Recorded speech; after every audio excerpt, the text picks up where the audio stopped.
finally let out after a long test, and the whole building seems to relax in the warm afternoon light. Two students stroll out of the gate, and the one with glasses laughs as he points out that his friend just guessed every answer and stared at the paper. The student with glasses suddenly stops mid-step, eyes widening at something up ahead, while his friend tilts his head, not getting it yet. Whole line of armored trucks crawls down the road, engines rumbling as suited riders sit inside like they are heading straight into a war zone. On one of the trucks, a group of suited men sit on wooden benches, talking and laughing like this armored ride is just another normal workday. A bunch of girls squeal over the passing trucks, while the two boys at the front just stare, trying to figure out why such heavy gear is parked outside their school. The student with glasses explains that they are not real adventurers at all but kids from one of the special high schools, telling his friend to check the logo on the trucks. Golden emblem shaped like a sword and compass gleams in the light, marking the convoy as coming from Warrior High School. Without any warning, the sky over the city turned into a red furnace and the buildings started burning.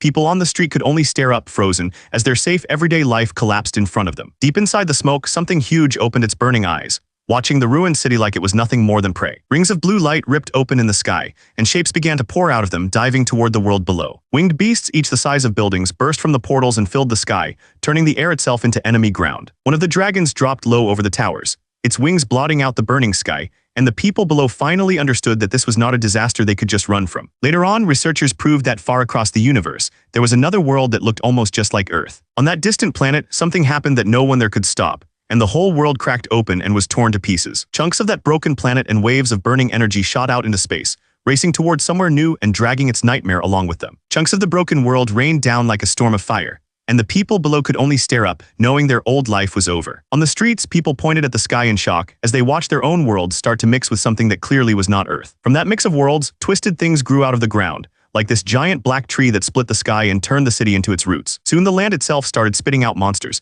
and a huge, many-headed serpent rose from the mist while everyone nearby ran for their lives. Inside the warp zones, creatures like this red giant walked around like owners, snatching people up as if humans no longer had any right to be there. One worn-out soldier staggered through the flames, breathing hard, knowing he was deep inside land that no longer belonged to humans. When the horned giant stepped out of the fire with a body in its hand, the soldier finally understood why people had started calling places like this dungeons. The system tagged it as a single horn type with strength at B rank, and it warned that the more horns a monster had, the stronger the nightmare standing in front of you would be. The soldier glances back, jaw tight, feeling heat and danger closing in from behind. The horned giant lets out a furious roar, and the soldier empties his rifle into it, clinging to the only training he has. The monster bursts into a sprint, bullets scraping past its skin but failing to slow its rush even a little. The giant strike slams into the soldier, hurling him through the air until he crashes into the far wall, his body broken and breath ripped from his lungs. He hangs there in the broken wall, gasping, while the system coolly tags him as a trained human with nothing but D-rank stats. Lone in the burning crater, the wounded soldier slumps forward, a living proof that even trained humans have no real way to fight monsters like this. The soldier stays on his knees as the towering creature steps up behind him, its shadow swallowing his small, shaking frame. Blood runs from his mouth as a crooked grin forms, and when the monster swings, the soldier raises his hand and meets the blow head-on, blue energy exploding between their fists. Far above any battlefield, a human shape hung in a starry void, wrapped tight in chains that stretched off into the dark, like the whole universe was holding it back. Back in the ruins, the soldier's blue aura flared as he caught the monster's arm, their power grinding together hard enough to shake the burning rubble around them. The horned brute hurled itself down at him in a rage, but the soldier did not step back, lifting his glowing hand to catch the full weight of the charge. The system's windows flickered, first calling this strength a simple B, then bumping it up to an as the power inside that bound figure started to swell. One by one, the chains around that glowing body snapped, until the whole bind blew apart and the power inside rushed out free. The freed figure floated in the void with fists clenched, blue light roaring off its body while shattered links spun away like useless scraps. Back in the rubble, the soldier dug in, stopped the monster's swing cold, then turned his hips and hurled the massive body over his shoulder like it weighed nothing. The giant crashed into the floor with a thunderous impact, and the fight was simply over. The soldier straightened up beside the fallen beast, chest heaving, staring at his glowing hands as he tried to grasp what he had just become. One of the gifted few threw himself into training, sweating in a hospital room as both his muscles and strange new energy grew stronger. Of everyone who awakened, only a handful chose to sharpen those powers instead of hiding from them. In bright gyms and empty halls, others learned to bend that wild power to their will, turning raw mana into something they could actually use. While they trained, dungeons kept spitting out armies of horned beasts, pouring through burning skies to trample what was left of the cities. At their head stood rulers of the dungeons, monsters smart enough to command and cruel enough to enjoy the ruin around them. Facing that tide, squads of trained fighters stepped forward, forming the first real wall between the dungeons and the rest of humanity. People started calling these fighters adventurers, special agents who lived for one job only, taking back the dungeons no matter the cost. As their fame grew, countries all over the world rushed to build schools that could turn kids into adventurers. And in Korea, one training ground soon rose above all the rest. The center of all those training grounds stood one place everyone knew by name, the famous soldier high school that had been pumping out the best adventurers for 25 years straight. Kids on their way to class talked about how brutal Soldier High was, saying even what happened inside real dungeons got counted as part of their grades. One student wondered how the school even got permission for that and what would happen if someone did not make it back. But his friend just shrugged and said the school was that confident, and that anyone who got in was already on a different level. Their chat broke off as the boy with glasses stared ahead, blurting out a shocked curse when he saw who was sitting in front of the school. A wave of squeals rolled through the line as the girls up front started gushing about some guy's face and perfect skin, their eyes turning into hearts while the others craned their necks to see. On a bench near the gate, a tall student with pale skin, sharp ears, and lazy confidence sat like he owned the place, the kind of mixed blood elf people only ever saw on posters. The boy with glasses, still clueless, asked what was so special, and his friend told him that this elf kid showed up on TV all the time and was basically a young celebrity. This was Diev Choi, son of a famous adventurer and an elf mother. A mixed-blood genius everyone expected to break into the top ranks within a few years of leaving Soldier High. Diev Choi just stood there smiling, and the numbers beside him said everything. A first year who had already come back from real dungeons 14 times. Out on the street, one student scoffed that Diev was not even an idol and complained about everyone losing their minds.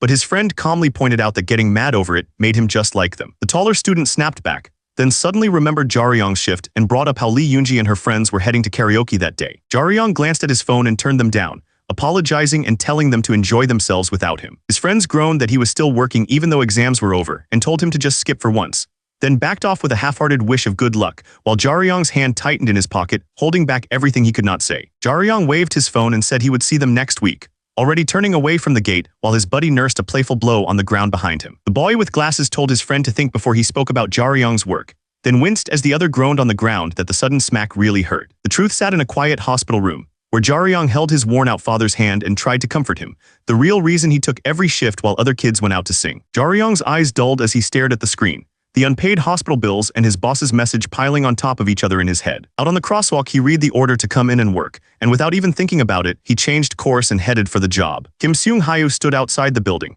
lifting a hand with that easy confidence of someone who had never worried about bills in his life. Seung-hayu's eyes snapped open, catching sight of something that broke through his lazy mood. Far down the sidewalk, Jaryong walked with his hands in his pockets. Already leaving the campus behind like it was a place he never really belonged to. His classmate followed his gaze and asked if that kid had messed with him somehow, but Seung-hayu shook his head, saying it was nothing like that. Jaryong kept moving down the empty street, tugging at his hood as if that could hide the tired look on his face. He let out a weak breath and admitted to himself that he hated this, that the last thing he wanted right now was to go back to work. Oncheon Station stood half-ruined in the fading light, the kind of place where normal people hurried past, but Jaryong's real work began. He pushed past the sagging caution tape and stepped into the broken tunnel. Moving through the dust and rubble like this was just another work shift. As he straightened up, Jaryong's eyes flicked toward the voice ahead, already guessing his contact had brought company. Deeper inside, a broker named Im Yi-hoon sat smoking between a mountain of a bodyguard and a sharp-eyed bald man, waiting to size up the kid they had been sent. Jaryong forced a bright smile and started to introduce himself, trying to play the harmless part he always used for these under-the-table jobs. The bald client snapped the moment he saw Jaryong, shouting that he had asked for their best,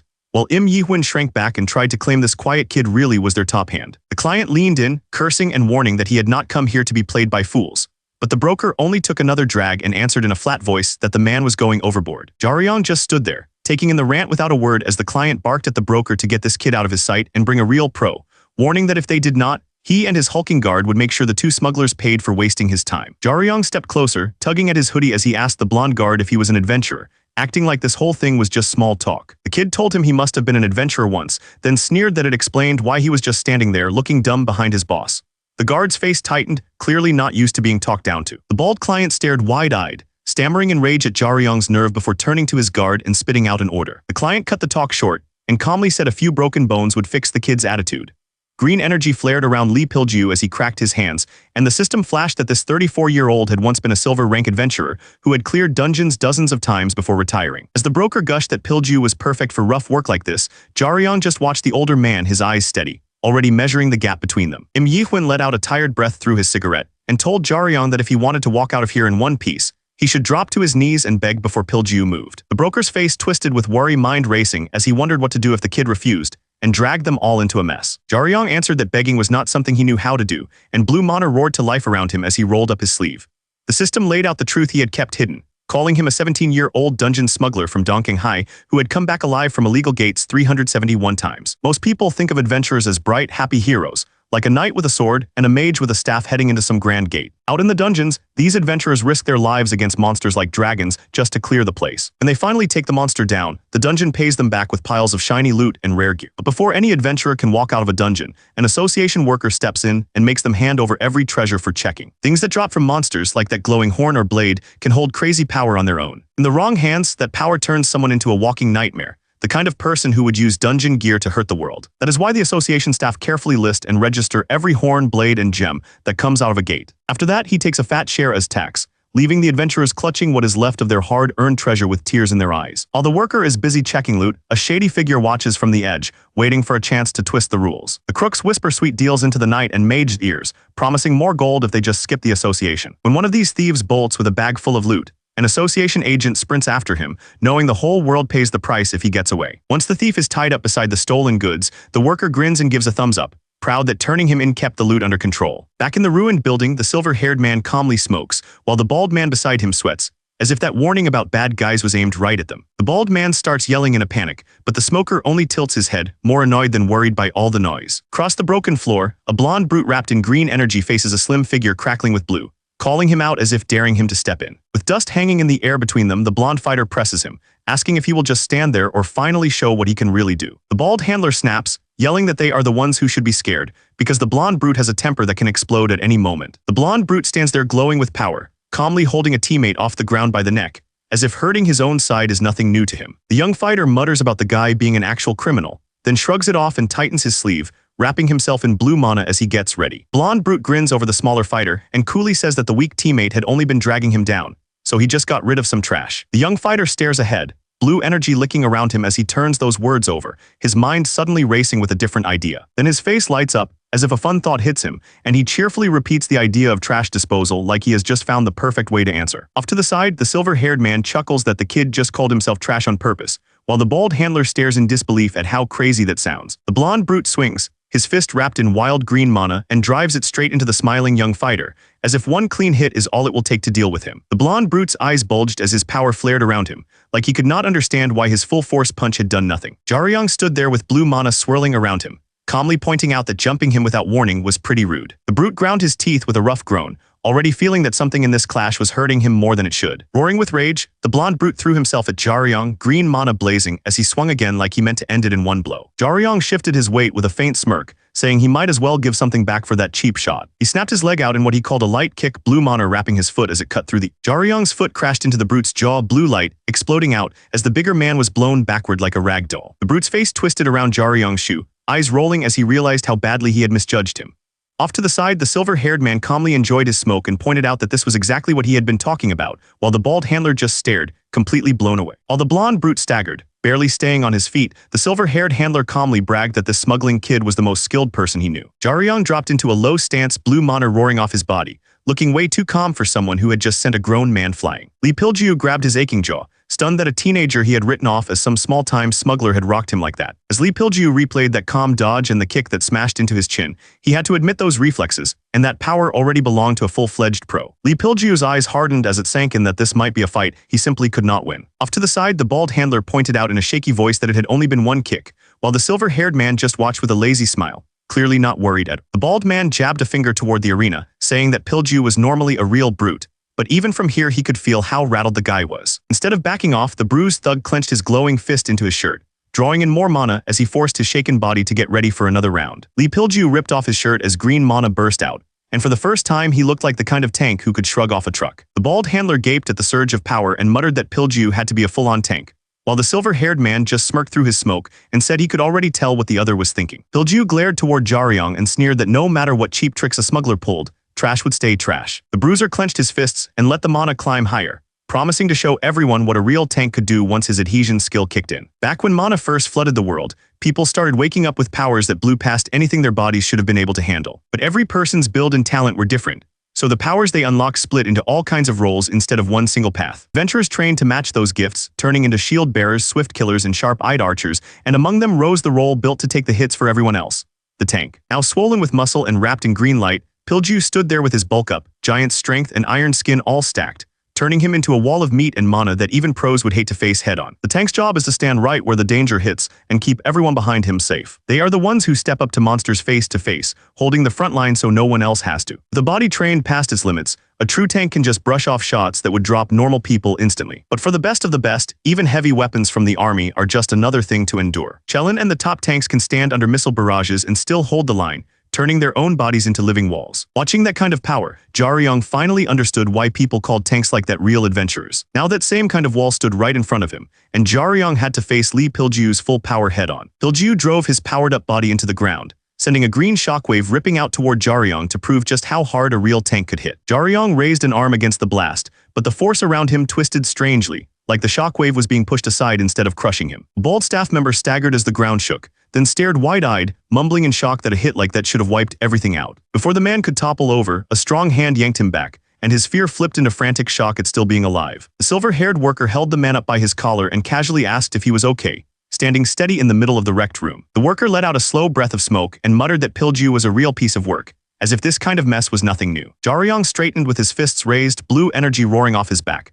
making it clear that one hit from Piljiu was nowhere near enough. His gaze narrowed and Jaryong poured more mana into his body, ready to match raw tank power with pure technique. Piljiu drove a glowing green fist straight into Jaryong's guard, and blue and green energy smashed together hard enough to bend the air around them. Piljiu held his glowing arm out and grinned, asking Jaryong why he suddenly looked so cautious. Jaryong stayed low in the cracked floor, blue mana wrapping around him, and demanded to know why Piljiu was no longer falling for his tricks. The young fighter narrowed his eyes and admitted that his plan had been obvious, and that Piljiu was right not to charge blindly into it again. The silver-haired worker stood there with a smoke in his mouth, quietly studying the clash while the bald staffer twitched beside him. The instructor's eyes softened a little as he admitted to himself that Jaryong was actually pretty good. Looking at Piljiu's hulking frame and raging aura, the instructor judged that a clean hit from that guy would feel like getting run over by a solid truck, enough to crush every bone in a normal body. From across the wrecked room, the instructor cupped his hands and yelled for Jaryong to hurry up and finish it, making Jaryong glance back in mild confusion. Hearing the instructor shout that any more broken walls would come out of his pay,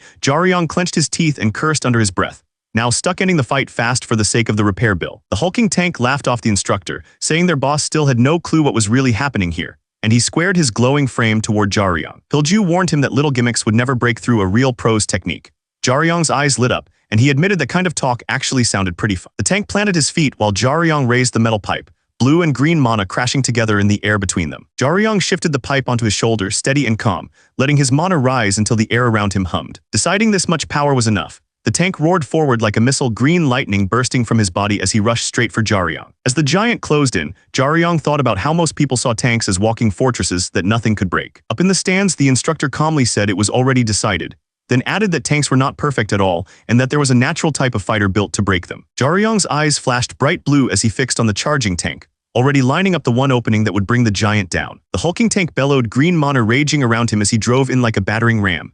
Jaryong met him head-on, blue power wrapping his body in pipe as the floor burst under their clash. His eyes stayed cold and sharp, all that force narrowed down to a single point on the giant's body. The tank tucked his head and hurled himself down, green sparks ripping through the air as he bet everything on this one hit. Jaryong drew in a sharp breath, blue mana pouring down his arm as he lined his swing up perfectly with the oncoming mass. The tank crashed down from above like a falling boulder, but Jaryong stepped in under him and whipped his pipe up, blue power carving a sharp arc that aimed right past all that bulk to the weak spot inside. Their powers smashed together, but Jaryong's blue line cut straight through, dragging the massive body with it and tearing a glowing path clear across the arena. The tank's head whipped back, his eyes going blank as red sprayed from his mouth, the fight knocked clean out of him. Jaryong slid to a stop with his pipe stretched out, blue mana curling around him as if nothing about that clash had been hard for him at all. Off to the side, the laid-back instructor took another drag, barely reacting, while the bald official beside him gaped at the wrecked arena, struggling to believe a student had just done that to a pro tank. Smoke rolled across the ruined floor as the massive tank lay flat, completely out of it.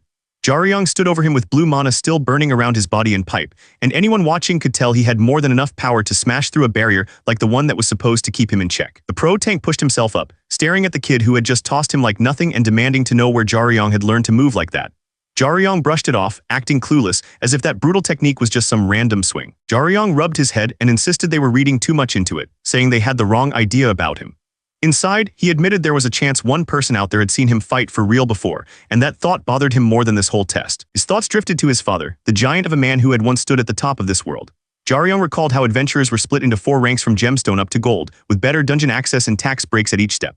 Above even that, the strongest 100 were called rankers and given special color titles, a tiny group his father had once belonged to. As a kid, he used to wander that long wooden hall alone, tiny bare feet tapping toward the room where his whole world waited. The boy picked up his pace, clutching his shirt as he headed for his father's room, already full of pride just thinking about him. He eased the door open just enough to peek inside, eyes wide with that simple, pure awe only kids have. Out in the yard, his father stood like a giant with a spear on his shoulder, looking less like a parent and more like some warrior out of a story. The warrior's breath came out in a long sigh as blue energy rose off his skin, and the boy knew this wasn't just his dad but Yu Xiong, a name the whole world respected. Back then, soldiers and early adventurers fought in choking red light, charging beasts with glowing eyes while thin walls of mana barely kept them from being torn apart. In the middle of ruined streets, a handful of heroes stood with weapons lowered, Yu Xiong among them, one of the first people to ever clear a field like that in live. One veteran stood there, face smeared with dirt and blood, staring at the wrecked city as if even he could hardly believe the nightmare they had just survived that would later be told as legend. Rows of covered bodies lined the ruined street while survivors knelt and broke down beside them, and the armored warrior could only stand there and watch, knowing this was the cost of their so-called triumph. For the adventurers of that time, this kind of place was pure hell, and every dark tunnel like this felt like it could swallow them whole. Back then, parties like this walked into dungeons blind, with no clue what the place was or what kind of monsters were hiding just past the light of their torches. Gekimuleth in its adolescent form burst from the dark and clamped down on the front fighter, a creature that people now call an easy target, but once could wipe out a whole team on its own. His eye tightened as he thought about how monsters like that are now treated as training dummies, even though they once pushed men like him to the edge of their limits. A wave of green energy roared toward the party, the kind of wild attack that, in those days, could erase a squad before they even understood what they were fighting. The front man vanished inside the blast with a raw scream, and the survivor behind him finally understood that these creatures were not just beasts, but unknown calamities. In an age when there were no neat skills or systems to lean on, a few monsters like him still forced mana through their bodies by instinct alone, carving through the dungeon with raw self-taught power. The monster's breath melted through a titanium alloy blade like it was nothing, the system rating its resistance as the lowest. Back then, even Top Gear could not stand up to that kind of erosion, and the special items people take for granted now simply did not exist. In those desperate conditions, the front fighter did not back off. He pushed straight into the raging breath, betting his life on one clean strike. Mana burned around his body as he forced his way in, every step feeling like it could be his last. All that mattered was reaching the monster before the breath burned him away. He drove his weapon right into the heart of the blast and forced it back, carving open the monster's maw with raw strength. That was how the first-generation adventurers learned, through brutal trial and error where one mistake meant no second chance. The survivors stumbled out of the tunnel, chased by the fading glow of the breath. They stood there gasping in the cold air, wide-eyed, knowing they had only lived because someone up front had held them. The creature lay still with his weapon buried deep, its last breath leaking into the dark. The warrior stood over it, covered in stains, already turning this nightmare into lessons that others might use to live a little longer. The survivors like him carried those scars back to the surface and shared everything they had learned. Their hard-won tricks and stories slowly turned into manuals, training plans, and the base of the adventurer world people know today. Men like this, who walked out of dungeons that should have taken everyone, were lifted up as heroes.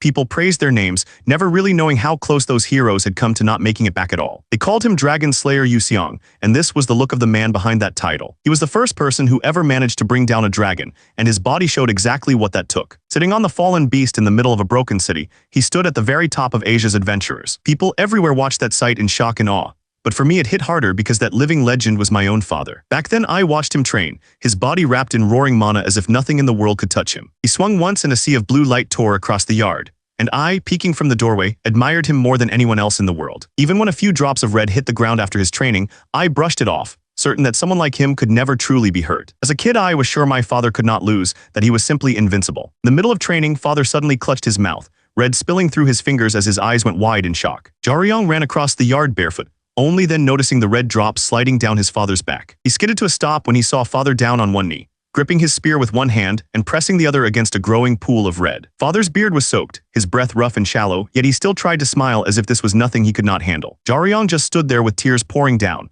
finally understanding that even his father could be hurt in a way fists could not fix. Not long after, father ended up in a hospital bed, his skin marked and pale, all because he had picked up a poison in some dungeon that even healers could not clear. Even then, he treated it like any other wound, sitting up with a tired smile and ruffling my hair as if to say he would beat this too. But after years of forcing his body past its limits, the poison and the overwork crashed down at once, and he collapsed in his hospital bed, red spreading across the sheets. Father's body was done, the poison in his veins flared and he clutched his chest as more red spilled out, like his own strength was turning against him. Later, as he sat in a hospital gown trying to act fine, father welcomed the fellow adventurers he had trusted with his life, thinking they were there to help him through this. One of those colleagues calmly slid a stack of papers toward him, dressed up as help but really setting up the trap. From the shadows at the foot of the bed, the two colleagues watched him wave with that same easy smile, already weighing how to use his weakness. Reading the fine print, Father finally saw it.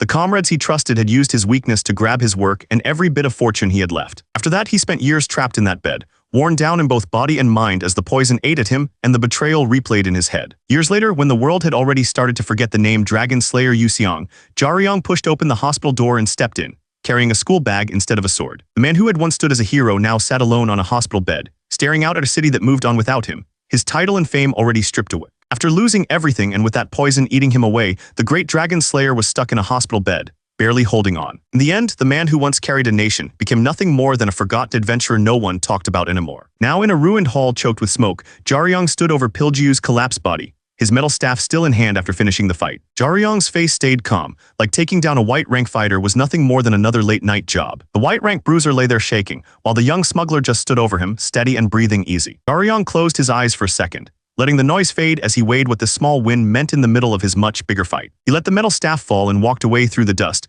certain the fight was over and everything had gone just the way he planned. Watching from the edge of the wrecked hall, the older official could barely process it, mumbling that Piljiu had actually lost to some young kid. The veteran adventurer peered into his empty pack and shrugged, saying Piljiu probably just was never that good in the first place. Jaryong walked toward them through the dust, saying that anyone who boasts about roughing up his own team is only proving how weak he really is. As Jaryong closed the distance, he said there were only two real reasons a good adventurer ever quits. He told the manager that either their body gets ruined so badly they cannot explore anymore, or they simply do not make it back from a raid. Jaryong slipped his coat on and said that whatever Piljiu was getting paid, if it was even a bit above minimum wage, the smarter move would be to let him go. Piljiu lay on the cold floor, face swollen and bleeding, the so-called white-rank powerhouse looking anything but strong now. The bald manager flinched at the cold judgment and said it felt a bit harsh, asking the veteran to at least see things from their side. The veteran just smiled and said that after what they had seen, Jaryong's pay for today would be doubled, leaving the manager stunned. The bald manager snapped, shouting that this deal was complete nonsense as the veteran held him in place. The veteran leaned in with a thin smile and pointed out that the manager had been the one who picked this fight in the first place. With that same calm tone, the veteran reminded him that their group never did anything for free,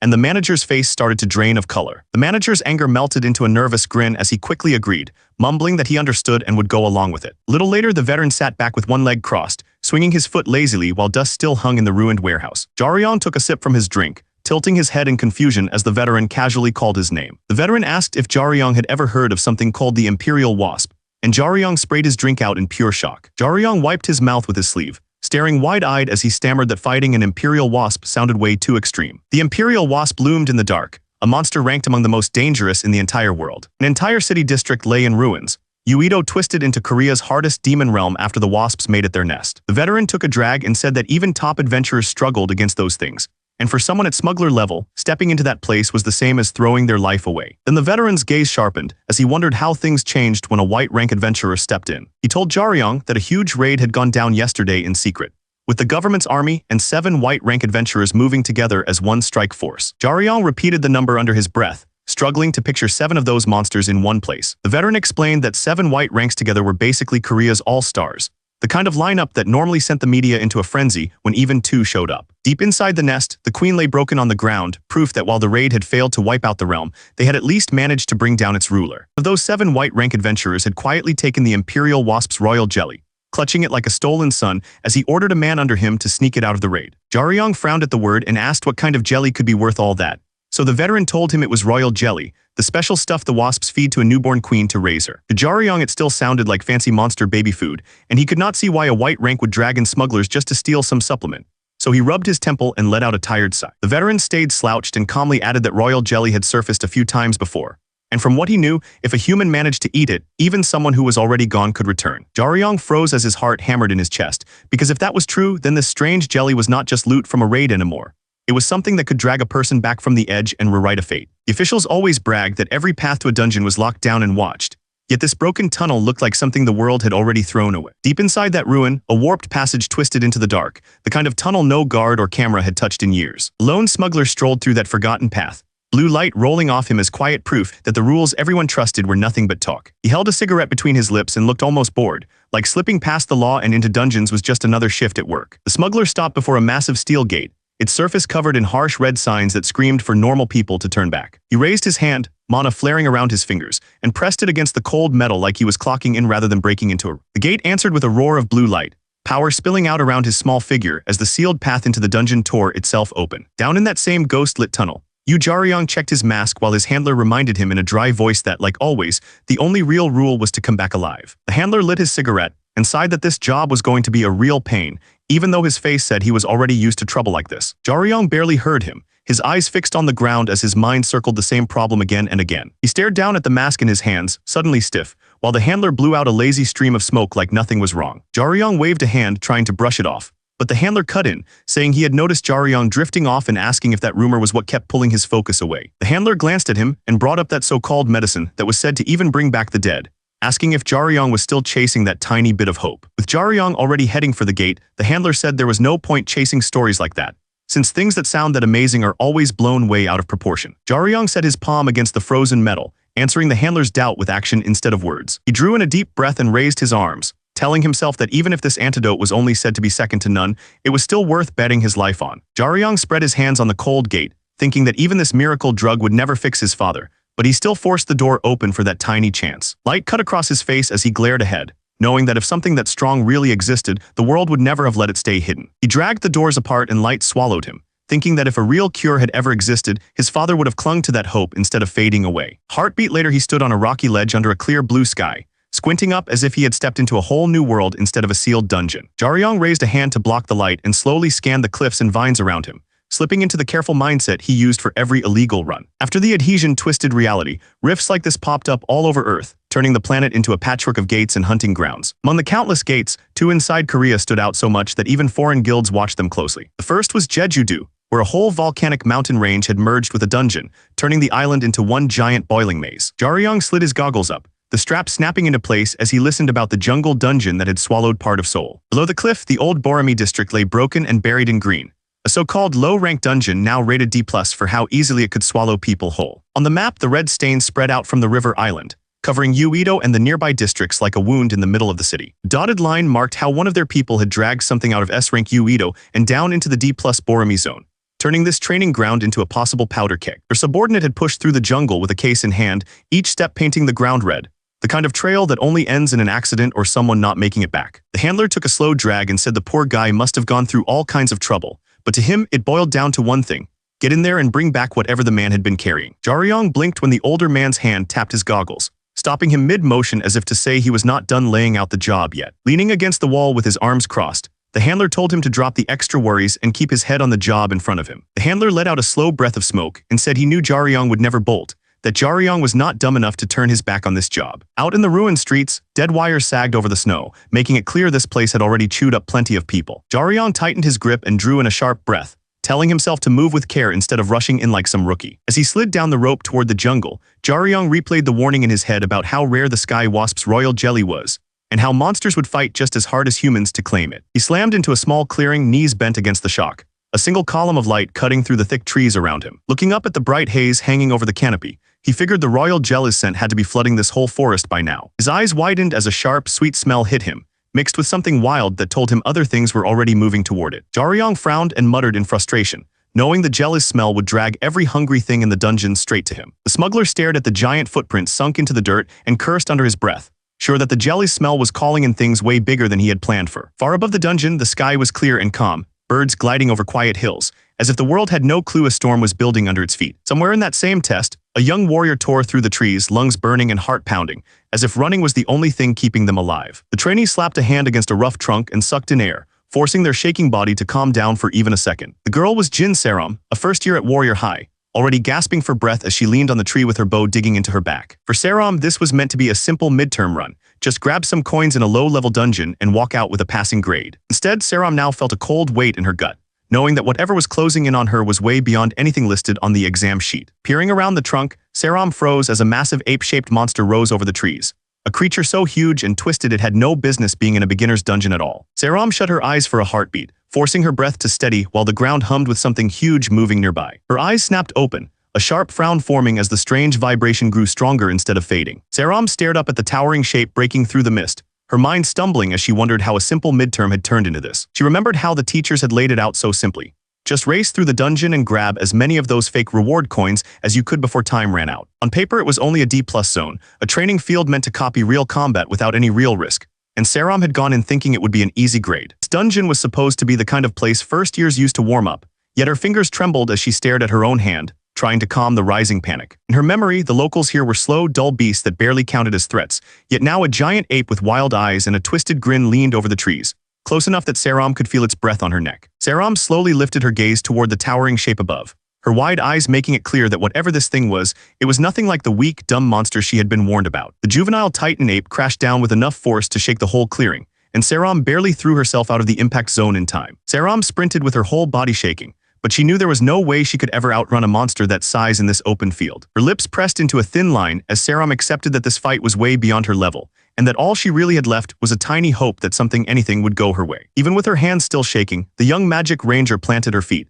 knocked 3 arrows at once, and pulled the string back, choosing to face the monster head-on. The titan ape's bare, skull-like face twisted with wild excitement as its huge eye fixed on the tiny archer daring to aim at it. The system finally tagged it as a juvenile titan ape with a danger rank fit for real raids, not school drills, making it clear this was never meant for first years. The magic ranger loosed her shot, 3 bright arrows tearing through the air in a straight line toward the titan ape's massive body. The titan ape only leaned in with a crazed grin, hurling its huge body straight toward Saram as if her arrows were nothing more than sparks in its way. The 3 glowing arrows slam into the titan ape's chest, but they only dig in a little, like pins in stone-hard flesh. The titan ape glances down at the tiny shaft sticking out of its skin, and its huge eye stays calm, almost bored by the shallow wounds. Jin Saram stares up at the monster, her bow still raised, as it hits her that even a clean shot like that barely scratched it. The juvenile titan ape rolls its shoulders, then hammers a fist into the ground, sending dirt and rocks flying as the whole forest floor trembles. Saram darts between the trees, loosing arrow after arrow, yet she knows now that no matter how many times she shoots, breaking through that hide is impossible. With her feet barely touching the ground, the young ranger gathers mana around her, green rings spinning as she pulls the string back for something far stronger. The next volley slams into the titan ape in a blur, but once again the arrows only sink a little before stopping against that iron-hard flesh. The titan ape peeks from behind a tree with a crazed grin, arrows jutting from its chest like toys, and Saram finally admits to herself that her attacks alone will never be enough to take this thing down. The juvenile titan ape rushed her head-on, eyes wild and tongue hanging out, fully sure there was no need to dodge or defend against anything she could throw. Jin Saram slid another arrow onto the string, waiting for the titan ape to come just a bit closer so she could fire at point-blank range. The titan ape leaned in with a twisted grin, so drunk on the thought of crushing her that it stopped caring about defense at all. Jin Saram planted her feet and drew the bow as flames roared up around her body, showing the titan ape that she had been holding back something far more dangerous. Her boot dug into the scorched earth, anchoring her body as mana and fire surged through her like a bursting dam. The young archer poured mana into the arrowhead until it burned white-hot, proving why people called her someone who could load magic itself onto her shots. Eyes sharp and steady in the blaze, Jin Saram stood like a true magic ranger, a bow that turned every arrow into a spell. Her arrow flew and burst into a towering storm of fire, the skill flame bombardment crashing down to swallow everything in front of her. For a magic ranger like Jin Saram, the kinds of spells she could pack into an arrowhead were basically endless. But when things got this bad, she picked the one spell she trusted most and let it fly. Her arrow hit and blew up into a massive blast, an explosion pushed to the very limit of what her body could handle. The young archer turned her back on the blast, sure that kind of power could finish any creature marked as a mid-tier threat. Then a chill ran down her spine as she realized that might have been wishful thinking. The juvenile titan ape crouched inside the flames, muscles tensing, as if that giant blast had been nothing more than a warning shot. Jin Saram finally understood. The titan ape had leaped away before her fingers even let go of the string, reading her attack in advance, and the shock left her certain she could not pull off that move a second time as her mind screamed at her to run. Before she could even move, the titan ape crashed down in front of her, its giant legs boxing her in and turning the idea of escape into a joke. The juvenile titan ape burst out of the fire, sprinting straight at Jin Saram as if her strongest spell had been nothing but a warm-up. Each step from the titan ape shook the tunnel, and the young ranger barely had a heartbeat left to do anything at all. The titan ape lunged with a twisted grin, closing in for the finish, and Jin Saram's eyes went wide as she braced for the hit. Before it reached her, her body suddenly shot upward, dragged out of its path by a force she did not call. Pillar of light and force crashed down on the titan ape's skull, pinning the beast to the ground as Jin Saram dropped from above. At the base of the blast, a masked fighter crouched with his staff ready, having timed his strike so cleanly it looked effortless. The masked smuggler straightened, eyes narrowing as he checked that the monster was down. Jin Saram stared up at him, stunned that someone had stepped into a beginner test with that kind of power. The system's old notice about bronze class flickered in her mind, reminding her that fresh adventurers were only meant to handle low-rank dungeons they could enter freely, not monsters that needed a hidden expert to save them. The masked smuggler stared down over his staff, eyes sharp, trying to see if that one clean hit had really put the monster down. The young ranger stared up at him through the falling dust, still shaking as it hit her that she should already be gone if he had not stepped in. The titan ape's chest heaved and hot breath poured from its twisted mouth, proving that blow had not been enough to finish it. Jin Saram dropped to her hands and knees on the slick surface, her strength shot, and her limbs refusing to move even though the monster was still there. The smuggler balanced on the fallen tree above the green water, staff low and body coiled as he sized up the gap between him and the raging beast. His breath came out in short white puffs as he grabbed his chest, thinking how cleanly he had planted that hit on the Titan ape's chin and still failed to put it down. As his breathing slowed, the smuggler accepted that his usual tricks would not cut it here, and that he would have to show a bit more of what he could really do. The Titan ape hurled its whole body through the air, eyes bulging and tongue flailing as it dove straight for the smuggler in a crazed rush. The smuggler slid a small device into his grip, fingers tightening around it as he readied his next move. He lowered his stance with the staff in one hand and that strange device in the other, while the system marked it as an unknown tool even it could not name. He hurled himself straight toward the Titan ape, body twisting through the air as a calm smile tugged at his lips, like this crazy charge was exactly what he wanted. The young ranger stared in horror, realizing he was charging the beast from the front like he had a death wish. Titan ape drew back its huge arm and swung with all its weight, a hit that should crush any human who dared to face it head-on. The smuggler dashed in even faster, yelling for the ranger to shut her eyes before whatever he was holding went off. The ranger's body jolted at his shout, her eyes still wide as she fought the urge to look and forced herself to trust him. Jaw clenched and eyes sharp behind the goggles, the smuggler drove forward through the rushing light, ready to fire the tool that would decide this fight. The Titan ape jerked back, clutching its head as something invisible hammered its senses, its charge breaking apart into a stumbling mess. The smuggler shoved the torch right at the beast and pulled the trigger, eyes locked and steady as blinding light burst from the device. He squeezed his eyes shut and held the trigger down, letting the stunning torch pour out every last drop of light it had. The Titan ape vanished inside a wall of white, its massive frame turning into a faint outline as the flash swallowed the whole passage. The young ranger threw an arm over her face, gritting her teeth as the light still burned through her eyelids. The Titan ape's jaw stretched wide, tongue lashing as a raw, soundless roar tore out of it under the crushing glare. The monster's eyes turned into empty white discs, every detail of its face drowned as the stun wiped out its sight and balance. For a heartbeat, the dungeon turned into nothing but white, sight and shape erased as the stun blast reached its peak. Smuggler's knee slammed into the wet floor, his leg shaking as the last of the light drained. While the Titan ape thrashed and howled behind him, the smuggler eyed the empty device and grumbled about having burned through his last one, thinking the beast was way too noisy for something that helpless. The system tagged the slim gadget in his hand with a name, Stunning Torch. The Stunning Torch was crafted from the scales of a strange flickering fish that lived deep inside ocean dungeons. Its stun power was crazy for how cheap it was, strong enough to freeze even giant monsters, so adventurers everywhere used to swear by it. But with that kind of power and careless use, more and more adventurers started paying for it, their own abilities breaking down after repeated blasts. In the end, the Stunning Torch was locked down completely, its use and even its making banned, yet the smuggler still carried one like it was just another tool. The young ranger rubbed her aching ears and glared at him, clearly ready to call him out for nearly frying her along with the monster. The smuggler told the young ranger that after all he had done, it was on her to care about her own life, because the stun would only hold for a few more seconds. As he dashed through the dungeon, the smuggler thought about how, inside places like this, adventurers rarely step in if they do not even notice what is happening. He knew that unless someone poked at those adventurers and made them angry, they would never lift a finger. He remembered a seasoned smuggler who once laughed that their kind kept living on like cockroaches, pointing out that the bounty on catching one of them was more than enough to tempt anyone. The smuggler pushed his legs faster, fully aware that if he slipped up even a little in this dungeon, something out there would simply stomp him flat. He risked a quick look over his shoulder, feeling that the air behind him had shifted in a bad way. His eyes flew wide as he finally caught what was happening, a sharp bolt of panic cutting through his focus. Far ahead, the young ranger's body spun through the air and crashed toward the dungeon wall, proving that one wrong step here could send anyone flying. The young ranger forced her legs to move faster, lungs burning as she ran through the dungeon,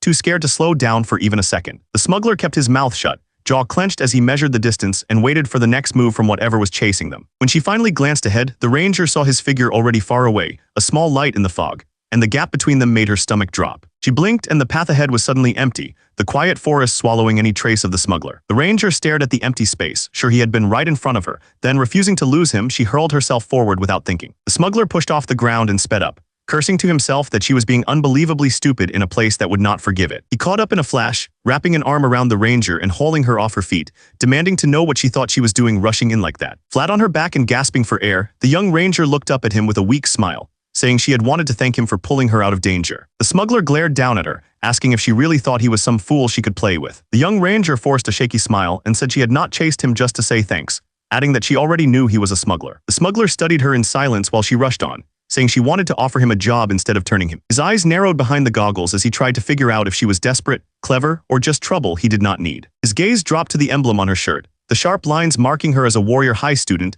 and not some random rookie. His lips pressed into a thin line as he warned her that he was not going to let something like this slide a third time. The ranger's eyes went wide, the weight of his warning sinking in as she felt the staff still pressing across her chest. The smuggler turned away and started walking, saying he had no interest in finding out how reckless some rich warrior high kid could be, while the ranger hurried after him, clutching her. The smuggler glanced back over his shoulder and promised that if she ever got in his way again, he would put her in the ground for real. The ranger stared up at him in silence, her eyes steady as she weighed whether this crazy plan was worth betting her life on. The smuggler stood in the dim fog, turning over her words about 50 million won for smugglers and even more for poachers. Rage flared across his face as he realized she was calmly talking about the bounty on people like him. His anger stalled and his eyes snapped wide, thrown off by what she pulled out next. A jeweled pendant hung in the air, the fabled Enkill's blood shining like a tiny star, and worth more than most hunters would see in a lifetime. The ranger lifted the pendant with a wild grin, saying this piece alone was just the down payment, and that she would hand over the rest if he helped her crush her midterms. The smuggler gaped at her, muttering that he had taken her for some spoiled kid, but now it was clear she was loaded and completely out of her mind to throw Enkill's blood at a smuggler for school test. The ranger lets out a shaky laugh, saying it does not matter if she is crazy when the real point is the deal in front of him. A9 lifts Enkill's blood like a trophy and tells him this is his shot to flip his life around. The smuggler stares up at her, torn between distrust and the kind of money that could erase all his debts. The smuggler lets out a low breath and admits he should have known it would end up like this. He admits he went too far and that there was never a real reason to take her out, only for 9 to blurt out in shock, demanding to know what he is even talking about. From across the clearing, the smuggler reminds her that he already warned her about what was coming. A hulking monster drops from above with red eyes blazing, proving he meant it when he said she only had a few seconds. The creature slams into the ground so hard the earth bursts, flinging both the smuggler and the ranger through the air like rag dolls. Spinning through the air, the ranger twists her body and snatches the long staff as it flies past. From below, the smuggler yells that he did not hand over Enkill's blood just so she could gape at it instead of fighting. The ranger remembers the blazing strike she fired before, her staff wrapped in fire. The smuggler plants his feet in the trees below and yells for her to pour that same power into the tip of her staff and hurl it back to him. The ranger stares down at him, pale and sweating, blurting that her mana is already drained. The smuggler just gives a crooked grin, tossing the problem back at her like it is her job to figure out. The hulking monster drops into a low stance, red eyes burning as it locks onto the smuggler. With nothing but his fists, the smuggler braces himself and admits he can only distract this thing for a short while. The ranger tightens her grip on the staff as fire starts to swirl around it again, sweat running down her face while she fights to pull together whatever mana she has left. Staring at the glow, the ranger does the math and knows she is down to barely a quarter of her magic power. The monster barrels toward them like a runaway truck, and the ranger knows that with this little mana, her spells will barely scratch it. She squeezes her eyes shut, and a dark thought slips in as she decides she would rather save herself than waste that power on a hopeless hit. While the smuggler tears across the broken ground with the monster locked onto him, the ranger thinks about bolting in the opposite direction and leaving him to deal with it alone. The smuggler glances back toward the ranger, lips pulled in a tight line as he braces himself, fully aware that what he is about to do is insane. He reaches out and snatches the streak of fire out of the air, his eyes burning as he bends the wild energy to his will. The ranger staggers through the fog, chest heaving, sweat running down her face as she laughs weakly to herself that she really must be out of her mind for trusting him with this. Locked in close with the giant, the smuggler rides the spinning blaze around them and notes with a flat calm that this blast is nothing compared to what she fired before. The ranger bends over, breath ragged, her face twisting as she realizes he is right and that what she sent is barely a quarter of the fire she managed before. The beam carves a blazing path across the ground, and even in its thin state it looks fierce enough to tear through anything in its way. Wrapped in a cool blue glow, the smuggler twirls the burning line of mana around himself, and decides with an easy grin that this much power is more than enough for what he has planned. The stone giant swings down, but the smuggler meets it with a sweeping arc of fire, and the thought hangs in the air that the students of Warrior High have heard this kind of calm promise of success more times than they can count. The stone giant barrels toward him, red eyes burning through the smoke, a reminder that monsters are more than just big targets. The smuggler darts in right as the giant's arms come down, his body cutting through the gap at the perfect moment. Facing the towering giant, the smuggler squares his stance and locks onto a single weak point instead of its massive frame. The ranger watches with her heart in her throat, knowing that in a clash like this, brains and control matter more than just throwing power around. The smuggler narrows his eyes, every muscle steady as he pours all his control into the swirling power at his back. His attack crashes down like a falling star, the focused beam tearing into the giant exactly where he aimed. Energy coils around the giant's neck,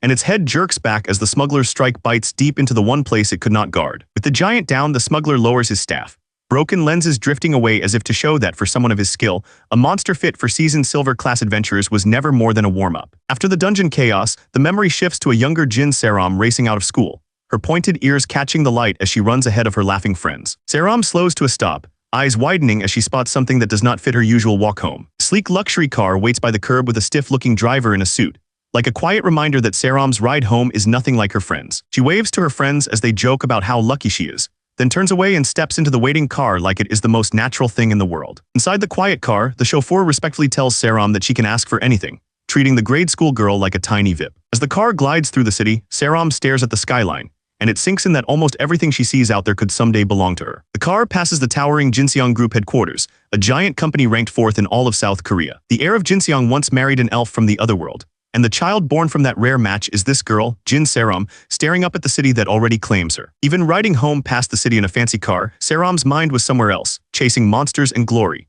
She respected adventurers more than anyone and wanted that life more than anything. Years later in the gym, an elf instructor watched Seram collapse on the court and flatly said her dream was impossible. In his eyes, her elf blood was so thin she might as well be fully human. As Seram forced herself back up in the distance, another adult asked the elf why he let her keep chasing a goal he believed she could never reach instead of talking her out of it. Seram's father, Jin Seung-jae, calmly answered that he was not pushing her into anything. He said he only cheered her on because it was her own wish, and pointed out that you did not need pure elf gifts to become an adventurer, which even the elf had to admit was true. The elf watched her with narrowed eyes and admitted she was not bad for human, but still only a little above average. Seram kept gasping for breath, body shaking, yet she refused to stop moving. Then the elf grew serious and told Jin Seung-jae that his daughter was not just some kid from an ordinary family, hinting that her last name and bloodline would make any stumble much harsher. Out on the court, Seram pushed herself upright again, legs shaking and sweat pouring off her, making it clear that she would never quit just because someone told her she should. The elf finally let out a small smile and said Seram was just as stubborn as his own sister, admitting he knew exactly the kind of girl she was, and that simple advice would never turn her away from this path. Compared to the real monsters at the top, Seram looked painfully small, barely holding her bow as her legs shook. Even so, the elf admitted that if she kept grinding like this, she might one day reach a level that actually meant something. The elf woman's breath came out rough, sweat running down her neck, but she straightened her back and tightened her fist. She was living proof that even gifted fighters had to work for every bit of strength they had. Blue power wrapped around the elf's fingers and bowstring as she drew back, her posture sharp and steady. She said that with enough work, Seram could at least reach a point where normal people would praise her like a real adventurer. With the bowstring pulled to her cheek and mana burning bright, the elf said Seram had things most kids would never touch: money, a famous name, and rare blood. In her eyes, those gifts would stain every bit of Seram's hard work, no matter how honest it was. In the elf's words, Seram's life would be a bright circle of light with cold eyes all around it, people whispering and sneering because they wanted what she had. She pictured the girl standing there in her neat uniform, praised on the outside but cut off from everyone inside. Out in the field, Yu Jaryong let out a slow breath and thought that talent was not some gift that dropped into your hands for no reason. Below, Seram stared up at him, shaken by how his words cut right through everything the adults had ever told her. Pillar of Force tore up the ground in front of him, but Jaryong dug in his heels and held his weapon steady, riding out the blast. Every move he made screamed that his strength came from countless fights, not some lucky blessing. The towering creature toppled backward, its red eyes dimming as cracks ran through its stone body. One more giant had fallen, taken down by the kind of talent that was built, not handed out. Jaryong let out a long breath and started walking past the giant's fading body, staff resting on his shoulder. As the dust settled, his eyes sharpened, catching something that made his calm slip. He turned his head toward the tree line and saw the elf girl standing there, tiny against the glowing forest. She had watched him crush a monster she could barely scratch. Jin Seram stared at him with shaking hands, blurting out that he looked about as old as she was. For her, that gap between their ages and their strength felt almost unreal. The smuggler dragged a hand over his face, already feeling a headache coming on, showing that much power in front of a stranger was the last thing he wanted. He remembered the grizzled handler leaning back in the chair, telling him not to break the thing in his hands because it cost a lot more than it looked. Jaryong had glanced down at the cheap-looking goggles and joked that it felt like something you could grab at a discount store, which the man shut down right away. The handler explained that the mask-blocked facial twisted his voice and carried several layered spells that kept him off every system's radar. In short, it was his whole safety net in one flimsy-looking frame. In the memory, the mask lay on the table in jagged pieces, its magic gone with the cracked glass. All he could do back then was let out a long sigh at how fast his luck had flipped. Back in the dungeon, Jaryong covered his face, feeling the weight of every mistake piling up. Letting a rookie see his real strength without a mask was just one more sign that things were not going his way today. His fingers parted just enough for one eye to lock on her, sharp and wary, as she guessed he might be from her school. Jin Seram hurried after him with an awkward smile, asking if he was an older student from her school. Smuggler spun around with a scowl, brushing off the whole senior talk like it was the dumbest thing he had heard all day. He stepped closer, eyes blazing, and told her to stop dodging and hand over what she had promised him. Seram opened her hand to show a heavy chain with a glowing core, and Jaryong's anger faded into surprise at how expensive it looked. She flicked her wrist, and a plain but sturdy-looking ring on her finger caught the light, like it was no big deal. Jaryong held the medallion up to the light, eyeing every edge and wondering aloud if she was trying to hand him a fake, while the elf girl just smiled. He went quiet, jaw tight and finger on his chin, sizing up the deal and guessing that a girl this rich would not throw gear around unless she thought he needed the money badly. Jin Seram leaned back with an easy smile and said she got it now, pointing out how crazy the Adventure Education Center fees were, even if he did not go to her school. The smuggler touched his chin and calmly told her she had it wrong, admitting he did not go to any academy at all. Jin Saram blinked in confusion and told him he was the one who had it wrong. Yu Jaryong walked past her with his hands in his pockets,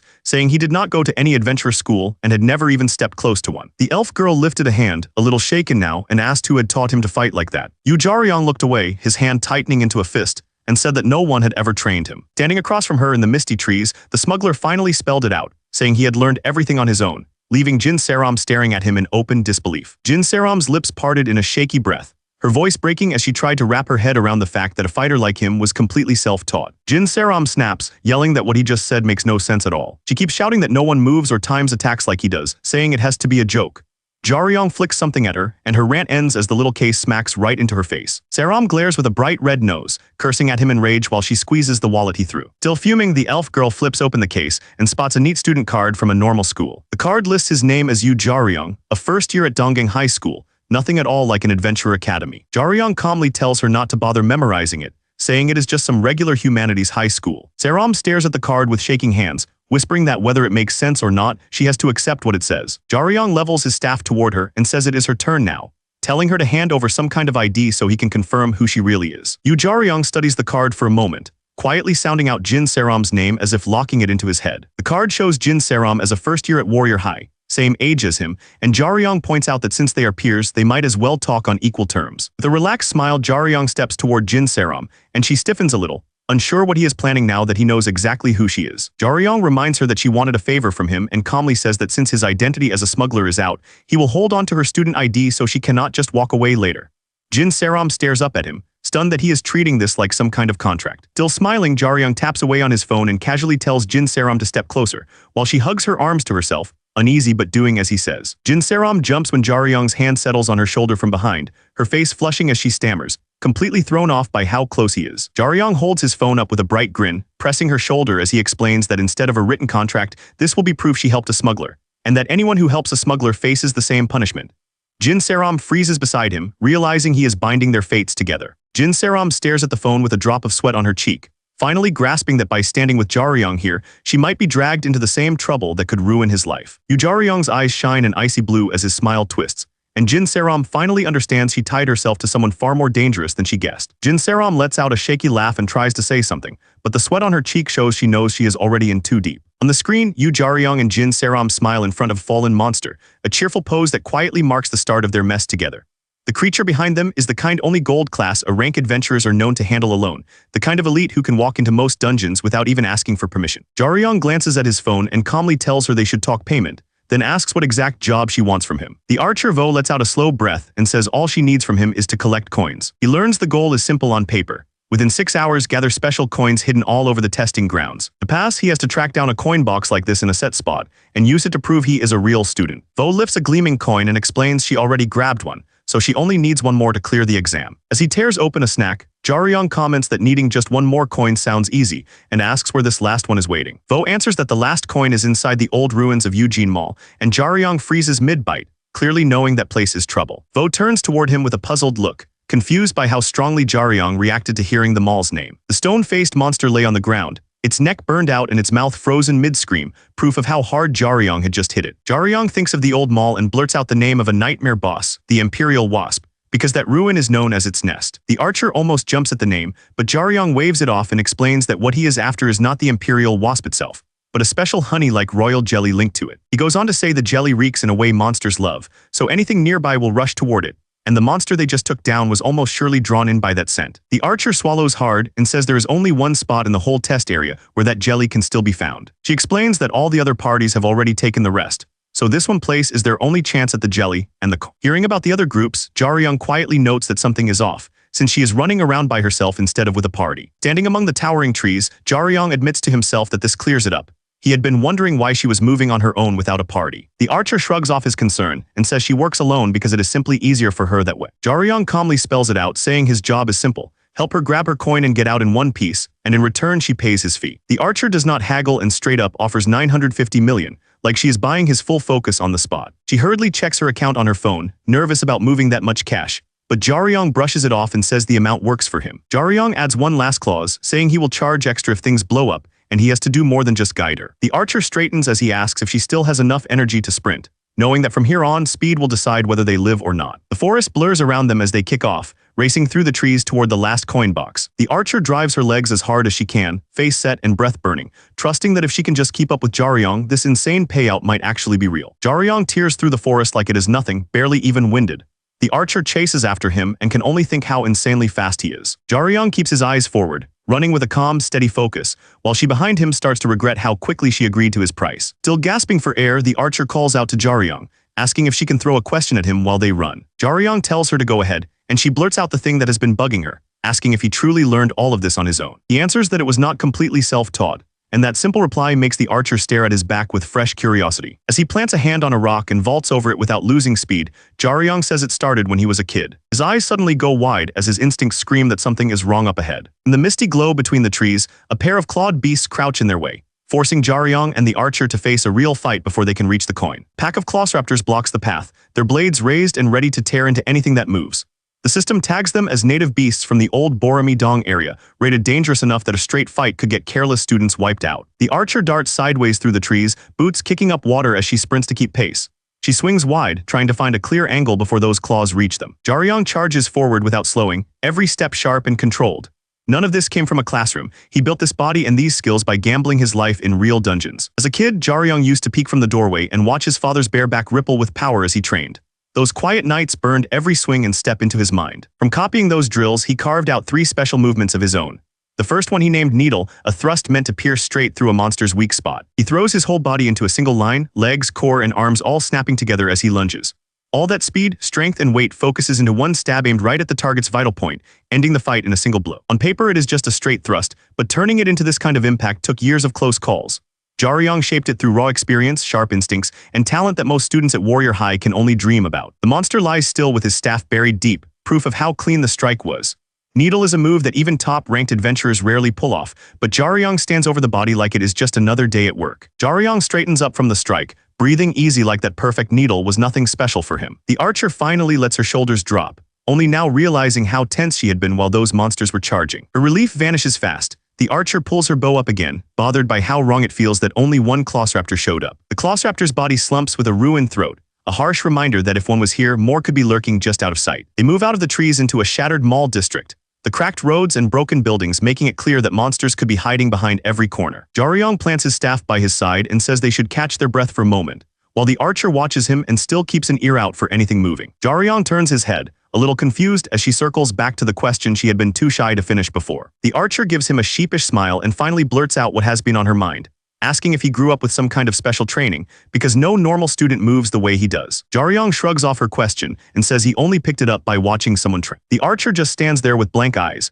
trying to process that he learned those moves from sneaking a peek at someone else's training. Jaryong tilts his head, confused by her stunned face, and asks why she is making such a big deal out of it. The archer presses her lips together for a second, then starts to speak with a strangely firm tone. She suddenly blurts out that she does not like him at all, leaving Jaryong staring at her in surprise. Rather than answer her, Jaryong lifts his hand and a bright glow flares to life in his grip, making him pause in mild surprise. He studies the small golden vial as the system pops up, showing it is a stamina ample C-type, worth over 1,000,001 at minimum. The archer grips the vial, asking if he is seriously giving her something that valuable, and Jaryong just tells her to drink it since she is still not back to full strength. Jaryong eyes the vial with a small grin and says that if she really hates him that much, she can just think of it as something he will sell off later. Jaryong shrugs and adds that he can always sell the potion later anyway, while the archer just stands there, shaking and unable to believe how lightly he talks about it. The archer jabs a finger at him and yells that he clearly has no idea how much that potion is worth, starting to explain that it is not some cheap item. Jaryong tilts his head, a little puzzled by her outburst, and calmly says he already knows that if he sold it under the table, it would bring in around 1,000,001. The archer just stares up in shock, her mind blank at the fact that he knows the price and still handed it over like nothing. Her eye trembles as it sinks in, and she can only think that this guy is really truly weird. With the matter settled, Jaryong turns his back and starts down the broken road, saying that since he has finished the potion there is no reason to rest anymore and they should get moving. As he walks, Jaryong glances back at the flustered archer and thinks that kids from rich families really are odd, then adds that someone like her should already understand that money is just another tool in a dungeon. They reach the ruined mall, its old sale banner hanging over broken concrete, and Jaryong said they should run through the plan one more time just to be safe. Moving along the hedge toward the entrance, Jaryong reminds Saram that they are not here to hunt monsters, only to grab what they need and get out fast. Jaryong glances back with an easy smile and tells her that while she has learned plenty in class, what he is best at is staying alive, so she should trust his lead. Saram answers softly and follows, But inside, she still cannot figure out why being beside this guy makes her feel so strangely alert and off balance. Her thoughts slip to the last half year at school, when she always felt like she was standing alone in the dark while everyone else acted like she was not even there. Snapping back to the present, she hears Jaryong call her to move out, and she realizes this is the first time she has ever rushed toward real danger with someone as a true partner. Saram swallows hard, nerves buzzing, but she tightens her jaw and chooses to trust him, matching his pace instead of hanging back. Side by side, Jaryong and Saram walk toward the overgrown mall doors, their plan set and the real test of their new partnership waiting inside. Inside, the mall opened up into a dark, hollow shell, with mist crawling over broken floors and dead rails hanging from above. Jaryong and Saram stopped at the entrance, small shadows against the empty giant, knowing somewhere in that mess their coin box and a lot of trouble were waiting. Saram froze, staring ahead as the air seemed to twist into a deep red around them, and she could only gasp out a shaky question about what they were looking at. Jaryong studied the warped red space with a tight, uneasy grin, and told her that even with all the dungeons he had snuck into, this was new territory for him too. All around the warped floor lay torn remains and shattered gear, a carpet of bodies that made it clear plenty of others had tried this path and never walked back out. The elf warrior stared at the wreckage, sweat running down her face as it hit her that these monsters were the kind that even real veterans struggled with. Deep inside the broken mall, a huge spiked beast crouched in the mist, as if waiting for whoever was foolish enough to come closer. Jaryong reminded her to keep her head straight, and the elf woman snapped to attention, realizing she could not afford to freeze now. He said there was something truly dangerous inside, and reminded her that they had walked in knowing that, so fear would not help them now. The elf warrior swallowed, admitting to herself that she had only been shaken by how brutal it looked, and she forced her breathing to slow because the mission itself was still the same. As she stepped forward, something ahead caught her eye so sharply that all her forced calm cracked in an instant. The floor ahead was covered with torn monster bodies and smeared red, and she stammered in shock as she realized only something far worse could have done all this. Without giving it a chance to scream, Jaryong drove his weapon straight into the towering beast, and the system flashed its name Slasher Lip, marking it as a high-grade threat that should never have been here. Jaryong shot forward with the pole like a spear, eyes locked on the monster before it could even think about screaming. The Slasher Lip snapped its long red tongue down at him, and Jaryong drove the pole up to meet it, turning the whole mall into a blur of motion. The creature's tongue twisted around the pole like a snake, locking his weapon in place before it could reach anything vital. The Slasher Lip jerked its tongue back, only to drag the pole straight through its own body. Jaryong calmly let the shaft slip from his fingers, and the beast crashed down with its mouth pinned open and its tongue stuck where it hurt most. From the upper floor, Jaryong watched the Slasher Lip twitch in the dust below, its body wrecked but its single eye still rolling with stubborn life. Jaryong lifted his legs straight up, lining his heel with that eye, ready to bring it down and finish the job before the thing could make a sound. His heel slammed into the Slasher Lip's gaping maw, driving its head into the ground and cutting off any chance of a scream. The elf warrior watched from the doorway, realizing he had just erased a high-grade threat like it was nothing. With the monster quiet at last, Jaryong simply reached down for his pole again, already treating the whole clash like just another job done. The elf warrior tried to calm herself, saying the monster had just been hard to finish. Jaryong shut that down, making it clear the thing was still moving only because he had let it. Jaryong explained that he had held back on purpose, keeping the Slasher Lip alive a little longer instead of finishing it right away. The system reminded him that a Slasher Lip will scream to call every nearby ally the moment it feels its life is in danger, turning it into a perfect living alarm. The elf warrior stared at him, shaken as she put it together that the monster had been left alive to warn whoever might show up. Jaryong made it clear the target was not the mall or the city but him. Up on the balcony, a man in a fur collared jacket watched the two below and decided he was done waiting. Leaning on the railing with a lazy grin, the man thought about how much he had already cleaned up to get here and how it had worn him out, like this was all just extra work. The elf warrior looked up at the figure above them, uneasy, and wondered if this was an adventurer who had come into the dungeon late. Jaryong moved ahead of the elf, gripping his pole as he called up to the man, asking if he had been waiting for them and if he knew who Jaryong was, while the stranger greeted them like this was all a casual meeting. The man in the fur collar covered his mouth and squinted, finally admitting to himself that this whole setup felt wrong. From above, he sized them up and noted how young they looked, like kids who had no business running illegal dives. The elf archer stiffened in confusion, and as her jacket shifted, the emblem of Warrior High peeked out on her shirt. A jagged streak of power ripped across the broken floor, tearing up concrete and ending any chance of a calm talk. A thin column of force slammed down and left the fur-collared man crouched in a smoking crater, while Jaryong glared at the elf for wasting time talking to someone like that. The elf forced out that she really was from Warrior High,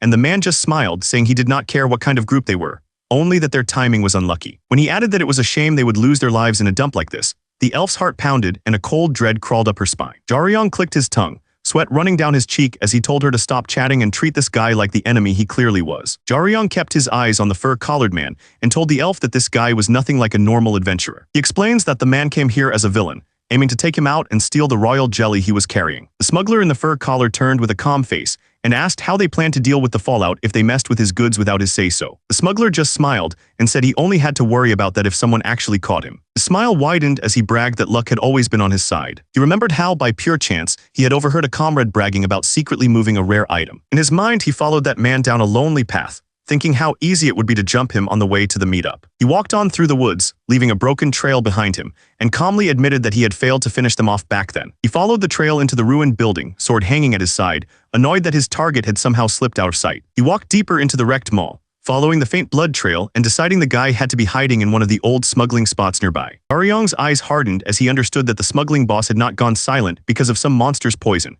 but because this man had already dealt with him. The fur-collared hunter stood there with a lazy smile, making it clear that he was the one who had cut off the smugglers for good. Jaryong tightened his grip on his weapon, already feeling from the man's presence alone that this fight would not be simple. The smuggler's fingers curled around the hilt, a red glow leaking from the strange guard as he slowly pulled the blade free. With the sword bare and that empty smile on his face, Jaryong knew that even someone who was already done for could only hope this man made it quick. Elsewhere, a blonde adventurer crackled with power as he told his shaken partner that this guy was on a whole different level from the clumsy thug they had met before. Jaryong orders the woman to grab the coins and get out, saying he will hold the swordsman off as long as he can. He tells her that the other human already cleared most of the threats inside, but adds that she herself would not last if she stayed here with him. The fur-collared hunter tilts his head with a wild grin and says he heard every word, making it clear there will be no sneaking or stalling. The hunter whips his blade in a blazing arc, slamming Jaryong with a blast of force before the woman can even move. As Jaryong barely catches the glowing blade on his staff, the woman shouts at him to stop standing there and run, calling him an idiot for trying to buy time alone. Gritting her teeth, the woman turns and runs,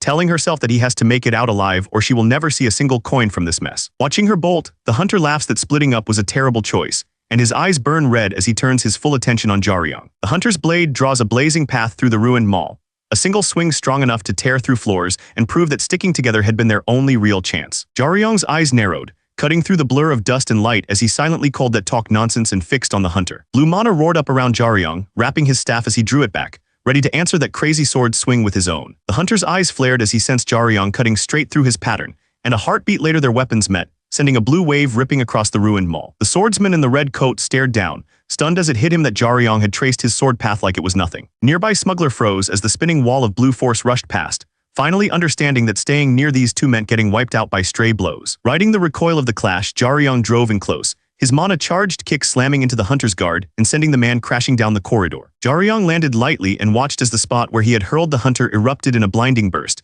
the shockwave tearing fresh cracks through the broken mall. As the dust settled, Jaryong slid into a low guard with his staff, eyes locked ahead, knowing a guy that strong would not be finished that easily. Jaryong stiffened, eyes wide, as he felt the hunter's power spike in front of him. Hunter stood in the swirling smoke and admitted that this kid had pushed him hard enough to drag out real equipment, something he had never expected from someone so young. Calling Jaryong better than the average pro, the hunter said he would need to fight for real if he planned to deal with Jaryong and the warrior high girl at the same time. Yang Dajian stepped out of the smoke in full armor, red eyes burning, calmly saying this would be over fast as the system marked him as a gold-class adventurer. The floor where they had just fought was ripped open, tiles shattered and dust drifting, proof that one wrong step here could have meant not waking up again. Not far from the cracks, a small stove hissed under a kettle, like someone had decided this wrecked mall was as good a place as any to boil water. A tired-looking hunter in work clothes slurped from a cup of noodles and admitted it was better than he expected, while the bald man in the suit just watched with his arms folded, still wound tight from the mess around them. The hunter casually asked if the suit wanted a cup too, but the older man snapped his head away,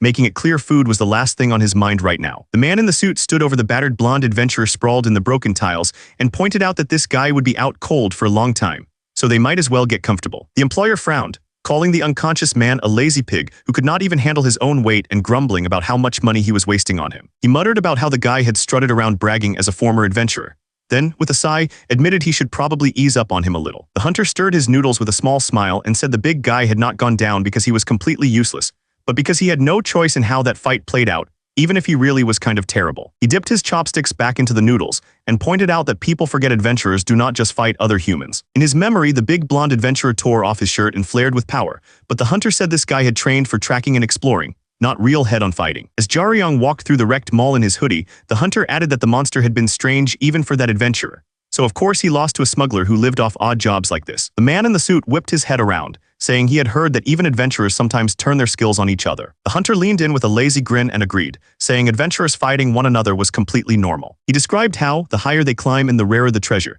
the more often adventurers clash over it like stars crowding around a single giant gem. He went on about comrades who had trusted each other for years, only for one to end up face down on the floor while the other walked away with the prize and a long red trail behind him. The employer stammered, asking if adventurers really went as far as taking each other out, and the hunter calmly drank from his cup and said no one would stop them anyway, since inside a dungeon anything could be written off as another monster attack. The man in the suit froze, staring ahead with wide eyes as the weight of what he had just heard finally hit him. The hunter said that the stronger an adventurer gets, the more they have to train like crazy, always ready for someone to come after them. He pointed out that the blonde adventurer on the floor simply was not high enough class to handle that kind of fight, so this was the result. The hunter took a drag and joked that going after a teammate like that was almost cute in his eyes. He added that the only reason anyone noticed was because it happened outside a dungeon, so it had to be a light scrap rather than a real fight to the end. The employer, still shaken, latched onto one word and asked what would have happened if they had been using proper equipment. The hunter calmly explained that equipment meant the armor and weapons adventurers bring for hunts, then brushed it off, saying that for real monsters it barely mattered anyway. He flicked the ash and added that with gear like that, even their poor friend on the floor could have lasted a bit, then calmly confirmed that yes, it really was that strong. Jaryong steadied his staff, watching the armored hunter stride out of the smoke like some nightmare. He finally understood what the other hunter meant when he said gear made up half an adventurer's strength. He replayed the clash in his head and realized something was wrong. That guy had not even tried to dodge. In his memory, the kick drove straight through the man's guard, blue mana bursting as it sent the hunter flying. No question that the hit had gone in clean. Yang Dajian dropped from above, sword raised, trusting the Shade Jacket's insane defense to shrug off anything Jaryong could do and telling him to stop wasting time thinking. The staff met the sword with a blast that cracked the floor, and Jaryong pushed back hard, snapping that talking like that to him was pretty rude. Yang added that it was not just disrespectful to him but to Jaryong's own life, then drove his blade forward, a burst of power slamming into Jaryong's chest and hurling him down the hall. He jammed his staff into the ground and poured mana through it, teeth clenched as a roaring wave of force ripped along the floor straight at him. When the blast finally broke, Jaryong surged forward, closing the gap until he was face to face with the grinning helmet, both of them ready to settle it up close. Yang's blade carved bright crosses through the air, each swing heavier than the last. Jaryong barely slipped past the strikes, but one cut still traced across his face as the force hurled him backward. Air roared past Jaryong's ears as he tumbled, the sting on his cheek reminding him that even a glancing blow from that monster could tear him apart. Yang laughed as he hammered down another blazing cross of light, jeering that Jaryong should fight like he did at the start, even though they both knew that gap in power had already become brutal. The system finally spelled it out.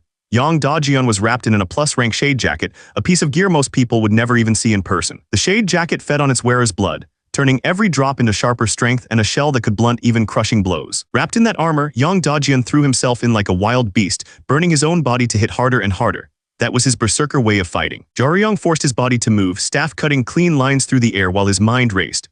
A style that Wild had to leave gaps, but if he guessed wrong on a counter, that armor-backed monster would end him. Yang fired off another blinding slash, but instead of backing away, Jaryong sprinted straight along its trail, betting everything on getting inside that deadly range before it was too late. Jaryong's eyes went round as it hit him that he had charged in exactly where Yang wanted. Yang burst into crazed laughter, wrapped in that brutal glow, bragging that Jaryong had walked right into his trick. Yang mocked that the kid had held out longer than he expected, but as he watched Jaryong kneel with his staff planted, something about the posture made him tense up. Jaryong sucked in cold breaths, then wondered out loud if there was some special reason everyone was coming after him so hard today. His ruined jacket lay tossed aside as Jaryong straightened up in just a torn white shirt, casually saying he had actually been pretty fond of that thing. The armored hunter stared back, his single red eye burning, while Jaryong calmly said Yang was nowhere near as strong as he had expected. Jaryong admitted that huge aura had spooked him for a moment, but pointed out that for someone that's scary on paper, Yang had only managed this much against a high school kid with no gear. Facing that hulking armor, Jaryong said it looked like Yang's whole act was just riding on his gear,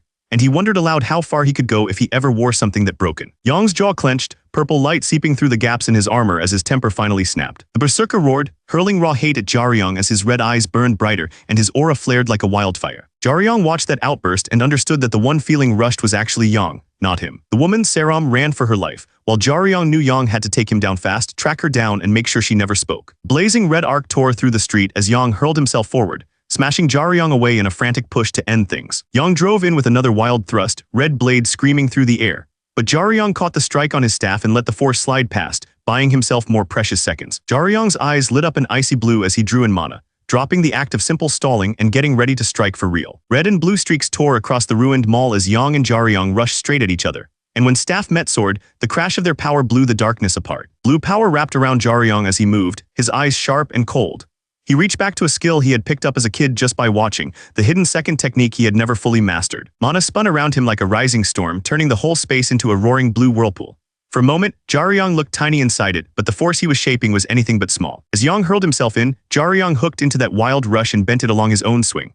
He poured the berserker's force into his staff, stacking it on top of his own to land a hit he could never pull off alone. Masked Fighter twisted his body and let the built-up force burst through his swing.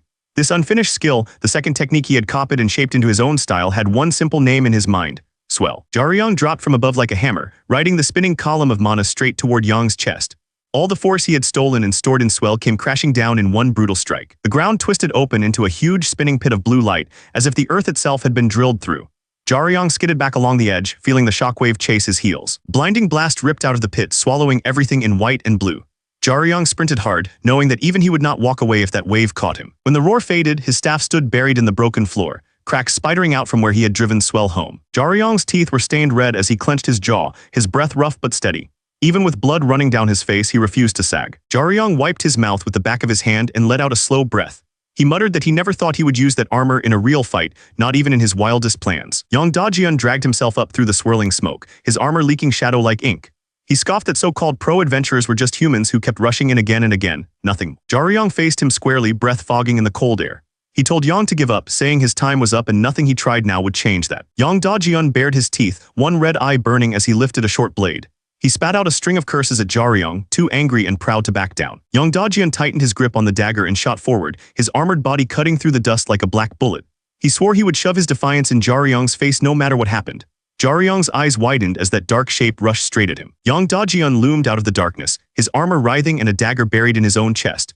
With his red eye cutting through the smoke, he growled that no matter what it cost him, he would make sure Jaryong did not walk away from this. High up on the 5th floor of the wrecked department store, the air felt heavy and cold.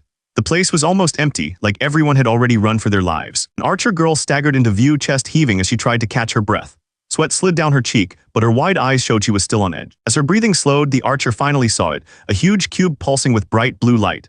For her, that strange machine looked like the only safe way out of this nightmare. She pressed her hand onto the glowing circle without hesitating, trusting that this weird cube was built to save students, not trap them. Blue letters floated up from the cube as the system checked her hand, calmly stating that student number 27037, Jin Saram, had been confirmed. Relief finally softened Jin Saram's face as she told herself that all she had to do now was go back.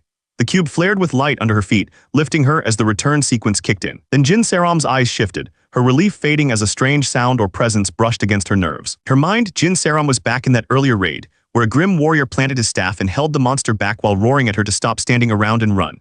She remembered sprinting away with tears in her throat as he shouted that she had to stay alive, since her survival was the only way he would ever see a reward. Jin Saram told herself that nothing would change even if she walked away. Still, her fingers dug into the return token on her chest, like she was holding back the urge to turn around. Pictured Yong Dajian's wild smile as he swung his blade, fighting that monster alone. Saram decided he would never have stood his ground without knowing some way out, so she chose to believe in that and faced the dark mall instead of running. Her small figure moved through the broken hallway, fog curling around her boots as the blue glow of the portal burned at her back. Every step away from safety felt heavier, but she kept going toward where Dajian had stayed behind. In his school days, Yong Dajian had classmates pressed against the fence, faces swollen and brutal as they begged him not to pick on them again. Their shaking bodies made it clear he was the one who decided how far things went. Yong Dajian remembered that even back then everything felt simple to him. While the whole yard watched, he handled fights like they were nothing, already sure he was built different from the rest. On paper and in practice, Yong Dajian never missed. Every subject showed perfect scores, every test marked him as top of the class. Adults crowded around him with proud smiles, treating him like a born genius who could do no wrong. In class, Yong Dajian sat back with his phone while friends hovered nearby, laughing along with whatever he did. He had the kind of quiet control where everyone treated him like the one on top without him even trying. Then came the one result he could not bend, a cold notice from Warrior High saying he had failed the first test. Staring at his own name on that rejection, Yong Dajian realized that in this world, talent meant less than money and the right ties. Gangyon High put up a huge banner, cheering on the new kids who wanted to be adventurers. Yong Dajian stood at the gate, staring at the campus like it already belonged to him. In his mind, if everything was judged by talent and skill, there was no way anyone here could beat him. During the hardship test, Yong Dajian reached the top alone and planted the flag while the others were still gasping at the bottom. The system named him first place, and the worn-out students around him could only stare up, knowing how far behind they were. Yong Dajian treated that win like proof that he was one of the few real geniuses. The exam report backed it up, with his score towering over second place so much that kids in the hall whispered he was on a different level and bound to become a ranker. He walked past their stairs like it was only natural. Soon, the whole class stood lined up on the field as the staff wrapped up graduation, sending them off toward the real adventurer world. After the ceremony, a teacher called Yong Dajian over, praised him for taking valedictorian, and said he was sure this kid would grow into a great adventurer. Yong Dajian shook the man's hand with a bright smile, acting like the model student. Inside, though, he mocked the teacher as a worn-out has-been and swore he would climb so high that people like this could only look up at him. The teacher just kept smiling, his face marked by old scars, proud of the student he thought he was sending out into the world. Young Dajian collapsed on the dungeon floor, covered in blood and shaking so hard he could barely breathe. For the first time, the so-called genius looked like just another scared rookie who had seen something he could not handle. He had begged for help, sure the call meant life or death, yet the stranger stood over the monster's ruined body like it was no big deal. Staring up at the jaws that had ended his whole party, Dajian could only mutter that one creature had taken everyone but him. Facing the mountain of dead flesh, Dajian finally saw how huge the monster really was, and how small the man who felled it looked beside it. That calm back told him more than any report could about the gap between them. The hunter's eyes were flat and distant, weighing Dajian like he was nothing more than a number. Dajian froze because that was the same look he had always given weaker people. In that instant, as the man walked past him without a word, Dajian finally understood where he actually stood. In his mind, the old teacher's smile came back, along with the promise that he would become a great adventurer. Now Dajian realized those words had never been a prophecy for some chosen hero, just a kind man trying to comfort a talented kid. He pictured himself climbing above a sea of grasping hands, not as a star in the sky, but as someone just a step higher than the crowd. Dajian finally accepted that he was only slightly better than average, not the monster of talent he had believed. His thoughts snapped back to the present, to the plain jacket on Yu Jaryong's back that was actually stitched from a unique vampire. Dajian understood that wearing something like that meant Jaryong had already walked through battles Dajian could barely imagine. In his head, Dajian pictured the vampire that jacket came from, a dark figure letting every drop of power in its chest pour into Jaryong. Realizing that Jaryong had walked away from a trade like that, Dajian finally grasped just how far apart their worlds were. The monster loomed out of the red haze, eyes burning as it promised to come for him as payment for trying to take it out. Jaryong dashed in with his staff, admitting to himself that this thing sounded pretty risky but refusing to slow down. He barely finished the word in his head before the demon hurled itself at him, turning his warning into a real charge. Their powers met in a blinding streak that carved across the street, the impact alone shaking the... Watching from the edge of the swirling space, Jaryong realized the demon's speed had not really jumped that much. The monster still lunged at him with glowing eyes, but now he knew exactly how fast it could move. In the next breath, Jaryong was already on top of the monster's writhing body, using it like a ramp as he raised his staff for a crushing blow. A thick drop fell from above and hit the pavement, the dark stain proving that Jaryong's attack had finally bitten into the creature. The demon's chest heaved and its breath came rough, those burning eyes narrowing as it realized this human was actually pushing it back. Jaryong dropped to one knee, chest heaving, every muscle shaking as he used the staff just to stay upright. Cuts burned across his skin and warm streaks ran down his face, but he still refused to let go of his weapon. His vision blurred at the edges as his breath came out in harsh bursts, but his eyes stayed locked forward. Jaryong forced his focus back, knowing one slip here meant he would not walk away. The demon straightened inside the red mist, studying him with a sharp glow in its eyes. It admitted that Jaryong had somehow blocked that last strike and even praised his reaction speed, calling his talent impressive. Jaryong froze for beat, thrown off as the demon wondered why someone with that kind of skill was wasting it as a smuggler. The question slipped past all the noise of the fight and made him glance back with a sharp frown. He stuck the small cylinder between his teeth and flicked the lighter, eyes never leaving the monster. Jaryong muttered that the sudden compliments were weird, like the demon was trying to mess with his head. The demon gave a low, amused answer, saying Jaryong's reasons did not matter to it anyway. All it cared about now was the fight in front of them. As Jaryong steadied his breath, the demon actually thanked him, saying his talent made this hunt far more fun.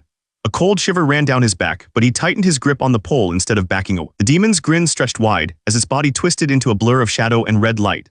In the next breath, it hurled itself at Jaryong with a roaring wave of power, eager to crush the gifted smuggler it had just marked as prey. Jaryong leaned into the storm of power and sprinted straight ahead, every step cutting through the swirling red mist as he drove himself toward the demon instead of away from it. As he ran, Jaryong felt his muscles answer cleanly and saw his life bar still shining bright.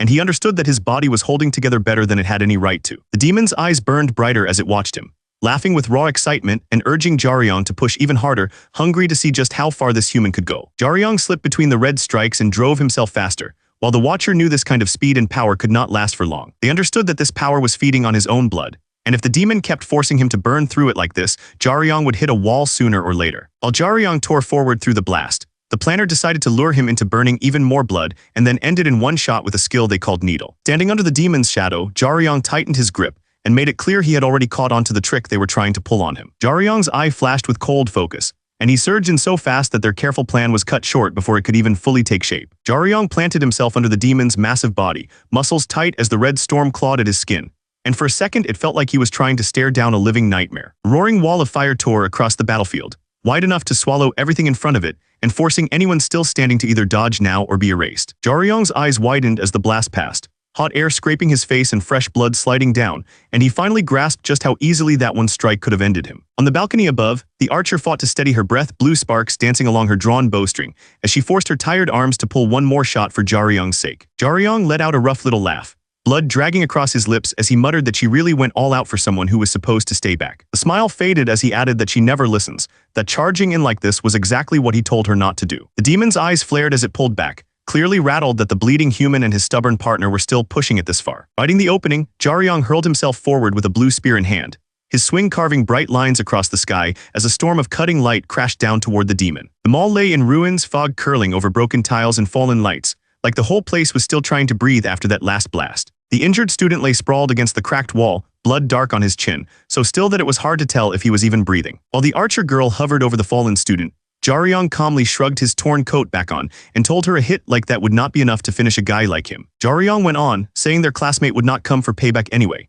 since starting trouble with them would only drag down his bright future and shiny public image. The archer's shoulders stiffened as she glanced at him, clearly not convinced that calling it even just because his reputation was safe really counted as making things right. Jaryong met her stare with a faint smile and asked if she had already forgotten what he had done for her. He reached down and closed his fingers around his staff, reminding her that he had pulled her back from the brink before, which meant she owed him more than she liked to admit. In his mind, the fight replayed, first when he charged straight into the demon's blast to cover her, and later when he dragged her out again after she trusted him enough to follow him into the fire a second time. The archer girl flushed bright red, shaking with anger because instead of just taking her thanks, he brushed it off like it meant nothing. Her voice echoed through the wrecked mall as she yelled that it would not hurt him to just say thanks.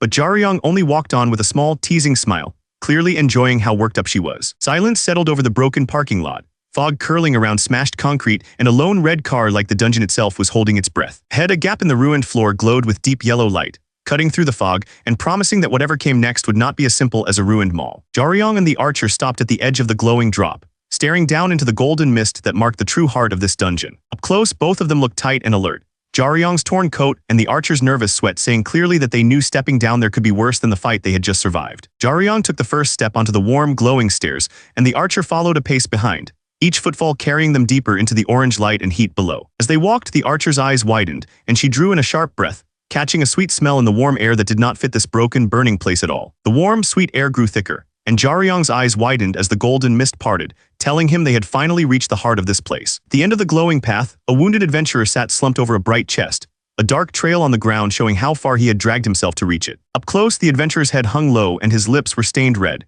yet his hand still pressed down on the chest like he would rather break than let go. Jaryong crouched in front of the man without a word, studying the chest he had died to reach and weighing what kind of reward was worth all this. Bathed in the golden glow, Jaryong lowered his eyes, already deciding how to use whatever was inside this chest to his own advantage. He sat right on top of the chest and glanced back at the archer, pointing out that this was exactly the kind of rare sight she had followed him here to witness. With a calm nod, Jaryong suggested they find out what was worth all this trouble and slowly pulled the lid open, while the archer bent in close beside him. As his fingers lifted the lid, a blinding golden light burst out of the chest, washing over them with a warmth that felt far too strong to be simple loot. As the light washed over them, Jaryong froze, stunned by the smell pouring out of the chest, a scent unlike anything he had ever faced in any dungeon. The glow came with a sweet, almost loving smell, so strong it tried to wipe their thoughts clean and make them forget why they were even here. Jaryong forced a crooked smile, already guessing that with this smell leaking out into the dungeon, every monster around would be racing straight toward this spot. His eyes drifted to the bulging sack beside the lantern, wondering if it was stuffed with the same royal jelly that was turning this whole place into a beacon. The archer, nerves fraying, urged Jaryong to pack it up and get out, and he agreed, pushing the chest closed as they both prepared to bail before anything nasty showed up. Soon they were back in the cold, ruined mall, walking side by side with their gear on their backs, the warmth of the jelly's glow gone but the unease still clinging to them. They stopped at a fresh crater in the broken floor, staring down at the empty spot where someone should have been and quietly noting that whoever had been here was already gone. The archer stiffened as a furious shout from Semin ripped through the empty street, promising payback against the ones who had done this and warning Jaryong that their problems here were far from over. From across the wrecked mall, Semin shouted that he would never forget their faces, spitting pure hate at Jaryong and the archer. Semin bolted after them, raging that he would do anything it took to take them out. While Semin yelled that they would regret this day, Jaryong just glanced back, more curious than scared by the outburst. As he tore through the overgrown street, Semin's fury curled into a wild grin, already dreaming about how he would pay them back. Then the grin slipped, and the hot rush of anger cooled as Semin finally felt that something around him was very wrong. High above, a hulking monster dropped out of the misty trees, its mouth stretched wide as it dove straight for Semin's unguarded back. Semin glanced up with a faint gasp, finally seeing what was falling toward him but having no time left to move. The skull-faced beast crashed down on him in a blur of teeth and weight, cutting his chase short in a single brutal impact. Jaryong and the archer trudged past the wrecked shop, sweat still running down their faces as the cold air finally hit them. Jaryong told her they should slip out through a back way, and the archer quietly agreed, trusting his sense for danger more than her own. By the time the sun dipped low, the ruined city and the overgrown forest lay under a thick orange haze, quiet again on the surface. From a rocky ridge, Jaryong looked over the burning sky and decided this spot was far enough that nothing from the mall would follow them. The archer caught up and asked if this stunt would mess up his test, but Jaryong just answered that he still had time and did not seem rushed at all. With the danger behind them, Jaryong held out his hand and told her it had been good fighting together, ready to go his own way again. He added that crazy as the day had been, they had both wrapped up the jobs they came into this dungeon for. The archer looked at him and smiled, clearly relieved to be alive and a little grateful to have met someone like him in that mess. Their hands met in a firm grip, a quiet promise to keep what happened here between them. As Jaryong turned his back and started down the slope with the case, the archer called out that he had to keep this job secret, pay what he owed, and stay careful if he wanted to avoid running into her again. She gripped her bow strap and started to speak again, her voice suddenly unsure. When she shyly asked if they could meet again someday, Jaryong stopped mid-step and looked back, clearly not ready for that kind of request. Later, inside the damp underground station, half-finished snacks sat on the cold tiles, showing someone had been killing time while waiting. The white-haired handler lounged against the broken wall with a book in hand, looking up from the pages as footsteps echoed through the empty station. When Jaryong finally walked in, the handler greeted him with a lazy smile and joked that the run must have been fun. But Jaryong just told him not to start and kept moving. The handler's eyes dropped to the heavy black case at Jaryong's side, and he told him it was time to open it up and see what he had brought back. The handler stared down into the open case, his eyes widening a little as the smoke from his cigarette curled up past his face. He took the glowing lantern from Jaryong and said that if this thing ever hit the market, it would sell for enough cash to buy a few buildings without breaking a sweat. Jaryong sat on the worn crate with his fingers locked together while the handler told him he had done well, and that the money would hit his account tomorrow. The handler turned the lantern in his hand, the warm light washing over his tired face while he took a slow drag and let the room fall quiet. Jaryong lifted his head, a bit startled, as the handler suddenly asked if he was actually okay. The handler covered his mouth with one hand, smoke slipping through his fingers, as he asked if Jaryong was shaken, because of that adventurer who had not made it after crossing blades with him. Jaryong shuffled forward with his hands stuffed in his pockets and said the man had not fallen while fighting him, so there was no reason for him to feel any kind of remorse. The handler watched him with a half-lidded eye, hand still over his mouth, and calmly asked if there was something else that had gone down in there that Jaryong was not telling him about. The handler took a drag from his cigarette and brushed off his own question, telling Jaryong to forget about the elevator as the kid pulled his jacket on to leave. His eyes went to the open case on the floor, and when Jaryong asked if he could take the extra stuff since it did not look like royal jelly, the handler studied the wrapped bundles in silence. He finally answered that anything besides the main target belonged to the smuggler, making it clear that these two bundles were Jaryong's to take. As Jaryong reached into his jacket, the handler casually wondered aloud about the kid who would end up eating that stuff, and the question made Jaryong pause for a second. The handler lifted the glowing lantern and explained that this thing could even bring someone back, but said its most tempting power was actually something else entirely. In Jaryong's mind, it turned into the image of a body wrapped in power, as the handler explained that the lantern could raise a person's very limit of talent, a secret almost nobody knew about. The handler added that it only worked on people who had not grown up yet, so the ones in charge would never hand it to someone with no future. As Jaryong slung his backpack and started walking off, the handler remarked that the lucky kid was almost surely from Warrior High, and that name stuck in Jaryong's head as he stepped back into the smoky tunnel. The handler just nodded at Jaryong's words, agreeing to let him go as he pointed toward the exit with the bundle still in his hand. As Jaryong headed out with his backpack,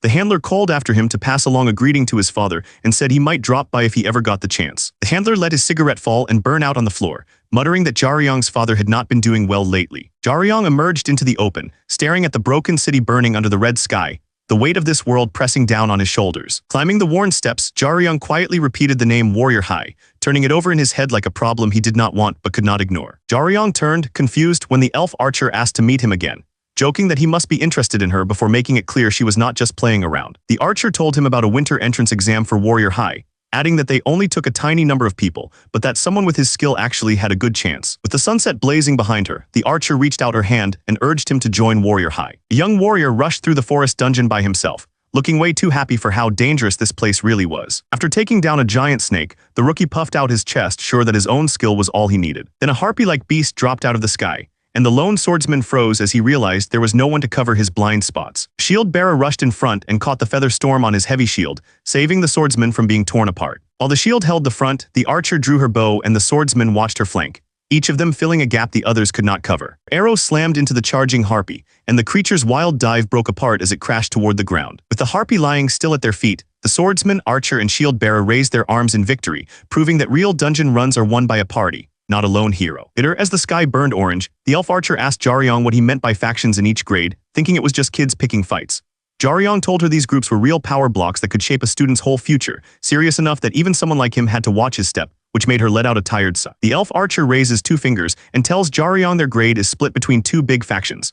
Each one is led by a student from the top 3, a pair of elves who look more like young bosses than classmates. Jaryong taps his chin with his staff, asking if the factions also decide who parties up and if she really does not belong to any side at all. The elf archer folds her arms and admits the teachers never step in, acting like the whole faction mess is none of their business. Jaryong hesitates, but the elf girl cuts him off, saying she already knows people think she is just not good enough.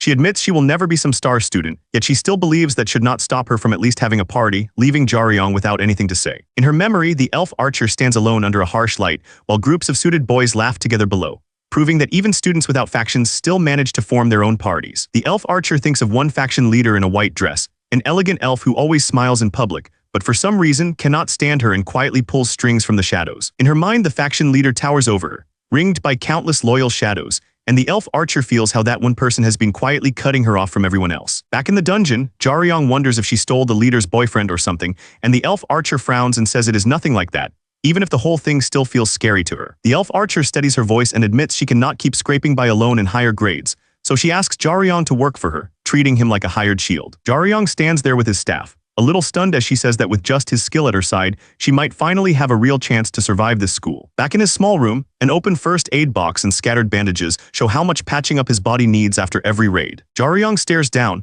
eyes wide over the bandage on his nose, replaying her offer in his head, and weighing what it would mean to actually stick with someone. He sits on the edge of the bed, wrapped hands resting on his knees, and thinks to himself that she is a strange one to trust a guy like him this much. Later, the elf archer lets out a small breath and reaches toward the glowing wall that marks the dungeon's edge, nerves and excitement mixing in her chest. She steps through with a nervous smile, calling out that she has arrived, as if saying it out loud will keep her from backing out. Around her, the Gangnam 12th dungeon barrier rises like a burning forest wall, marking the line between the safe city and the place where real hunters are made or broken. The elf archer stands there for a moment, staring into the glowing forest and thinking about that strange guy who agreed to help her. Jaryong walks off with his staff over his shoulder, tossing her a simple wish for luck and hinting he will not be the one to call first.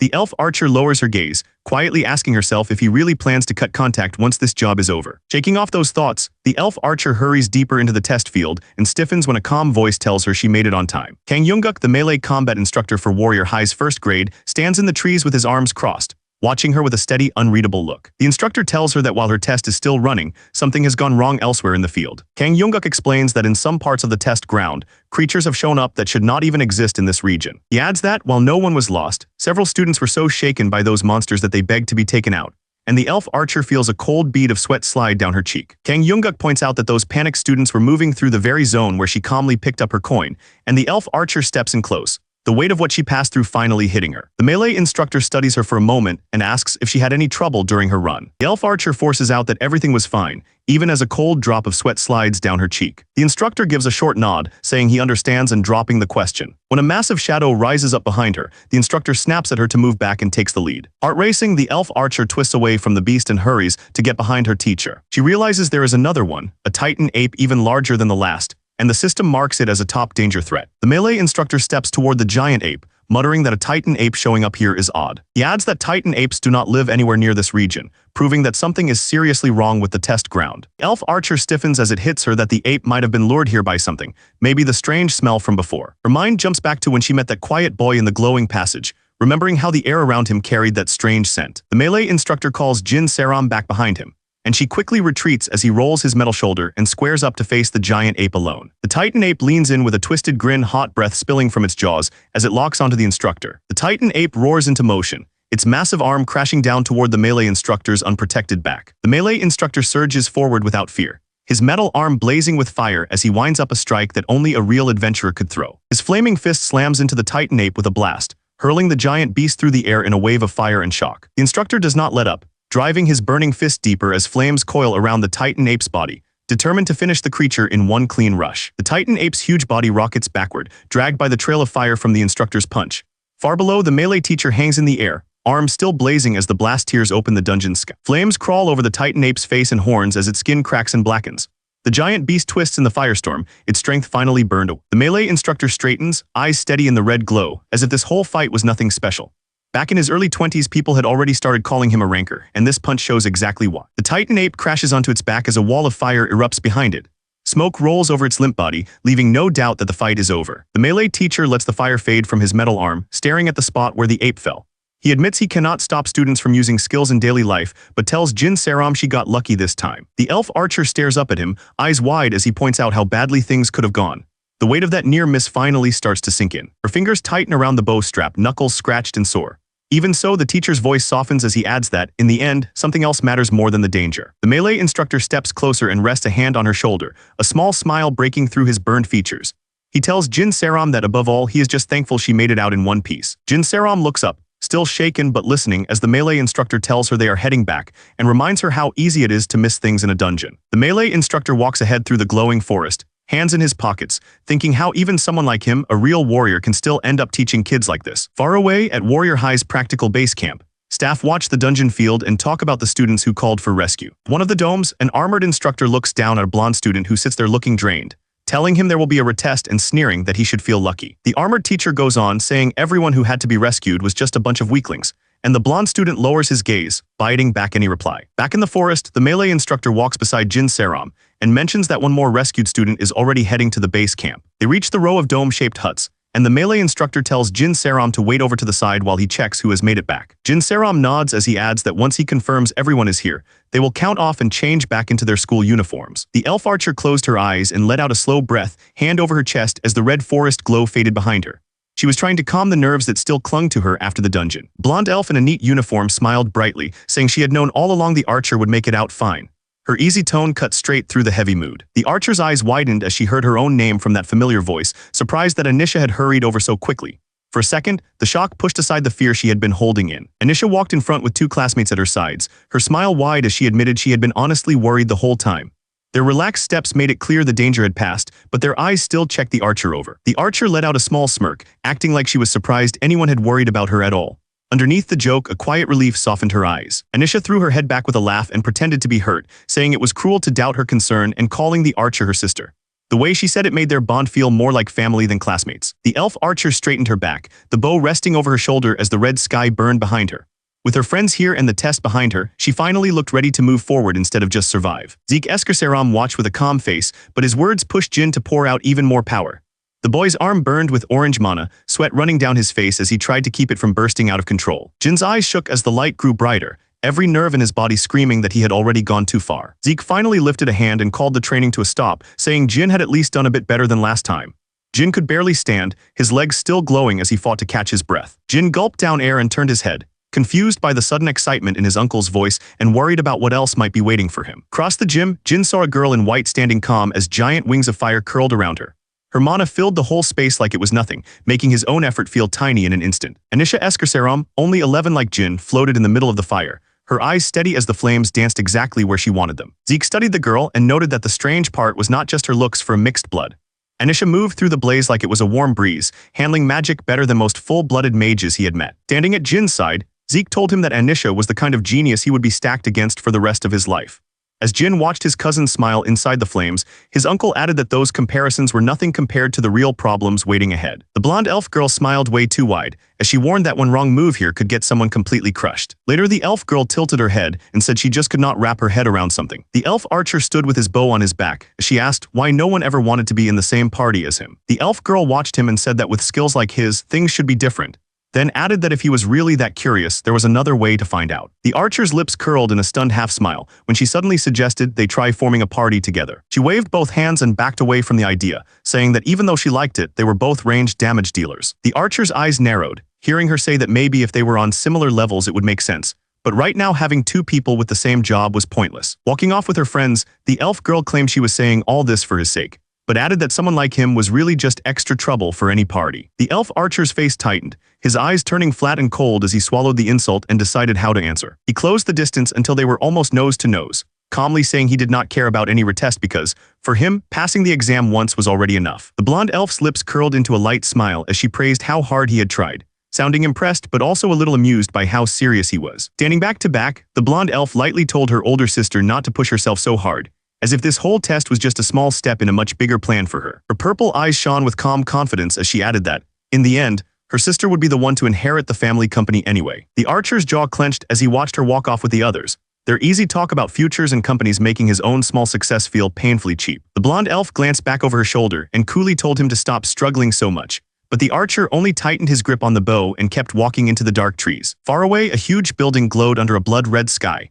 its bright windows hinting that whatever came next was already in motion inside. Jaryong yanked the door open and hurried inside, heart already racing at the thought that something might have gone wrong. He stopped at the doorway, staring at the doctor and nurse by the bed, and quickly asked if something had happened to his guardian. On the bed, his father lay with his face twisted in pain, the purple lines under his skin spreading like they were waking up all over again. The doctor and nurse traded a tense look, sweat on their faces saying clearly that this was bad and they were running out of answers. Out in the hallway, the hospital moved like any other day. But none of these people knew there was a patient inside with a condition almost no one had ever seen. In a cramped office, the doctor told Jaryong that his father's illness was almost unheard of, the only known case of someone living after being infected by dragon's blood. Jaryong sat rigid, fingers locked together, as he heard that with today's medicine there was no way to heal or even improve his father's state, only dull the pain for a while. The doctor went on, saying that even making those painkillers was a problem, because they needed the milk of an extremely dangerous monster just to brew a single dose. The doctor described the sky tiger, a 5-star threat with wings like blades and burning eyes, as the only source of the antidote Jaryong's father needed. Jaryong leaned forward, eyes wide, and said he did not care how rare it was. He had the cash and money was not the problem. The doctor explained that adventurers were using a new potion made from that same milk, a drug that pumped up their strength and toughness for a long time with just a tiny dose. The doctor went on, saying that this popular potion and Jaryong's father's medicine both needed the very same thing, the milk of the sky tiger. He said that in the past, sky tiger milk was rare, but still something you could buy if you had enough funds, since people saw it as fancy but not very useful. Now companies and top adventurers were cutting deals, buying up every drop of sky tiger milk they could find and turning it into profit and power. Jaryong shot to his feet, rage breaking through as he demanded how they could let a man lie dying while all that milk was being wasted on potions. The doctor raised a hand, looking worn out, and told him that the lack of milk was not even the real problem. The doctor laid it out clearly in Jaryong's mind. Just easing his father's symptoms would take enough sky tiger milk to brew 10 full doses of that power-up potion. The doctor, looking worn and tense, admitted that the government might step in if there were lots of patients like Jaryong's father, but one man alone was not enough to move them. Jaryong stared at him, stunned, as the doctor explained that his father was the only patient on Earth with this condition, so no one would ever trade that kind of profit for a single life. Lights glowed across the hospital as the doctor said they would do what they could, but without sky tiger milk, money and effort alone would not save the man inside. Later, Jaryong sat by himself on a park bench under the stars, the weight of his father's chances pressing down harder than the night around him. He leaned forward, fingers locked together, and let out a long, shaky breath, feeling completely boxed in for the first time in years. After a moment, his hand moved on its own, grabbing his phone and tapping quickly, reaching out to the one person he thought might actually help. Across town, a tough-looking fighter paused mid-training, staring at her phone as Jaryong's message popped up, and her eyes widened at what he was asking her to do. The fighter wiped sweat from her brow and hurried to reassure him that his timing was fine, sounding more eager than bothered. Jaryong sat on the bench and admitted he did not really have a choice, telling her he would take the deal. The fighter's face turned serious as she asked what kind of condition he wanted in return. As the empty bench sat under the gym lights, she thought over his request and admitted it sounded workable, though she would need to check a few things. Jaryong straightened up, stunned, when she calmly told him she could get the potion he needed. The fighter laughed lightly and explained that her company's lab was already making that potion, and the dose he needed was nothing big for them. Jaryong rubbed his face, confused by the strange way she talked about this world, but she quickly waved it off and told him to leave that part alone. Jaryong slumped against the bench, staring up at the hospital lights as they ended the call, agreeing to meet that Sunday to settle everything. The fighter wiped down her face, phone to her ear, and reminded Jaryong that he now had to get ready for the Warrior High entrance exam. Not long after, Jaryong headed to the Jinseong Group's Special Defense Research Center, the huge complex where her company tested new gear and potions. Jaryong stood in front of the building with his gear slung over his shoulder, letting out a slow breath as the size of the place sank in. He turned at the sound of a familiar voice, pulled out of his worries as she called to him. The fighter stepped away from her car in a leather jacket, waved, and asked how he was holding up,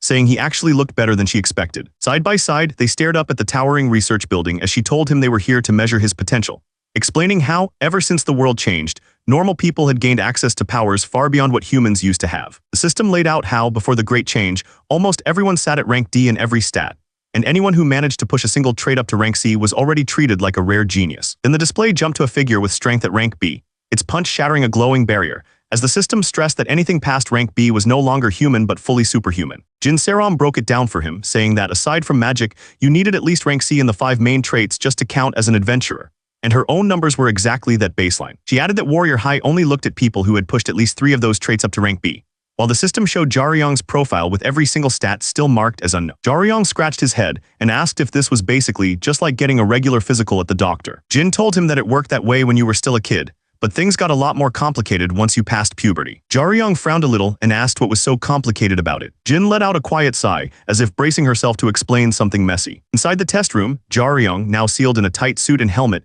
realized he should have caught on the moment she asked how he was feeling, especially with this Gear Crone Pro unit humming beside him. Facing the towering test robot, Jaryong decided that since he was already here, he might as well go all out, whipping his staff through the air as he admitted he had been dying to know just how much potential he really had. Jaryong lowered his stance and tightened his grip on the staff, eyes locked ahead. He was done holding back and was ready to treat this test like a real battle. The core in the metal block lit up bright blue, and the whole unit started to wake like a beast opening its eye. The metal giant unfolded to its full height, blue light burning in its chest. Jaryong stood under it with his staff raised, facing a machine built to crush limits. The training robot lunged forward with heavy, whirring limbs, turning the room into a storm of metal.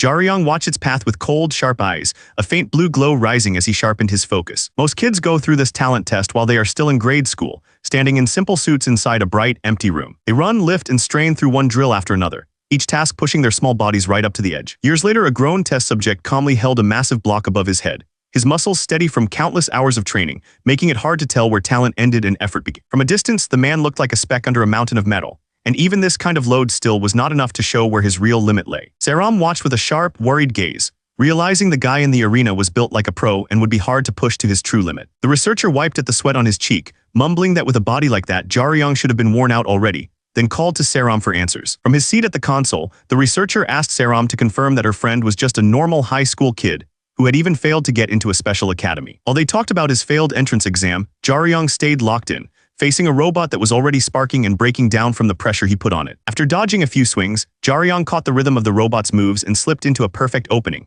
his counter so clean that the researcher muttered he was already sharper than most full-time adventurers. Jaryong drove in with a sweeping strike wrapped in blue light, moving with the easy confidence of someone who had done this 100 times for real. Watching that last exchange, Saram's eyes widened as the researcher suddenly brought up the old measurement, hinting that something about her friend's records did not add up. The researcher folded his arms and frowned, admitting in a tight voice that the whole matter of Jaryong's earlier measurement was messy and not easy to explain. The armored proctor watched Jaryong move and let out a tense breath, admitting to himself that the kid still hadn't reached his limit. Power surged through the metal block as the system began cranking the test up to a harsher level. Saram looked up in surprise, sensing that bumping the level by just a notch or two would never be enough to corner Jaryong. The researcher leaned back in her chair and calmly said they might need to drop safe mode and push the machine to full power, reminding Saram that they both knew how crazy that sounded. Saram's face tightened as she remembered that taking safe mode off for someone who wasn't a pro was treated like a major crime. Saram spread her hands in frustration, asking how they were supposed to measure his limit if they kept the safety locks on, and the researcher crossed her arms, admitting she honestly had no idea. The researcher pressed her fingers to her temple, mulling it over until she finally muttered that only one option was left, something even she had never tried before. The researcher jumped up, ready to pitch her wild plan, but a dry voice from behind cut her off, reminding her that she was not being paid to pull crazy stunts like that. A sharp alarm started blaring and both the researcher and Saram froze. The tech's face went pale while Saram stiffened, already guessing who that alert had called in. Zeke Esker Saram, the Jinseong Group's director of research, walked in with calm, heavy steps. He coolly pointed out that they were using the research lab without filing anything, like they were kids caught sneaking around. Saram greeted him as her uncle, her voice tight, and pointed out that he never even came in on Sundays. That small detail told her just how badly they had messed up. Zeke's eyes stayed cold as he said that whatever they were doing had better be something they were ready to face prison time over. He was not treating this like a family favor at all. Saram quickly stepped forward, hand on her chest, and said she was the one who had pushed for this test. Behind her, the researcher bowed her head, letting Saram stand between them and the director's anger. Zeke repeated her claim in a flat tone, as if testing it on his tongue, and made it clear that just saying she had asked for it did not suddenly make everything fine. The director turned his back on the researcher and fixed his gaze on Saram, asking if she really thought that excuse would be enough to cover for his own staff member. He cut straight through her attempt to take all the blame. His next words hit harder, as he reminded Saram that this place belonged to her father, not to her.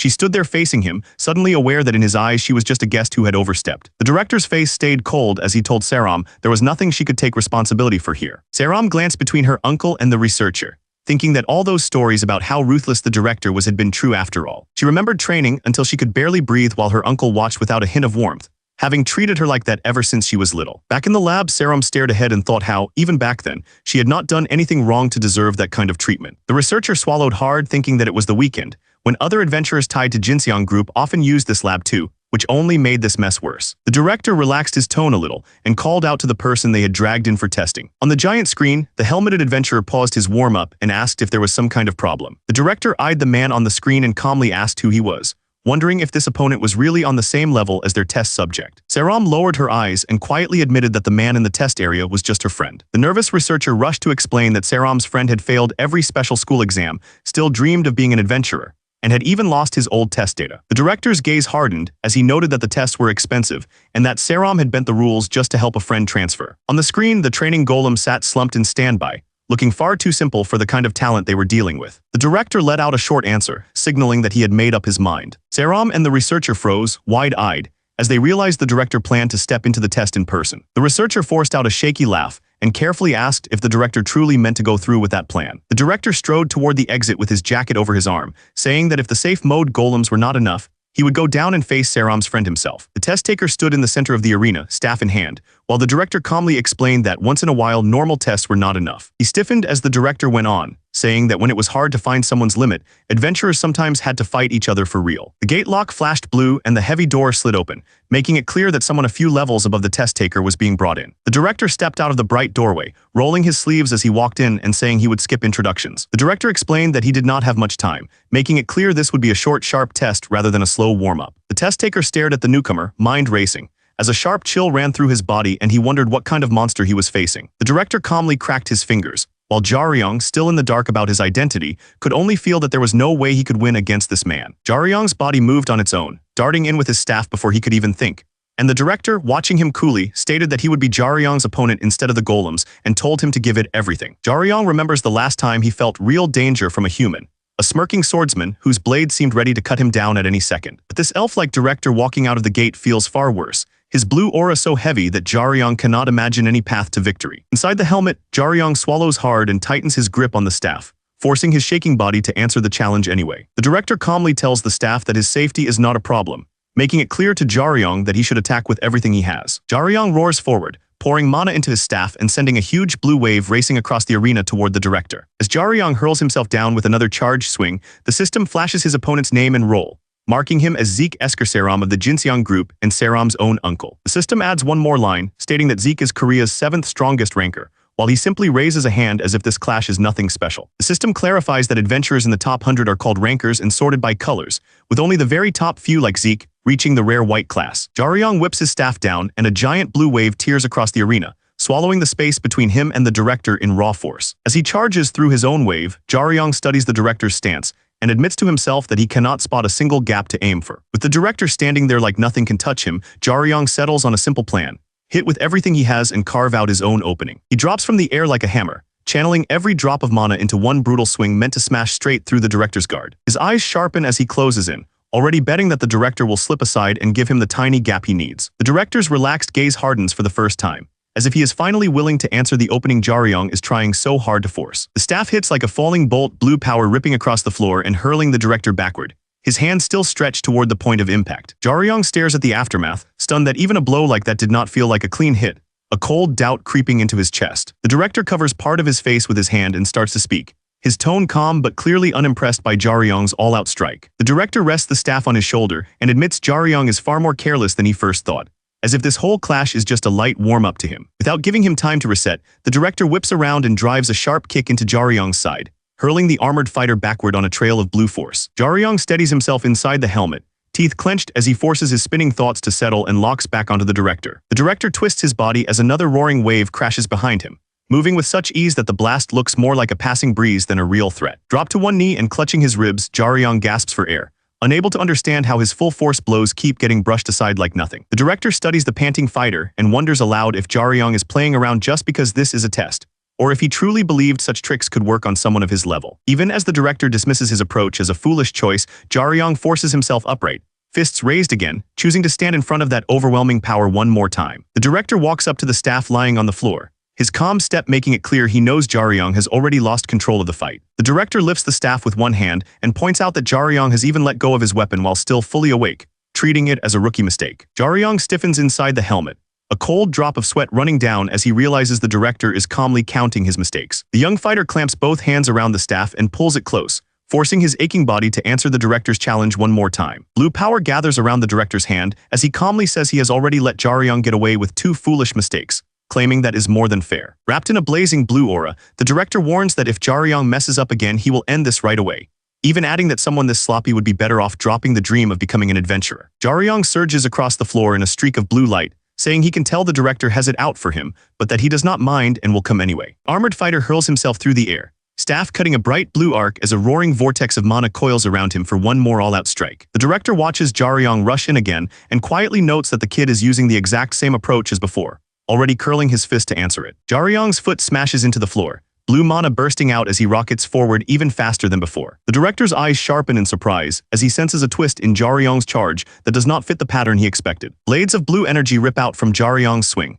streaking across the arena toward the director like a sudden volley. The director glides between the flying mana blades with lazy steps, calling it a textbook ranged follow-up, and deciding it still falls short of what he expects. Grin tugs at Jaryong's mouth inside the helmet as he whips his staff around, sending out an even larger wave of mana and warning that everything so far was only a warm-up. Jaryong's fingers clamp around the glowing staff, mana whipping around his arm as he pours everything into the next swing. With his whole body behind it, Jaryong swings and launches a blinding sphere of blue light, sending his full power roaring straight toward the director. The director rolled his body through the storm of blue light, letting the blast tear past while he stayed just out of reach. Blue flames curled around the director's fingers as he watched the fading blast, and admitted to himself that the kid's power was not bad at all. He drew his fist back and drove it forward, blue power exploding from his arm as he smashed straight into the incoming sphere and blew it apart. In the control room, the staff stared at the screen as the director's power filled the arena, whispering that this looked less like an entrance test and more like a duel between real pros. Saram laughed in disbelief, telling the elf woman that this monster on the screen had not even been accepted by any other school,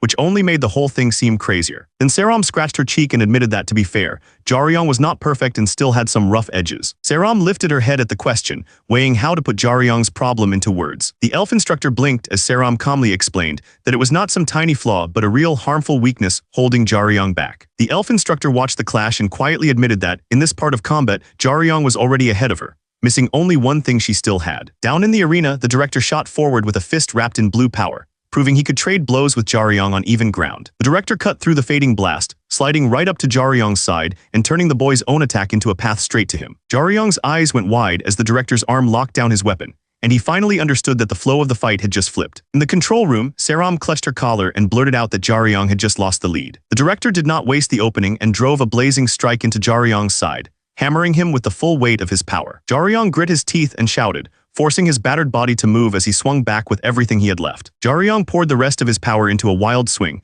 but the chief was already stepping past the arc, calm and steady inside the storm of blue light. The chief glanced back at Jaryong and admitted that at least the kid had managed to hang onto his weapon. He added that such control should be basic for any fighter, and his fist hammered into Jaryong's body again and again to make the point clear. The chief's last punch sank deep, blue power bursting out as Jaryong's body folded around the impact. The blast hurled Jaryong clear across the arena, smashing him into the far side and leaving a streak of light carved into the floor behind him. In the control room, Saram watched the blast fade and muttered that the chief was on another level, even though she could tell he was still holding back. Beside her, the elf supervisor stayed quiet, eyes fixed on the arena as she weighed what this one-sided finish said about Jaryong. Back in the arena, the chief looked toward Jaryong and said there was no point brooding over the result, since this was a match he would have lost no matter what he tried. Jaryong hung over his staff, legs shaking, the wall behind him cracked from the hit. He stayed on his feet, but the way he slumped there made his struggle to accept this loss look almost sad. The chief watched the broken stance and said Jaryong was missing even the simplest training. Saram echoed the words under her breath, eyes wide, as she realized how harsh that judgment really was. The elf supervisor lifted her head, surprised as Saram admitted that Jaryong's talent and battle sense were on another level, but his basics were a mess. Saram took a slow sip from her mug, and said his stance and sense of attack and defense were so rough it felt like he had never been trained at all. She let out a quiet sigh and admitted she was disappointed, knowing that with training in the basics, that kind of talent could have made him far stronger. The supervisor's eyes softened as she remembered Jaryong once telling her he had never been taught by anyone.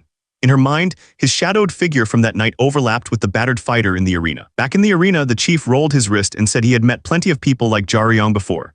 Far off by the cracked wall, Jaryong still struggled to stand, looking tiny in the empty space. The glowing message repeated the chief's claim that people like Jaryong had all the talent in the world but never tried. And the supervisor frowned, a drop of sweat sliding down as she knew that was not the truth about him. Jaryong kept his head down, the crack in his visor staring back like a warning as he waited for the chief to read out his score. As the chief calmly suggested he should just give up, Jaryong's fingers twitched, his hand shaking between backing down and holding on. The chief turned his back on the arena and said that someone as weak as Jaryong could easily lose everything if he kept leaning only on raw talent. Looking at the worn-out fighter by the shattered wall, the chief quietly admitted even to himself that he did not know why he kept pushing this kid so hard. Jaryong dragged in a rough breath and said it felt like the chief had been going out of his way to tear him down, asking if it was because he could not stand people he saw as lazy. The chief's eye widened, Jaryong's guess about his hatred for slackers striking closer to the truth than he liked. Jaryong stepped in instead of backing away, lifting his staff as he told the chief he did not care about the score and wanted one more round to prove how hard he had worked. In the control room, the staff stared up at the blinding screen, confused by the data pouring in from the arena. The researcher pressed a hand to her head, wondering what was going on with Jaryong's readings. The supervisor leaned over the desk and told Jaryong they had all the data they needed, urging him to stop fighting. She called out to him by name, saying he had done well and that the test was over, so he could come in for his results. Out in the arena, Jaryong stayed on his feet with his staff in hand, breathing hard but clearly not ready to walk away. The elf instructor watched Jaryong from across the misty floor and told him that fighting again was pointless, since the result would not change. He wondered aloud if Jaryong simply wanted to be acknowledged, saying he could admit the kid had done well and shown stubborn grit. Jaryong lowered his head, sweat rolling down his face, and said he was not after praise at all. Jaryong remembered standing alone with a cheap staff, no teacher, no guidance, just raw fear and stubborn will. He had to build every move from zero, forcing his body to learn what no one would show him. Over time, his body started to keep up with his talent. Even without formal drills, he smoothed out the rough parts and turned those clumsy swings into clean, sharp strikes. Real dungeons became his classroom, with monsters like this charging straight for his throat. Every raid forced him to polish his instincts if he wanted to walk out again. Soon he was slipping past monsters and taking them down like it was nothing, his growth almost unreal. Yet even as his skills soared, Jaryong never saw himself as some chosen genius, just a guy doing what he had to do. Most of the adventurers he met looked the part and bragged like legends, but crumbled the moment things got rough. That gap between their image and their real strength left him more annoyed than impressed. The elf instructor quietly admitted that he had judged Jaryong wrong, blaming himself for lumping the kid in with all the posers he had seen before. Power flared around the elf as he promised to crush Jaryong's anger with sheer force, treating this like a lesson he would carve into the kid's body. Jaryong stared back, bruised and breathing hard, realizing this next exchange would show just how wide the gap between them really was. The arena fell quiet as blue light wrapped around both of them, dust and mist curling in the air. Neither moved yet, but it felt like the whole place was holding its breath for the next strike. Jaryong's lips curled into a sharp grin as that wild blue power wrapped tighter around him. Meeting someone this strong lit a fire in him he had been trying to ignore. The chief stood there with his back full of old scars, blue energy roaring off him like a storm. Jaryong could tell at a glance that this was a man who had survived more real fights than most students could even imagine. Their shapes overlapped, the chief's broad frame lining up over Jaryong's slimmer body as both gripped their staffs the same way. Without even noticing, Jaryong's fighting spirit had risen to match the real warrior in front of him. Up in the control room, the elf instructor leaned over the desk wide-eyed, while the analyst hugged her hands under her chin. They both wondered why the calm chief was suddenly burning with the same wild energy as the kid. The elf's bright eyes narrowed as she watched the feed, a chill running through her. Something about the way Jaryong was standing now was nothing like the clumsy student from earlier. Down in the arena, the chief lifted his hand slightly, studying every line of the boy's posture. He could tell right away that Jaryong was no longer holding his weapon like a simple training staff. Jaryong shifted his weight, shoulders loose and low, staff angled for a clean strike as blue power licked off his back. To anyone watching, he looked less like a student and more like a seasoned fighter stepping onto a real battlefield. His eye thinned to a sharp line, all doubt gone as he fixed on his target. In that quiet breath, Jaryong was ready to treat this match like any dungeon where holding back meant not walking out. Jaryong whipped his body around, turning his staff and mana into a roaring blue whirlpool.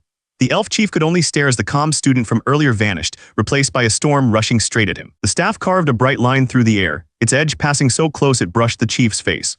A thin cut opened on the elf's cheek, and he finally seemed to grasp just how sharp this kid's control really was. The analyst jerked back from the screen, hands half raised, as Jaryong's blue arc swept across the arena again and again. His swings looked simple, but each one flowed into the next with zero wasted motion. Down in the arena, the chief started to move the same way, his own mana flaring blue as he matched each swing. He could tell the form was rough compared to a master's, but the core of it was solid and dangerous. To the chief, Jaryong's stance looked plain and even a bit crude compared to textbook staff work. But that only made the raw strength behind it stand out more. As he followed the flow, the chief could not spot a single gap between Jaryong's strikes.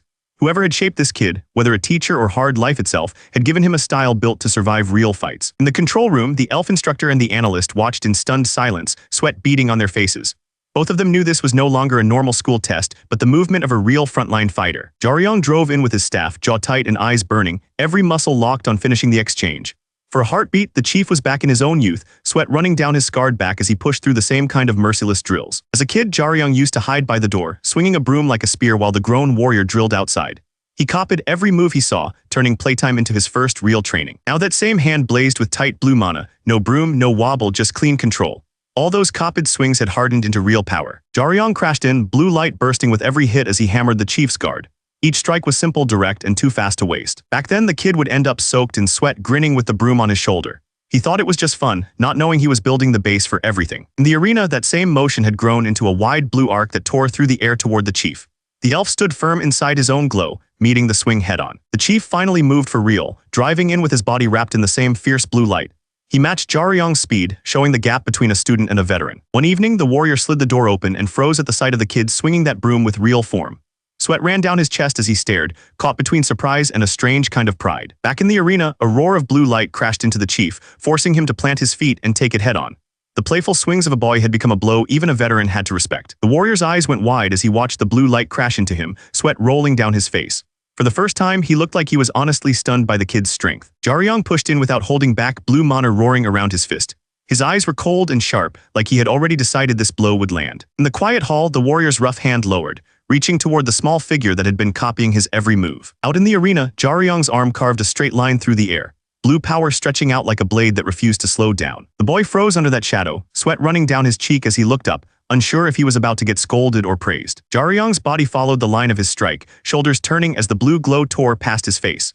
He moved like someone who had drilled this motion a million times. Back in that hallway, the warrior dropped his hand onto the boy's head, heavy but careful, and the kid squinted up at him, trying not to. The warrior's hard features eased into a small, proud smile, like he had just decided that this stubborn kid was worth teaching for real. Jaryong threw himself straight down the path of his own attack, blue mana wrapping around him like a falling spear as he closed in on the elf. The elf warrior watched him drop and realized there would be a tiny gap the moment Jaryong hit the ground, a single opening he could use. Jaryong felt his body already locked into the swing and knew he could not slip away from a counter right now. The elf warrior relaxed his hands and decided to answer the kid's choice, ready to give him the full-force clash he had been asking for. The young fighter lowered his stance and hurled himself straight in, meeting the coming blow head-on instead of backing off. The elf's body snapped back as Jaryong's power crashed into him, the force hurling him away in a burst of blue light. The arena vanished in a blinding flash as their last strike blew apart, launching the elf high into the air. Up in the control room, the staff members stared at the screen, stunned that a student had just forced out a final strike on that level. The young fighter lay on his back, chest heaving, his last attack spent.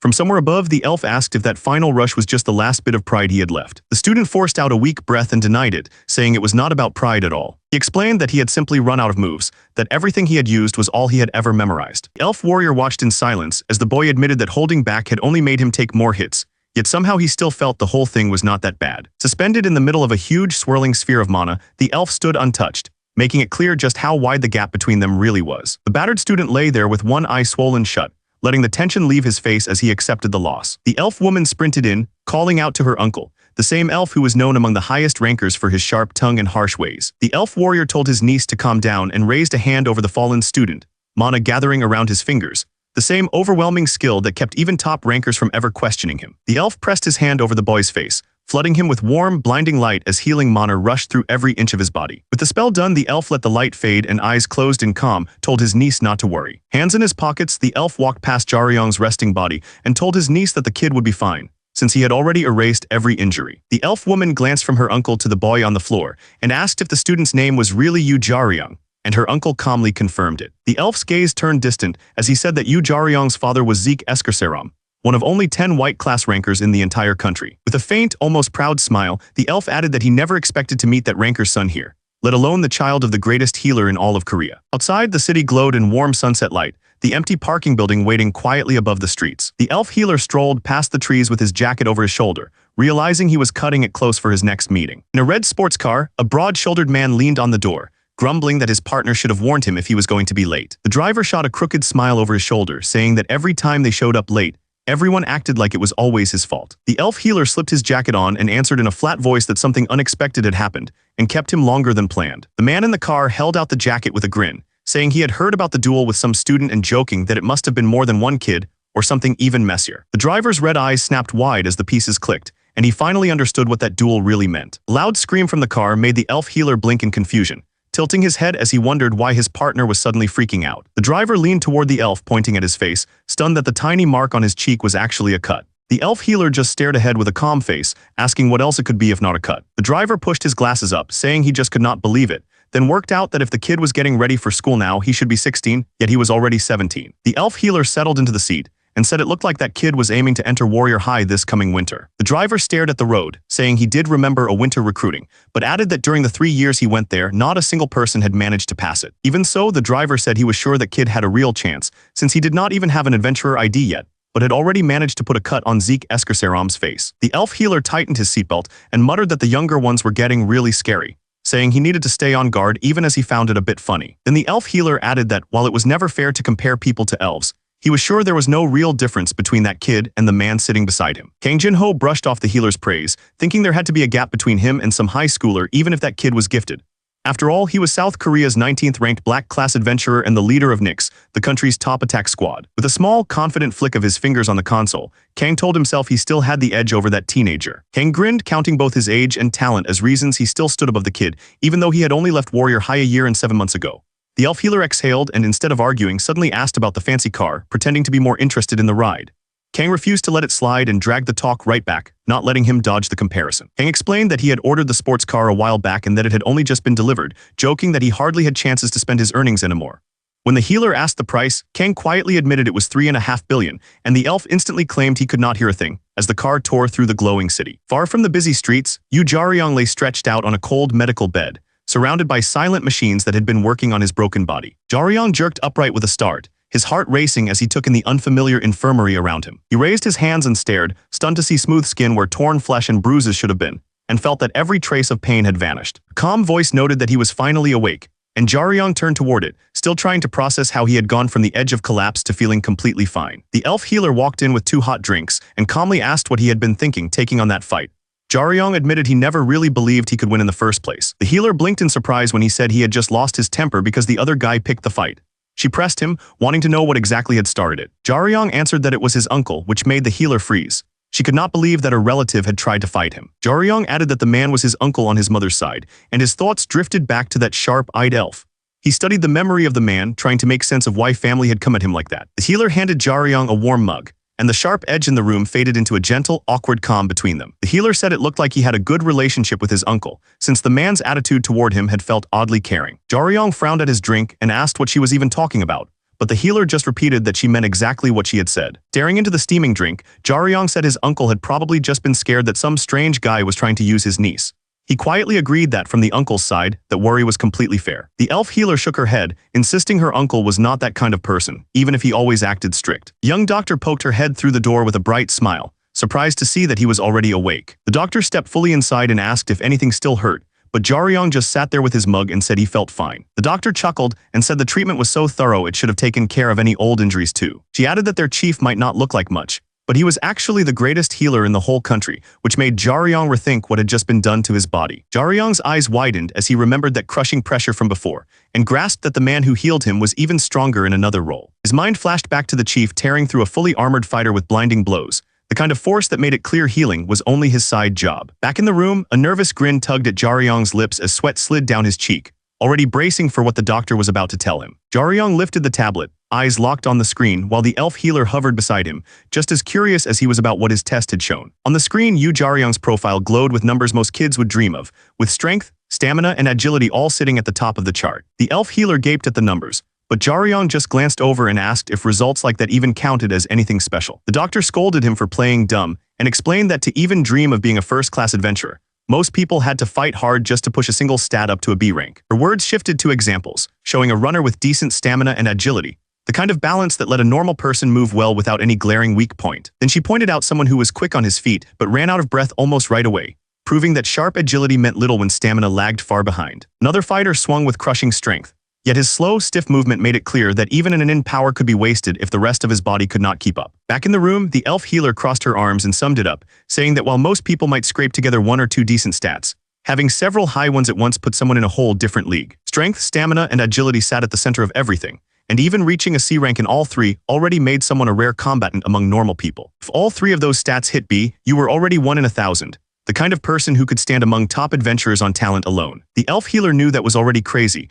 yet Jaryong's sheet showed strength at B and the rest sitting at a balanced set of raw numbers that felt almost unreal. In her mind, she lined those numbers up with the first-year monster from the dungeon raid department and realized Jaryong would already be on that same level, which honestly scared her. Jaryong finally tore his eyes from the tablet, sensing that the healer was about to drop something he actually needed to hear. The doctor pointed out that the chief Jaryong had just fought did not have a single stat higher than an A, even though everyone treated him like a legend. As Jaryong stared ahead in silence, she stressed that these numbers only showed a person's built-in talent, and said they had nothing to do with how sharp someone's skills were right now. She used an easy example, someone packed with potential but stuck at the very bottom because he never trained, and warned that even the best stats would feel no different from a D rank if a person just coasted like that. She talked about the parts of a fight that numbers could never catch, like how well your skills match you, your sense for battle, and all the time you have spent on the field. The elf healer admitted that what she was saying might sound a bit harsh. The doctor said she had seen plenty of adventurers who started behind in talent, but still caught up just by grinding forward with stubborn will. The elf's cheeks warmed as she took in those words,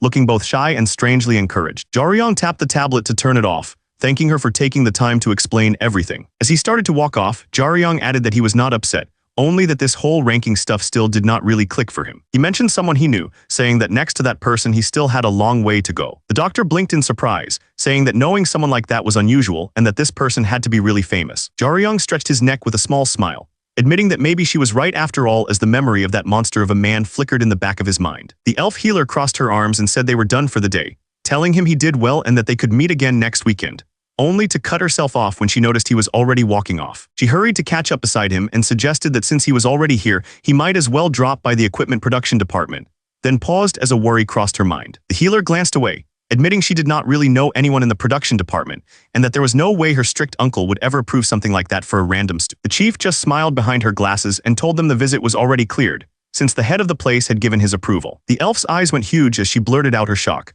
unable to believe her uncle had set that up before even heading out. In her mind, she replayed the moment her blonde uncle strode down the corridor with his jacket over his shoulder, calmly telling her that once the boy woke up, she was to bring him to the equipment production department. The chief had gone on to say that the boy was his guest and that the smith should craft a weapon that fit him perfectly, telling her not to worry about how much it would cost. The elf suddenly burst out in shock, yelling about how crazy her uncle was for setting all this up. Jaryong slowed behind her, staring with a blank face, wondering what on earth she was freaking out about. The explanation started with a goofy hero swinging a shiny sword, showing how adventurers dream about top-tier weapons and armor more than anything else. Then it cut to a real fighter, muscles tense and mana flaring, pouring so much power into his blade that the air around it burned blue. In the next instant, the sword burst apart in front of him, and the stunned warrior could only stare as his own strength wrecked the cheap weapon. The idea was simple. As an adventurer's body and skills level up, their plain starter gear has to be swapped for weapons that can actually keep up. Back in the workshop, Jaryong scratched his head, admitting to himself that the logic made sense and that he should probably just be grateful if someone was offering him free equipment. The elf healer blinked at him, thrown off by how casually he questioned whether he even needed proper equipment yet. Facing the healer and the production chief, Jaryong wondered out loud if Warrior High would just lend them decent gear anyway, only for the staff to remind him that, school or not, students were expected to bring their own tools. The chief and the elf just stared at him, at a loss for words that someone this strong could be so clueless about how Warrior High actually worked. The elf healer rubbed her forehead, blaming herself as she admitted that Jaryong was really planning to join Warrior High. Young Yeoman just stared, suddenly aware that this simple talk about gear had much bigger stakes. The healer told him that for a regular adventure school, his guess would be right, but Warrior High did not play by those normal rules. She explained how most schools limit what weapons and armor students can use so everyone starts on a fair field, no matter their background. Jaryong frowned and asked if that really applied to Warrior High, since a school with that much money should be able to just hand out good gear to everyone. Young Yeoman laughed weakly and said it was not about a lack of funds at all, but about the ideals Warrior High was built on. The graduate said there would always be gaps in talent and power, and that being able to get your hands on strong equipment was treated as a skill of its own. Jaryong stayed quiet as she finished, by saying that Warrior High students were expected to show up with their own weapons and armor. He finally spoke up, pointing out that if getting gear was counted as an ability, then the whole setup just handed an edge to kids born into rich families and called that talent. The researcher cleared her throat and admitted that he was not completely wrong about rich kids having an edge. Jaryong frowned slightly, not sure where she was going with this. She talked about how anyone who made it into Warrior High was already seen as a first-class adventurer, with the potential to become a star. The graduate grinned and asked if he really thought companies would ignore someone with that kind of promise. In his mind, she painted a clear picture of rich suits shoving briefcases of cash at students, offering deals for modeling gigs or a cut of their future earnings. Then the researcher proudly shared how she herself had landed a scholarship from the Jinseong group, along with a guaranteed researcher job all the way to retirement. Jaryong actually looked impressed and put his hands together, while the elf healer just stared at her coworker, a little embarrassed by how hard she was bragging. The graduate finished by saying that once you were inside Warrior High, there were countless chances like real battles and tests where you could prove yourself against everyone else. Jaryong went quiet, turning the words about the test over in his head and trying to judge how bad it might really be. In his mind, he pictured all kinds of weapons and armor, knowing the transfer exam would punish anyone who showed up with second-rate gear. Far away, the elf healer drove calmly, already acting on the chief's order to back Jaryong up for the test. The researcher cheerfully told Jaryong that all the details were set, and that he just needed to head down to the underground refinery. She flashed a bright smile and wished him luck, saying she really hoped he would make it into Warrior High. Jaryong walked into the quiet hall lined with heavy elevator doors, feeling how serious this whole trip could have been if things had gone wrong. The elevator, the elf healer pressed the button and glanced back at him, puzzled that he was acting like some hidden favor from his uncle had almost caused trouble. Jaryong rested his hands behind his head and admitted that the more he heard about the transfer test, the clearer it was that every hopeful student was pushing themselves to get ready, which the healer said was only natural. The elf healer admits she had even planned to help him with her own money, just so he would not fall behind on gear for the test. Jaryong throws his hands over his mouth in shock, clearly touched, which only makes the healer frown as she admits that his dumb happy face somehow annoys her. The elevator chimes and the doors slide open on level B3, spilling warm light into the hallway. Inside, the healer smiles and says that no matter how rich someone is, what really matters is the person they trust to make their equipment. She explains that the Jinseong Group's production team is known as one of the best in the world, then tells Jaryong they have reached the fort. Jaryong stares ahead, thinking that gear is gear and there probably is not that huge a gap between different makers. He walks beside the healer through a bright, jagged doorway, stepping into a space lit by a harsh orange glow. Jaryong's eyes widen as the heat and roar of the place wash over him. Below, the Jinseong Group's underground blacksmith stretches out like a fiery canyon, rivers of molten metal and towering machines showing just how wrong he was about equipment not making a difference. The heat rolls up from below like the inside of a volcano, and Jaryong learns this whole forge used to be a dungeon people called the Boiling Abyss. The elf healer watches his stunned face with a proud grin and asks what he thinks of the place. As she explains that this is not some shop where money alone gets you gear, Jaryong stiffens, feeling a massive presence rise behind him. The giant shadow moves in a blur, and Jaryong is hurled across the blazing floor before he can even steady his feet. While Jaryong catches his breath, a deep voice grumbles about Zeke dragging him out of a weekend nap and not even bothering to come down in person. Jaryong stares up at the horned, one-eyed giant and his mind jumps to the worst, wondering if an actual monster is standing in the middle of this forge. The healer jumps between them, waving her arms and hurriedly explains that this so-called monster is actually the team leader of the production department. The red-skinned team leader lets out a low chuckle, admitting that being called a monster is not exactly off the mark. The forge itself seemed to bow around Thunderhammer Argeus as he floated there, a red elder titan with a cannon for an arm. Jaryong realized this was not just some wild beast but a registered powerhouse, someone important enough to get special papers from the Korean government. The titan flicked a lighter, calmly lighting his cigar like this was just another lazy day at work. Jaryong looked up at him, shoulders tight, knowing the giant was finally paying real attention to him. The elf healer swallowed hard as Argeus wondered out loud whether the human Zeke mentioned was the jumpy kid or Zeke's own niece, adding that he had already been sent their records and fight clips from above. Argeus let out a bored sigh and said all that talk about data and footage was just human nonsense, nothing he cared about when judging someone. He admitted that kind of paperwork was normally dumped on his subordinates, but they had all cheerfully skipped out for the weekend, leaving him stuck here alone. The healer lowered her eyes, looking a little guilty for being the reason his quiet weekend had just vanished. Then the Titan shrugged it off, saying that since Zeke had asked him directly, he would handle this himself and get Jaryong's trial started. Jaryong glances up, clutching the long case at his side as the Titan asks if that thing is really his main weapon. Thunderhammer Argeus leans forward with a lazy grin, telling the kid to treat him as the target and try to hunt him down. Jaryong stares stunned, while the elf healer forces a shaky smile, clearly not expecting the trial to turn into a real hunt. The Titan's eye burns brighter as he explains that, among his kind, it is normal to refuse forging anything unless the client proves they are worthy of his blood, sweat, and tears. In his mind, Argeus compares this kid to the others, seeing a fighter who already knows what it means to hunt and who keeps a sharp, controlled hostility buried just under the surface. Deciding the kid might be worth the effort, Argeus tells Jaryong to prove it the simple way and try to beat him. The elf healer's face tightens with worry as she sees Jaryong actually stepping up, sensing that fighting this Titan is nothing like a school spar. Blue power curls around Jaryong as he draws his weapon, and Argeus looms over him, reminding everyone that once he offers a fight, he never backs down. Argeus's huge eye narrows as a streak of purple light flashes past, and in that instant he understands the kid is not holding back at all. Jaryong explodes forward in a blur of blue, driving his weapon straight into the Titan's chest with enough force to bend that massive body back. The elf healer covers her mouth, eyes wide, finally grasping that Jaryong just hit Thunderhammer Argeus with a blow meant for a real enemy. Jaryong's long weapon drops and rolls across the floor, its tip still glowing red, proof of how much power he just poured into that hit. One of the students stares at the burning weapon and silently insists there is no way some kid should be able to push a monster like Argeus that far. Thunderhammer Argeus looms in the smoke with the shaft buried in his chest, staring down at it and wondering where a no-name student even got a weapon that can hit him like this. Saram flinches at the blast, hands shaking, as it hits her that Jaryong actually went through with it. And her worry is not just about him getting hurt, but about what kind of monster he just picked a fight with. In this world, every monster gets a danger rank, marked by how many stars it has. Mantis fly hovers over the city with a single star by its name, the mark of a creature already strong enough to take a human's life if they are careless. Most 1-star creatures are just barely within reach for a grown adult with a weapon. But the moment the rank climbs to 2 stars, like with the cluster raptors, the fight starts to look a lot less fair. 2-star threats are the kind that call for trained soldiers with guns, forcing the regular military to step in if people are going to make it out alive. Then there are 3-star beasts like the juvenile Titan ape, a walking disaster so strong that even with heavy guns, facing it head-on turns into a nightmare for any squad. Ground troops have to bring out armored weapons and heavy machines just to stand a chance against that level of monster, turning the battlefield into a full-scale war zone. A 4-star monster like Democulus circles the burning towers, and at that point the order for the troops is clear.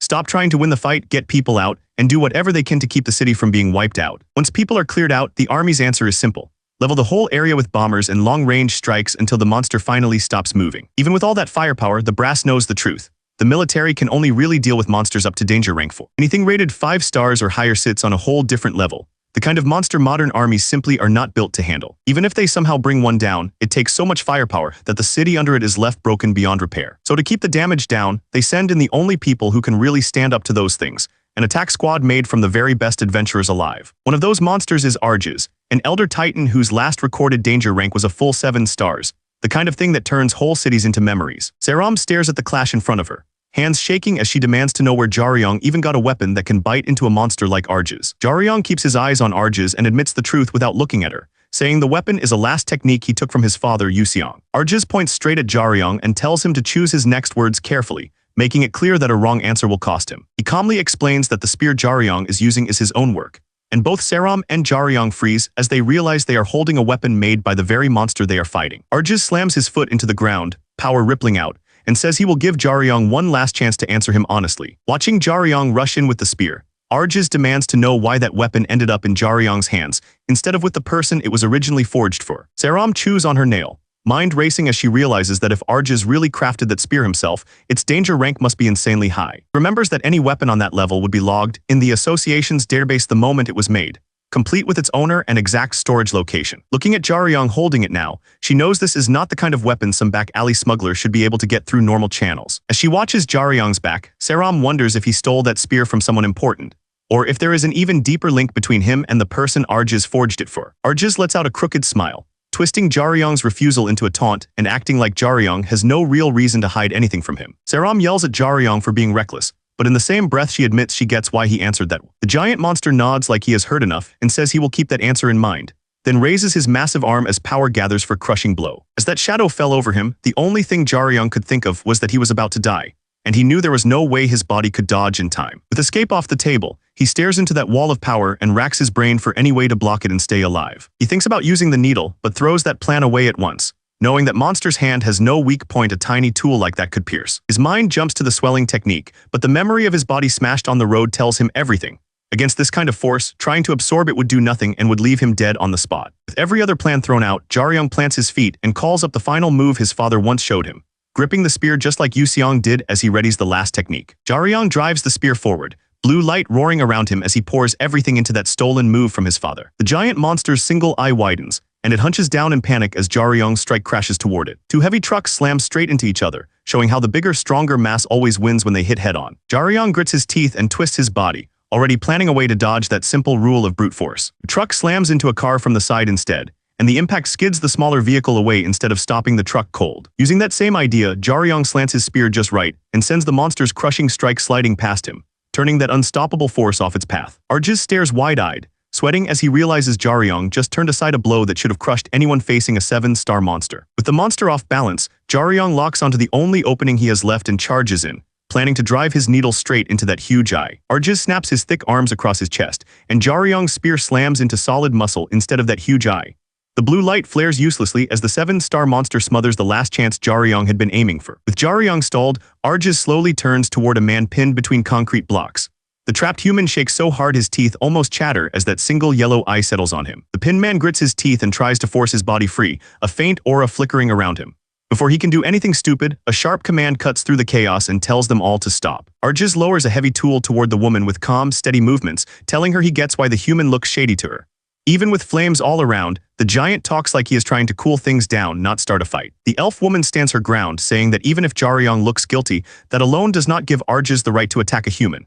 She reminds him that he knows this better than anyone. She spells it out clearly, saying that unless his own life is in real danger, a special naturalized being like him is forbidden from hurting humans. Arj's single eye tightens as she finishes, warning that if he breaks that rule, the world will stop seeing him as a citizen and start calling him a monster again. Arj's lets out a low breath and grips the device on his chest, telling her not to worry. Whatever he is about to do, he seems sure he can handle the price himself. The elf woman grabs Jaryong's shoulder and helps him sit up, her voice tight as she checks if he can still move after that clash. Her eyes widen as Arj suddenly starts talking about the weapon and why the kid carries it. The giant rubs the small object between his fingers and says that Zeke must have woken him up on purpose, all because that kid was carrying this weapon. With the elf steadying him, Jaryong stands while Arj's deep voice softens, offering an apology and admitting that Jaryong is the rightful owner of that weapon. Arj flicks the snapped cigar aside and calmly says he will make up for his mistake toward the human who hurt him. His single eye narrows as he curls his huge hand into a fist, admitting to himself that just now was the first time in 30 years anyone has managed to leave a mark on him. The elf woman grips Jaryong's arm and stares at him, wondering what Arj meant about some special right to that spear, while Jaryong just tightens his hold on it in silence. Arj rests his massive hand at his side and says there is a reason he works for humans now, a debt tied to that weapon and the person who once wielded it. The elf stiffened, realizing the story humans told about Arj's was wrong from the start. Arj calmly smoked and said that so-called famous squad had never even laid a finger on him. He told them the truth was simpler and scarier,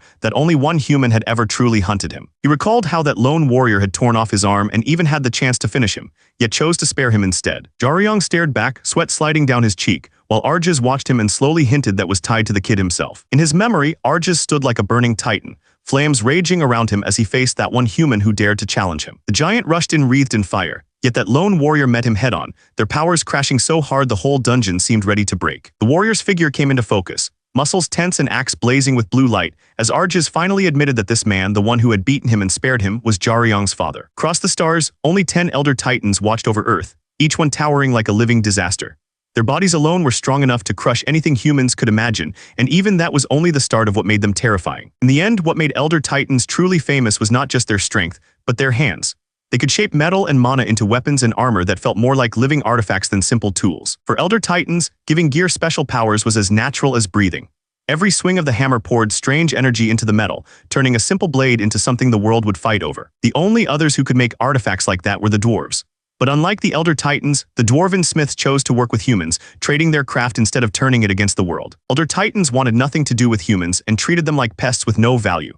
Down in their dungeons, even trained squads moved like scared intruders, fully aware they were fighting in a world that did not accept them. Years earlier, during the Gibeuk attack squad's push on Argius's dungeon, one team found out what that pride really meant. A towering construct rushed them, its shield cutting through the flames as if the dungeon itself had come alive to crush them. The system tagged the monster as Colossus B, an automatic doll built by Argius himself. Its danger rating sat just below a full disaster, more than enough to wipe out a normal squad if they slipped even once. Team 9 dealer Osunga checked his earpiece again and got only static. With their link to headquarters still dead, the squad had to face Argius's doll alone, knowing no backup was coming. Kim Youngmo curses that all magic comms are dead, guessing that something in the dungeon is jamming their signal. With no help coming, Park Jiaomin, the team's tanker and leader, roars for everyone to brace because the construct is charging straight at them. The Colossus surges forward, shield first, tearing across the stone floor like a runaway train. One of the raiders launches himself into the air, trying to meet that rush before it smashes into the squad. Park Jiaomin hurls his body down from above, muscles straining as he drags every bit of power into his arms. He means to meet that monster head-on so the rest of Team 9 does not get crushed. Blue lightning rips out as Jiaomin crashes into the giant shield, his skill turning the impact into a blast of raw force. The shockwave races through the dungeon, bright enough to drown out everything else. Even through the burst of light, the Colossus keeps grinding ahead, its shield chewing through sparks and rubble. The thing moves like nothing Jiaomin did could slow it down. Jiaomin grits his teeth as blue arcs crawl over his armor, every muscle screaming while he forces the shield to stop. He knows that if he gives even an inch, the whole squad gets run over. With the monster finally slowed, Jiaomin twists his stance and sends a lightning-filled slash up the Colossus's body. It is a risky swing meant to carve open the construct before it can build up another charge. The Colossus's eye flares, pulling blue light into a tight orb before hurling it across the hall. A lone fighter squares up under the glow, blades raised, knowing that if this shot lands, there might not be anything left to save. The armored construct staggered as the blue blast crashed into its shield, light tearing across the hall. Shards of stone and metal whipped past it, proof that even this monster could be shaken. One of the raiders trembled so hard his armor rattled, eyes wide and empty. Nothing about this fight matched the plan they had trusted with their lives. Not long ago, the Gibeuk attack squad had stood together under a clear sky, grinning like nothing in the world could stop them. People called them one of the best dungeon teams on Earth, and they believed it. Now, in the boiling abyss ruled by the Elder Titan Argius, one of those proud raiders could only slump against a scorched pillar, barely holding on. Their famous strength meant nothing in this place. The latest armored giant stared down at them, blue light burning in its eye. The squad had already struggled through 7 of these things, and each one had pushed them closer to the edge. They could batter one of the giants until it finally dropped, or they could throw everything into a retreat, but it never changed the pattern. Another armored monster always stepped out of the fire to take its place. One of the younger raiders stared at the churning ground, dread creeping in as he wondered if the other team was trapped in the same nightmare. At the front, the squad leader faced the glowing barrier and told them that if the main force was as beaten as they were, then getting out was their only choice. The squad leader stood before the raging mana field as power curled around his armor. A calm voice reminded him that, with all his experience, he should already understand what kind of dungeon they had walked into. The team leader let a small smile slip, like he had already made peace with the risk. He knew getting everyone out was almost impossible, but he was still going to try. The armored giant rushed in, red light pouring off its body. The leader's eyes flashed bright blue as he forced his ultimate skill to ignite, burning every drop of strength he had left. Power roared through him as he drove his shield forward to meet the charge. The boosted shield crashed into the Titan with a burst of blue light, shaking its metal frame.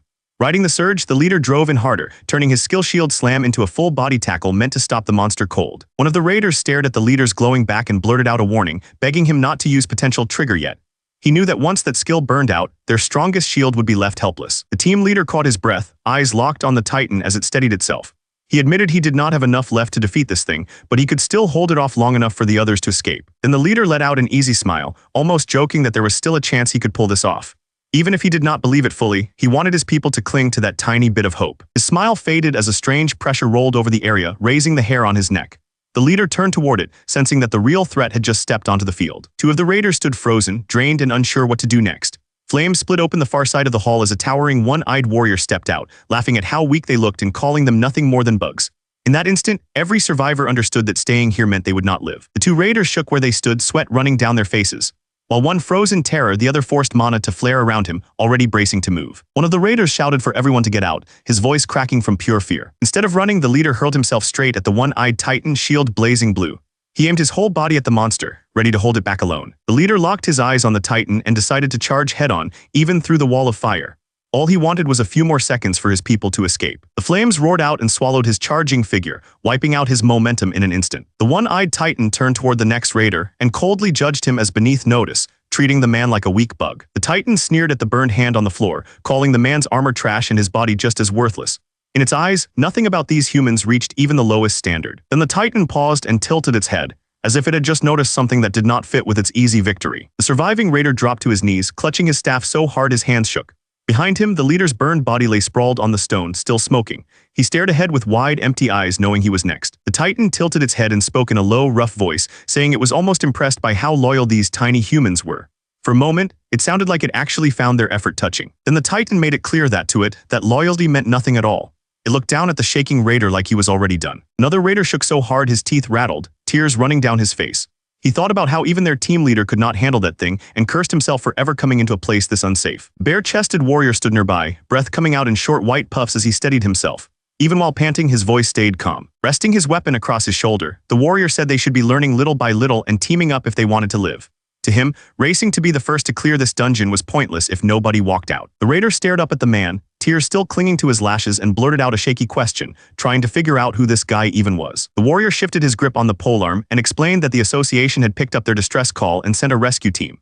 He introduced himself as Yu Xiang, a volunteer who, back then, was 32 years old. The shaken raider babbled that he had worn a new chest plate, but it turned out way heavier than he expected, which made it cheap for a reason. Yu Xiang just scratched his head with the axe, taking in how close this guy had come to getting himself crushed. The survivor's eyes went wide as he clutched his staff and stammered, asking if Yu Xiang had really come into this nightmare alone. Yu Xiang admitted he was the only one who had managed to reach this place, then tightened his grip and rushed forward.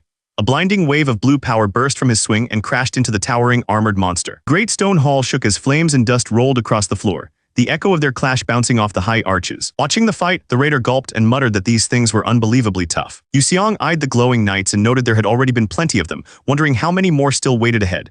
Back then, he was just another face in the crowd, an adventurer almost nobody had heard of. The armored guardian braced itself as a roaring blue torrent rushed from Yu Xiang's swing. While others chased titles and records, he poured everything into saving the people trapped in front of him, even if no one ever learned his name. His strike crashed into the knight's shield, blue light tearing through the dark hall as he forced the giant back. Later, people would look back on this rescue and say that this was where Yu Xiang's real story began. Yu Xiang's blade dragged a pillar of blue light from the ceiling and hammered it straight through the armored giant, pinning it to the floor. The shockwave tore across the hall, and the watching raider realized this monster was finally done for. The horned monster watched the fallen knight and calmly judged that its partner had been one of the weaker guards. Yu Xiong raised his glowing weapon again, facing this new foe that felt far more dangerous than the last. Later, people would say this was the fight where the world finally learned the name Yu Xiong. The real guardian lifted its head. A single burning eye opening wide as heat rolled off its body like a furnace. Flames crashed down from the demon's maw, but Yu Xiong drove a blue-wrapped fist straight into the blaze, refusing to give an inch. Yu Xiong exploded forward, blue power tearing the air as he swung both batons with the force of a charging beast. His blow landed like a falling star, hurling the horned giant across the hall and ripping bright streaks through the stone around them. The young raider clutching the green staff spun around, eyes wide as the blast of energy washed over him and made him realize this fight was on a whole different level. Years after the adhesion, adventurers hammered their bodies in gyms and training halls, chasing the new strength that let them stand close to true superhumans. At the same time, workshops and labs raced to keep up, turning out armor, blades, and shields tuned to every tiny change in an adventurer's stats. But while stats and gear climbed higher, most raids still fell apart, and that was where fighters like Yu Xiong stood out, cutting through enemies with skill and timing that no system window could teach. The Guardian stared at Yu Xiong, confused, as if the human's moves did not match any fighting style it knew. Yu Xiong drove his body to the limit, swinging his weapon through a storm of blue light as he worked to shape that strange new style into something real. Now that same strange art exploded out in a real fight, with Yu Xiong rushing straight into the Guardian's swing and meeting its power head-on. When young Raider pumped his fist, sure Yu Xiong had finished it, but his smile faded fast as he sensed the fight was not done yet. The Guardian dropped to one knee and, almost amused, told Yu Xiong that his body was strong enough, but the weapon in his hands was far too cheap for that kind of strength. Panting, Yu Xiong stared at the chipped axe as the Guardian pointed out that if his weapon could handle even half his real strength, this whole fight would look completely different. People kept saying the same thing, that his skills were being wasted on low-grade gear. Yet Yu Xiong was still just another no-name raider in the reports. He sucked in hot air between his teeth, knowing better than anyone that he was fighting bosses like this with gear he could barely afford from the bargain bin. Yu Xiong's whole body shook, sweat and ash running down his face as he stared toward the bright exit. For a second, it looked like he could just walk away, but his eyes stayed locked on the Guardian's light instead of the open door. The Guardian's power flared again, and Yu Xiong's eyes snapped wide as a blazing swing came screaming down at him. With no time to twist it aside, he planted his feet and raised the axe straight into the heart of the blow. The Guardian actually sounded impressed, admitting that Yu Xiong's way of blocking and turning aside attacks was one of the finest tricks it had ever seen from a human. Then the truth of that praise lay on the floor, where Yu Xiong's cheap axe head lay split and glowing, ruined by the force it had just taken. Yu Xiong stared down the length of the haft, watching a bright crack crawl through the metal and into his grip, and he knew that even a clean redirection would only end with his weapon breaking in his hands. The Guardian lifted its burning weapon for one last strike, certain this would finish the stubborn human who dared face it with broken gear. When the blow landed, the Guardian froze in disbelief as it realized Yu Xiong hadn't tried to turn the force aside at all.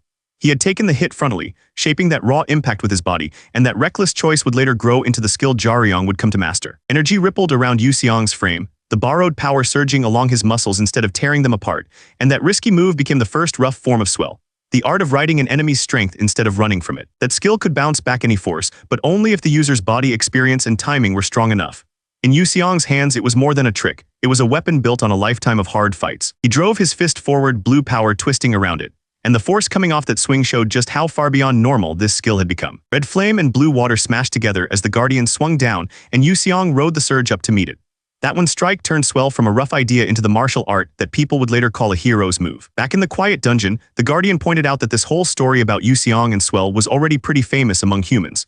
Jaryong and the elf just stood there, taking in the fact that the monster in front of them had been part of that legend. The Guardian curled its huge hand around a glowing core and said that humans like to tell it as a simple tale, where a brave man finally took down a monster. In its memory, that hero came crashing down in a flood of blue power, and the Guardian admitted that this so-called nameless warrior was the same man Jaryong now called his father. Pressed a small shining stone to the floor and said that when it lost that fight, the monster inside it was gone, and from that moment its life no longer felt like its own. The Guardian told Jaryong that from the moment it was defeated, its life had belonged to his father.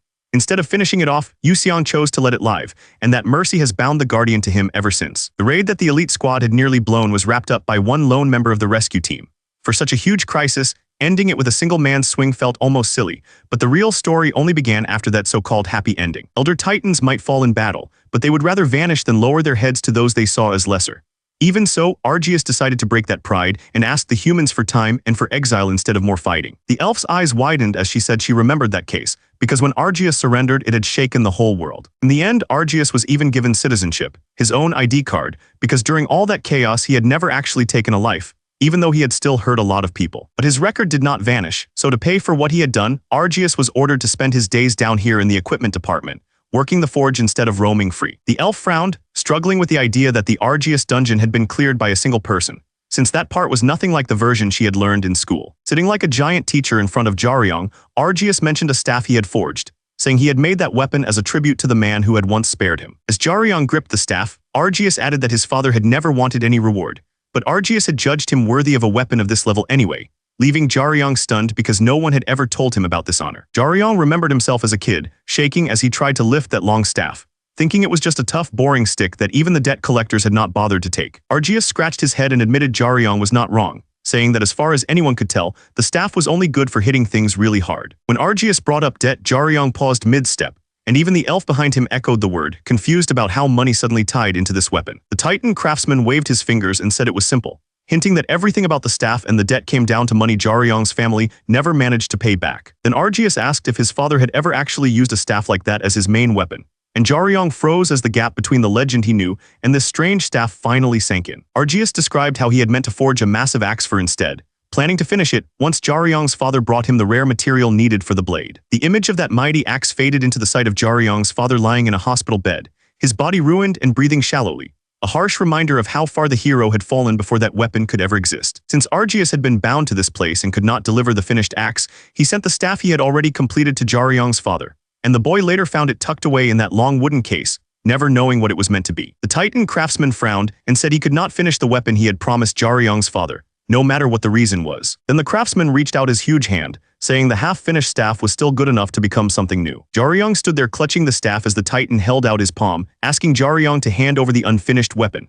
The craftsman promised to turn it into a true masterpiece, not for the fallen hero this time, but for the son standing in front of him. The forge faded away and a long metal hallway stretched out, lined with heavy doors that led to training rooms and dungeons, waiting for the next group of students. Jaryong walked out with the elf-eared girl at his side, the harsh dungeon lights behind them and the calm school corridor ahead, both of them still thinking about what had just been promised. The girl glanced up at him with a worried look, and gently asked how he was feeling after letting the Titan work on his weapon. Jaryong rubbed the back of his neck and said he felt fine, guessing the Titan had only checked so much last time to be extra sure nothing would go wrong. Back in the blazing workshop, the Titan craftsman turned the broken staff in his hand and admitted he had no idea how long the work would take, but he promised to push himself and told Jaryong to wait it out, since real masterpieces only came from time and effort. Later that night, outside the quiet school building, the girl hugged a stack of papers and asked if he was free on the coming holiday so they could drill the written test together, even run through a practice exam, and Jaryong gave a simple nod of agreement. Jaryong's steps slowed and he glanced over, sensing from her hesitant tone that this next part would not be about tests or homework. The girl gave a shy,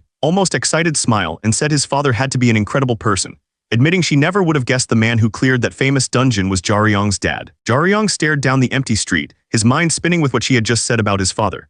He told the elf girl to head home without him, saying he needed some time alone to think. She called after him in surprise but let him go as he walked off into the glowing city. A sleek black car cut through the quiet highway, city lights streaking past as it carried her away from the school and the heavy talk she had just had with Jaryong. On her phone, she opened a case summary about the Gibeok attack squad and the Boiling Abyss dungeon, a report praising 5 adventurers for capturing the dungeon's master, Argius, despite some sloppy prep work. The elf girl studied the glowing screen and thought about Argius's words, realizing that if his story was true, this neat little summary left out something huge. In her mind, the 5 members of the Gibeok attack squad stood like giants, the kind of figures people called legends, yet now she had to wonder if they had stolen someone else's glory inside that dungeon. Back in the car, she chewed on her thumb and admitted to herself that as crazy as it sounded, Argius had no real reason to lie about who cleared that dungeon. She pictured Jaryong beside a nameless, looming figure and found it easy to believe his father had been incredibly strong. Stories like this had happened before, buried inside dungeons where no outsider could ever check the truth.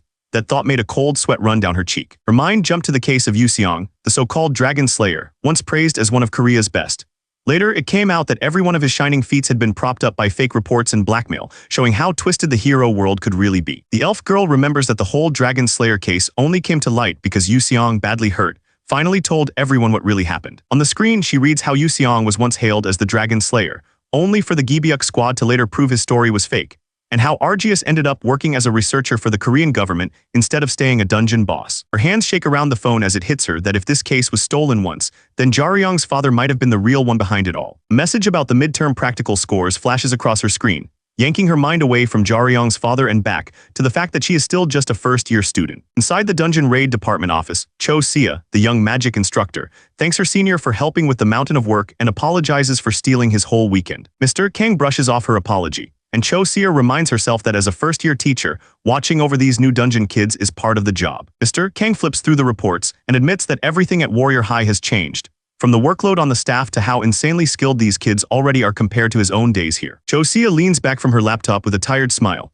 and asks if he ever imagined that the top score in the practical would belong to that one quiet kid. The older instructor studies the report and calmly says that this outcome was not something anyone could have predicted so easily. The elf girl stares at her phone, stunned as she reads that among the first years there are 3 students already called geniuses, and every single one of them is a half-blood like her. The first name that pops up is Diev Choi, shown by the way his sword hums with blue mana in his grip. Diev Choi, the half-elf swordsman, carries his white-class adventurer father's sword talent and his elven mother's magic, making him a near-perfect magic swordsman even while he casually checks his phone between swings. Next is Anisha Eskerseram, a half-blood mage whose mana pool and control already surpass most pure blood elves, her power spilling out in waves even while she idly checks her messages. The third genius is a boy born from a human and a dwarf, a walking wall of muscle who makes random people on the street stop and stare as he passes. From behind, the half-dwarf boy stands like a boulder in the middle of the street, his frame showing the toughness of a dwarf stacked on top of a human's reach and speed. The system tags him as Ter Velkeson, or Seok Cheolking in Korea, a first-year whose body is praised as the strongest in Warrior High, maybe even the world, and the one who took first place in the second semester midterm. The instructor gently offers the warm cup, saying she has no doubts that Cheolking is just as gifted as the other 2 prodigies. As she thinks of the 2 famous cliques, the teacher admits it feels strange that first place in the practical did not go to either group, wondering how Cheolking managed to top them while running the test alone. The veteran teacher takes a slow sip and calmly says that going solo probably gave Cheolking extra points, adding that the boy has more going for him than just a strong body. The instructor looks down at her drink and admits that this is exactly why she worries, saying Cheolking has the talent to lead others and she wishes he would step up and do more. Cheolking sits by himself at his desk, and the instructor notes that he never seems interested in getting closer to the other students. Across the room, students whisper and glance away, and the teacher explains that kids from every department shy away from Cheolking, warning that by second year there is only so much anyone can do without allies. The veteran teacher answers that her worry might be misplaced, hinting that someone who understands the boy could already be closer than she thinks. The red-haired instructor looks up, puzzled by his calm tone.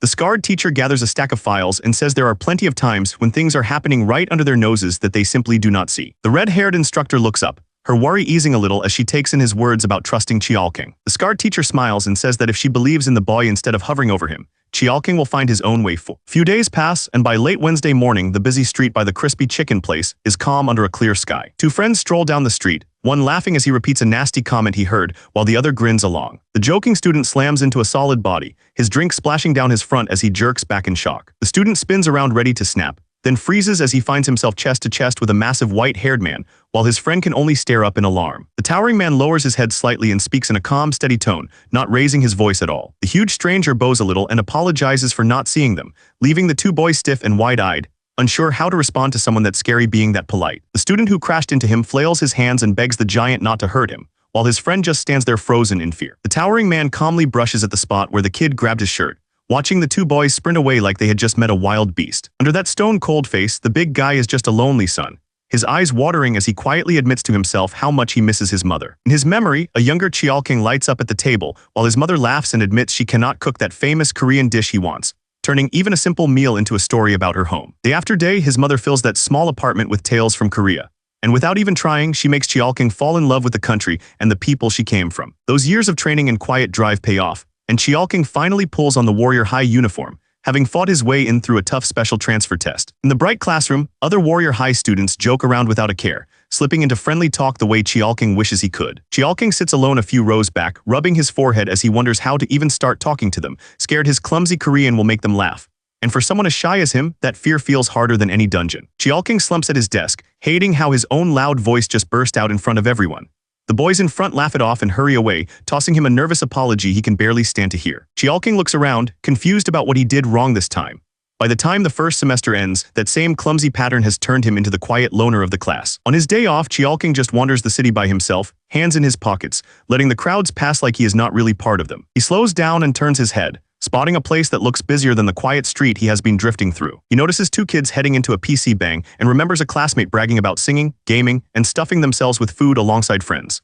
Standing there alone, he feels just how far his own weekends are from that kind of easy fun. A moment later, the PC bang stretches out in front of him, rows of empty seats and glowing screens waiting for someone to sit down. Cheolking shuffles up behind another customer, sweat beading as he realizes he has no idea how this place even works and worries he will mess up something simple. He leans toward the screen and slowly taps through the member login, heart racing, but forcing himself to figure it out instead of running back outside. The people in line start grumbling for him to hurry, and every annoyed stare makes Chiaoking's back feel heavier. Thinking he is just holding everyone up, Chiaoking steps away from the machine and decides there is no point staying here alone. Before Chiaoking can leave, a nearby customer calmly points out that this counter is only for adding money, not for signing up. Chiaoking turns with a startled look as the guy explains that registration is done at a different desk and even asks if he can handle Korean. The young man in the blue shirt gives an easy smile and tells Chiaoking to come with him so he can show how to register properly. All of this is just the first step toward the real battleground, Warrior High School's dungeon raid department. The young man watched Chiaoking and could tell this foreigner spoke the language, but moved like someone who had never stepped into a PC bang before. He checked his messages from Jin Saram, who promised to show up at 2:30 and kept sending over-the-top apologies. And he fired back that he was seriously pissed about being made to wait. Sitting at the computer, he thought that if he had known this would happen, he would have come much later, and maybe even hit the black market first instead of wasting time here. Later, Chiaoking turned a smooth black hexagon over in his hand, remembering how it had been tucked in the same chest as the royal jelly and how even the system had not given it a proper name. Chiaoking decided to stash the strange piece away for an appraisal when he had time. And for now, he would keep anything tied to the Imperial Wasp far from the market. Compared to that mystery piece, Enkil's blood was the kind of thing he could actually trade for quick cash, even though it came from Enkil, a land tyrant feared as one of the 3 great disasters in the Igor jungles. For decades, raid teams had been formed and sent into the jungle after Enkil, but every time it ended the same way, with shattered squads and a few broken survivors stumbling through the mist. Then the reason became clear, as Enkil, a mountain-sized serpent wrapped in steel dark scales, rose through the storm and made it obvious why no one had ever managed to bring it down. In all those raids, hunters had only ever scraped off a few loose scales and a tiny bit of its blood. When the government finally banned any more hunts, even that small amount turned into jewelry and relics worth more than most people would see in a lifetime. Chiaoking slouched in the chair, idly clicking the mouse, and thought how this completely wrecked his plan to grab lunch with her first and hit the black market after dark. The broad-shouldered foreigner rubbed his neck and stumbled through an excuse about there being no other open spots, clearly stressing over something no one else would care about. The young man barely lifted his head and told him to relax, saying it was just noon on a weekend and no one else was coming, so he might as well use the seat. With that settled, the foreigner typed in his ID, Steel 1202, entered his password, and logged into the account like he was finally on familiar ground. The big gamer clicked through the menu and seemed almost let down, thinking there were no special titles here and that the computer back at his place actually ran better than this one. Chiaoking glanced over at the other monitor, recognized the game on it, and let out a curious sound as he leaned in to comment. He asked if the guy was playing Heroes of Chaos and pointed out that their ranks looked pretty similar, and the foreign gamer blinked in surprise before admitting he was. The foreigner glanced over with a nervous look, clearly torn between joining the match and backing out so he would not be a bother. The young gamer in the blue shirt smiled and suggested they queue up together and ranked, mentioning that his usual teammates were not around anyway. Far from the busy city, whole districts lay in ruins, empty stretches of land people now called scars. Dragon the size of a tower loomed over the burning skyline, the kind of monster that had torn whole cities apart when the 2 worlds first crashed together. Over the years, many of those broken zones had been rebuilt, cranes and fresh towers rising where rubble once covered the ground. Between the safe city blocks and the dungeon walls, wide empty belts of ruined land were left on purpose, a dead zone meant to slow anything that might slip past the first barrier. At a control desk, a guard in a vest spoke into his headset, logging gate 511 and giving the team on standby the all clear to move in. The heavy doors of the dungeon gate swung open beneath the glowing barrier, and the quiet note hung in the air that almost no monsters had ever managed to cross those walls on their own. A heavy MGX 877 truck rolled out from the gate, built just to move monsters. Security staff waved it forward, treating the white rig like it was carrying a bomb. Inside the cab, the young driver gripped the wheel and muttered that every time he did this run, he wished he was anywhere else. Sun Changwu sighed that his friends were out making real money hunting monsters while he just drove the truck and did nothing. Zhou Yina sat beside him, half listening while scrolling through a tablet. Zhou Yina shot back that if he hated the job so much, he could always quit and return to real raids, though she herself was stuck behind a desk after losing an eye. Sun Changwu hunched over the wheel as she pressed him, pointing out that he barely had a license, could not form a strong party, and had taken this gig because he was scared of staying broke. Yina did not let up, calmly listing how weak his record was, and saying that his fear of never earning enough was exactly why he had grabbed this boring but steady post. The monster truck cut through the city streets at speed, while Changwu weakly insisted he had just been venting. Yina answered in a dry tone that she had already heard more than enough of his whining. Changwu's body lurched and his eyes snapped forward, the easy talk dying as he sensed something was wrong with the truck or the road ahead. The monster transport truck jolted hard, its tires screeching across the road as if something had slammed into it. Zhou Yina steadied herself and calmly wondered if the monster in the back had broken free, while Changwu stared at her, sweat already forming on his face. Zhou Yina climbed down from the cab and told Changwu to report that they were stopping so she could check the truck herself. Outside, the special operator rested one hand on the truck door and drew her blade, ready in case anything had really gone wrong inside. Sun Changwu stayed in the cab, nervously calling headquarters to say that Joe Yina had ordered a quick stop to check the vehicle. After hanging up, Chang-woo stared at his phone and muttered that if something really had happened, he would never forgive himself, then forced himself to relax, reminding himself that without her eye injury, Joe Yina could have become a top ranker, all while a dark stain slowly spread across the side window behind him. Outside the cab, the open door hung over the road while something slipped quietly through the shadows beneath it. Sun Chang-woo let out a shaky laugh and told Joe Yina she had done a good job, trying to hide how rattled he still was. Joe Yina just laughed it off, waving her gloved hand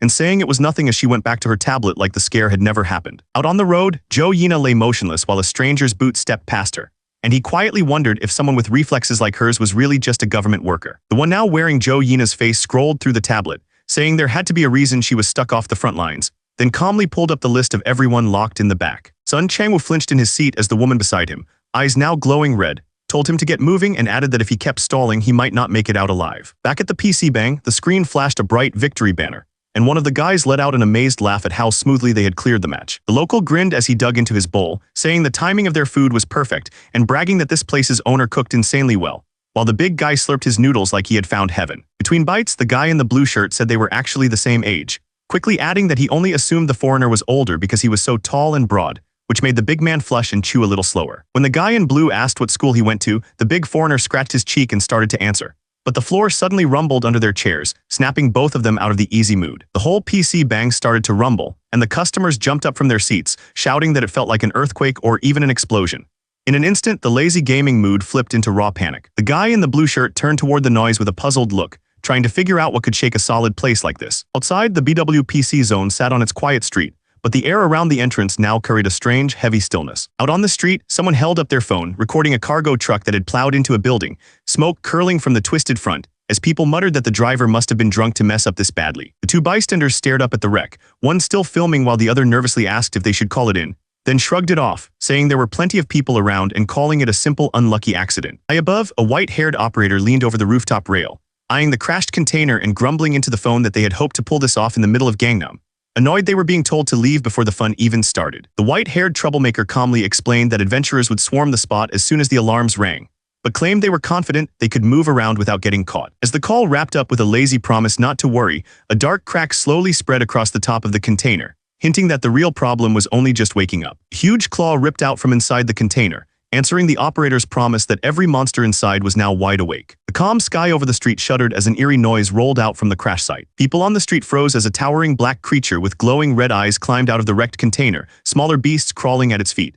The system tagged it as a horned horror, warning that every extra horn meant a massive jump in danger. The white-haired operator watched his pet spill out and grinned, eager to jump into the mess himself like it was some twisted game. As people bolted in every direction, he coolly guessed that the monsters would wipe out at least 100 of them before any rescue squad could even show up. One man with stubby horn-like bumps in his hair looked up, eyes bulging as he sensed the monster's focus lock onto him. The man in the tracksuit stumbled and begged under his breath as a horned horror lunged at him, jaws wide.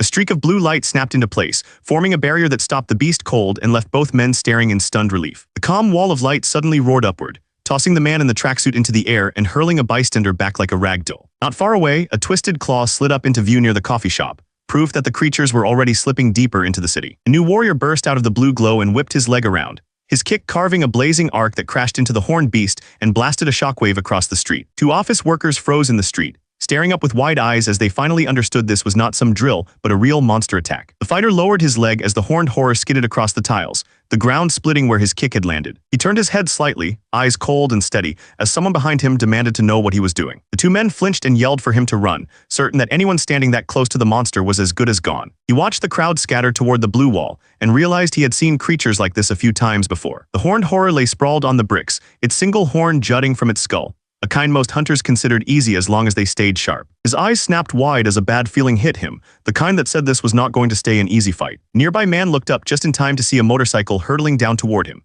proof that the chaos from the monster's attack was now raining from the sky. The fighter threw himself to the side as the bike smashed into the ground and burst in a flash of light, moving on instinct before the blast could reach him. He let out a short, dry laugh, almost annoyed that things were getting this messy. The horned horror hurled itself at him, claws spread wide, and the fighter stared up at it, thinking that this whole day had to be some kind of bad joke. Instead of backing off, the fighter stepped in and drove a blue-lit kick straight into the monster, his whole body wrapped in mana as he sent it flying down the street. He knew horned horrors did not last long, maybe 5 or 6 years at best, which was why most hunters treated them like short-lived pests. But a small share of them grew a second horn, And when that happened, they could breed, live longer, and gain strength that blew past what anyone called normal. He admitted the thing was now faster and stronger, but he still believed it was within his reach, so he steadied his breathing and planted his feet, ready to bring it down if he had to. Even so, his legs tensed as he remembered the real issue with these things was not their speed or power, but how stubbornly they held on. He thought back to the old tank who bragged about being unbreakable, a wall of muscle wrapped in mana.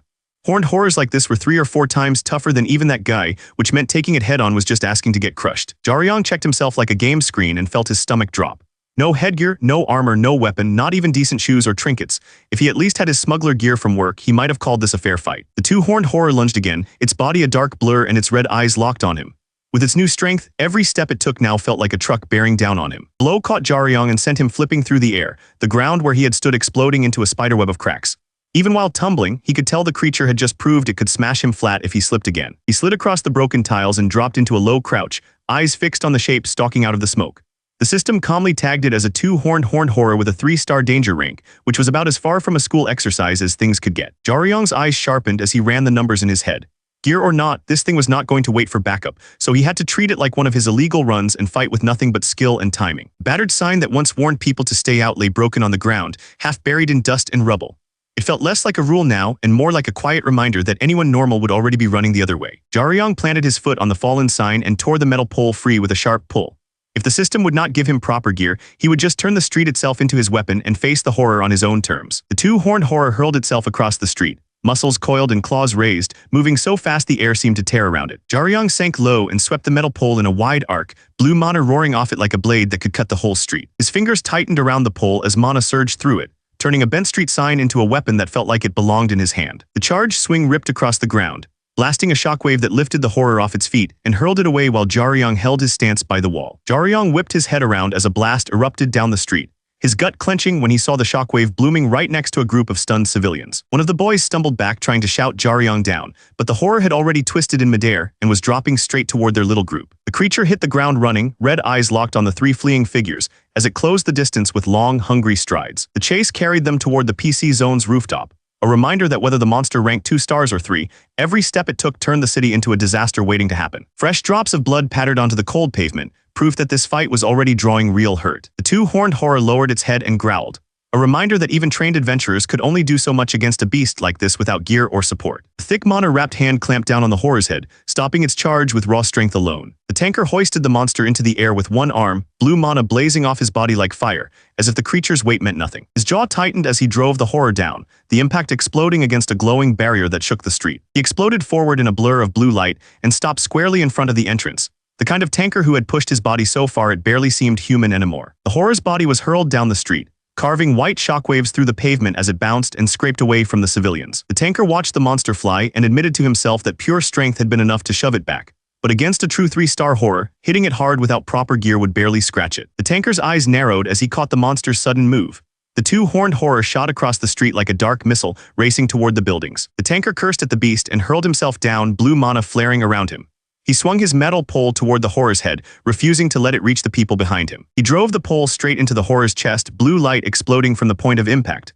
The focused strike forced the monster's huge body back, its roar breaking under the blast. The old tanker stared, his mouth slightly open as he watched the blow land. For a moment he seemed to forget his own pain, trying to process how someone could hit that hard without full gear. The 2-horned horror hit the pavement and stopped moving, its massive frame slumped in an ugly heap. Dark liquid spread across the tiles, proof that the tanker's strike had finished the job. The tanker rested the long pole on his shoulder and took a slow drag, his face calm as if he had only finished a simple chore. Around him, the quiet street and the coin shop sign made his raw power feel even more out of place. The blue-jacketed tanker snapped his head to the side, eyes widening. Down the street, the old tanker did the same, a bad feeling crawling up his spine as they both sensed something worse coming. Heartbeat later, a fiery blast ripped through the street, swallowing storefronts and tossing chunks of concrete into the air.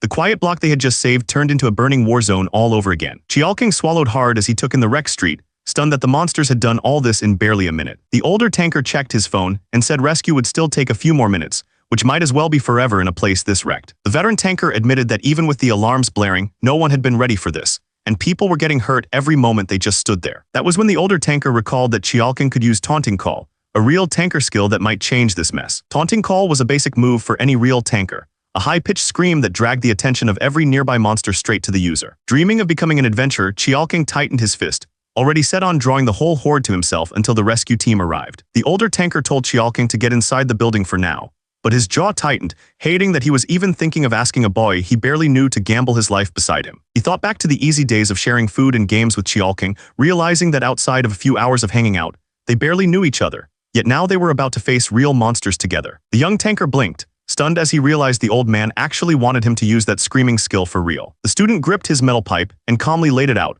saying the tanker's scream could drag every monster's attention to them. Xiaoqing waved his hands, stammering about how risky that would be. But the kid just pointed out that Xiaoqing had already planned to pull that stunt by himself anyway. Xiaoqing admitted that if it were just him, he might have backed off. But with this kid beside him, who always guarded teammates even in games, the choice felt different. Student's lips curled into a small smile as he realized he was already moving and thinking like a real adventurer, whether he meant to or not. In his mind, the young tanker saw the broad back of a scarred warrior he had admired as a kid, and that old thrill bubbled up again, making this crazy choice feel almost good. Snapping back to the street, the student raised his pipe while Xiaoqing rolled his shoulders and cracked his knuckles, both of them done talking and ready to draw the whole swarm their way. The tanker sucked in a huge breath, his chest swelling as blue power rushed out of him like steam from a boiler. The student hit the broken pavement hard, grit biting into his side, but he kept his grip and forced himself not to curl up. One of the horned beasts burst through the storefront, red eyes blazing as it dove straight at the fallen kid like it had just found easy prey. The tanker let the scream rip out of him, blue light blasting up around his body like a pillar and shaking the ruined street. The nearest demon whipped its head toward the sound, then crawled right up to the student, its hot breath washing over him as he sat there shaking. Farther down the street, more horned shapes stepped out of the smoke, a whole line of red eyes turning toward the roar and closing in. One larger beast lifted a clawed hand and pointed toward the humans, and the rest of the pack seemed to tense at that tiny signal. The demons burst into a full sprint, claws scraping the ground as they rushed straight toward the roar, exactly like the tanker had dared them to. The tanker planted his feet and tightened his fists as blue light wrapped around him, cracking the pavement in every direction. He was turning the whole street into his own arena. His eyes snapped toward the movement as one of the horned beasts broke into a sprint straight at him. The tanker turned his body toward it, ready to meet the charge head-on. The beast leaped, claws reaching for him, but the tanker stepped in and swung. His arm crashed into its head like a hammer, knocking the creature away in a blur. The monster tried to answer with its own punch, but his fist lit up with blue power and drove straight through its guard. The blow exploded outward, washing the street in light as he sent the creature flying. Not waiting for the dust to settle, the tanker lunged forward with blue light streaming off his back. He was done letting them choose the pace. A wave of gray bodies and red eyes surged toward him, claws out and jaws open. The tanker squared his shoulders as the pack closed in from every side. One of the bigger two-horned demons twisted its head, sensing something off above them. High over the ruined street, Jaryong dropped out of the air with his staff in hand, falling straight toward the fight. He hit the ground in a shockwave and slid into a low stance, staff braced at his side. As dust rolled past him, Jaryong counted the shapes ahead and marked the ones with two horns as the real problem. Jaryong turned toward the crashed truck and the horned figures moving around it, trying to figure out what they were doing in the middle of all this. Nothing about it felt normal. From above, he could see the horned creature hauling limp bodies toward the open truck bed, stacking them like cargo. The missing people from the streets had all ended up here. The answer hit him, but the demons did not give him time to think. One vaulted through the air at him while another charged from the side, forcing Jaryong to bring his staff up and move. Jaryong steadied his breath and admitted to himself that fighting these things the usual way would just get them crushed. They needed something smarter, or they would not last long. The tank pointed out that both of them fought up close, with no ranged backup and not a single piece of real gear between them. In a mess like this, he said, charging in side by side would only trip them up, so they had to squeeze every small edge they could find. Blue power roared around the tank as he threw himself into the middle of the pack, taking the charge of the weaker demons head-on. With the crowd locked on him, Jaryong slipped past their flanks, staff low, racing straight for the tougher ones. One of the two horned elites swung for his head, but Jaryong slid under the kick, eyes blazing blue as power wrapped around him. He tightened his grip on the staff, ready to tear this one down fast. Blue streaks carved circles through the air as Jaryong whipped the horned brute around the street like it weighed nothing. Every swing slammed it into concrete and steel, turning the so-called elite into a rag doll. The horned brute howled as blue bursts lit up its body, but Jaryong's eyes stayed cold. He could already tell this scrap of metal in his hands was far weaker than the needle he used to carry. He thought back to the staff of Argius, the weapon he really trusted, the one whose strange material the system could not even name. With that in his grip, this whole mess would already be. The system called his current staff what it really was, a road sign pole made from a simple aluminum and iron mix. With plain metal like this, he knew there was only so much power he could pull out of it. He slipped past another wild rush, letting the force run through the pole and into his body. It would never hit like Argius, but he had just learned enough about its weight and flex to make it work his way. His mind jumped to the first monster of a man he had met after his father, the one who had faced him with empty hands. Most of that guy's strikes had not been that quick or that heavy on their own. What had mattered back then was how those blows piled up, dragging his body down like clothes soaked with rain. Facing the charging demon now, Jaryong aimed to do the same, letting each strike chip away at it bit by bit. The horned beast came down on him in a red blur, but Jaryong cut across its path, blue power snapping around his swing. His strike crashed into its head like a hammer, proof that he now had this cheap pole dancing to his tune. Even with that clean blow, Jaryong stayed low as another red sweep carved the air around him, the demon refusing to drop. In a fight this tight, he knew a single lazy move would be enough to end him. His fingers locked tighter around the cheap metal pole, blue power humming along its length as he braced for the next move. He drove in without holding back, the pole carving bright blue arcs that slammed into the demon's body and forced it off balance. Jaryong felt the pressure ease for a heartbeat and a crooked smile formed. To him, this was not just a fight, it was a rare chance to push himself. The horned demon roared, blue burns flaring across its mask-like face, and its stubborn fury told Jaryong this was the kind of wall he needed to climb if he wanted to grow stronger step by step. He kicked off the shattered street and spun through the air, dragging a wide blue arc past the tower walls as if he were drilling a form he had repeated 1,000 times. Below him, the demon gathered a thick red glow in its hands, hurling bodies aside as it aimed up at Jaryong, turning his training match into a blast that could wipe the whole street. His mind flashed back to the calm elf-like warrior whose every clean step left after images, a fighter who had shown him how repeated, perfect blows could break anything, no matter how strong. Jaryong dropped back into the present and his body moved the same way, leaving blue shadows behind as he slid between the red slashes, using each close call to sharpen his steps even more. That elf-like warrior had been the first person, after his own father, whose strength felt like a real wall in front of him. From that clash he had carved out a fourth skill. And now Jaryong let that same sharp focus flood his body as he raised the pole. He exploded forward, his pole splitting into a storm of blue lines that hammered the horned demon from every side like a rain of spears. When the light faded, the massive demon lay sprawled across the broken street while Jaryong stood behind it, pole lowered and breath steady. He slammed his foot into the ground, locking his stance as if he knew the fight was not over yet. Jaryong's eyes went wide as a sharp pain shot through him, the sudden shock wiping away his calm. The demon's power crashed down, smashing both of them into the street and blowing a crater into the pavement. Jaryong's body screamed in protest as he hit, blood spilling from his mouth while he struggled to pull in. On his hands and knees, Jaryong shook as he tried to rise, while the horned demon stepped in close and cast its shadow over him, turning this into a brutal one-on-one. Jaryong pushed himself up on the pole, legs shaking, and muttered that this deal felt anything but fair, but he did not really have a say in it. With the horned demon lifting its arms to crush him, Jaryong reminded himself that this was not some fair match between people, so there was no point in holding back or whining about rules. Blood slid down Jaryong's chin as a small, crooked smile formed, as if he was asking the monster if it really thought any of this was supposed to be fair in the first place. Burst of blue power tore past as the brawler from his group rushed in and sent the demon flying, ripping the pressure off Jaryong in an instant.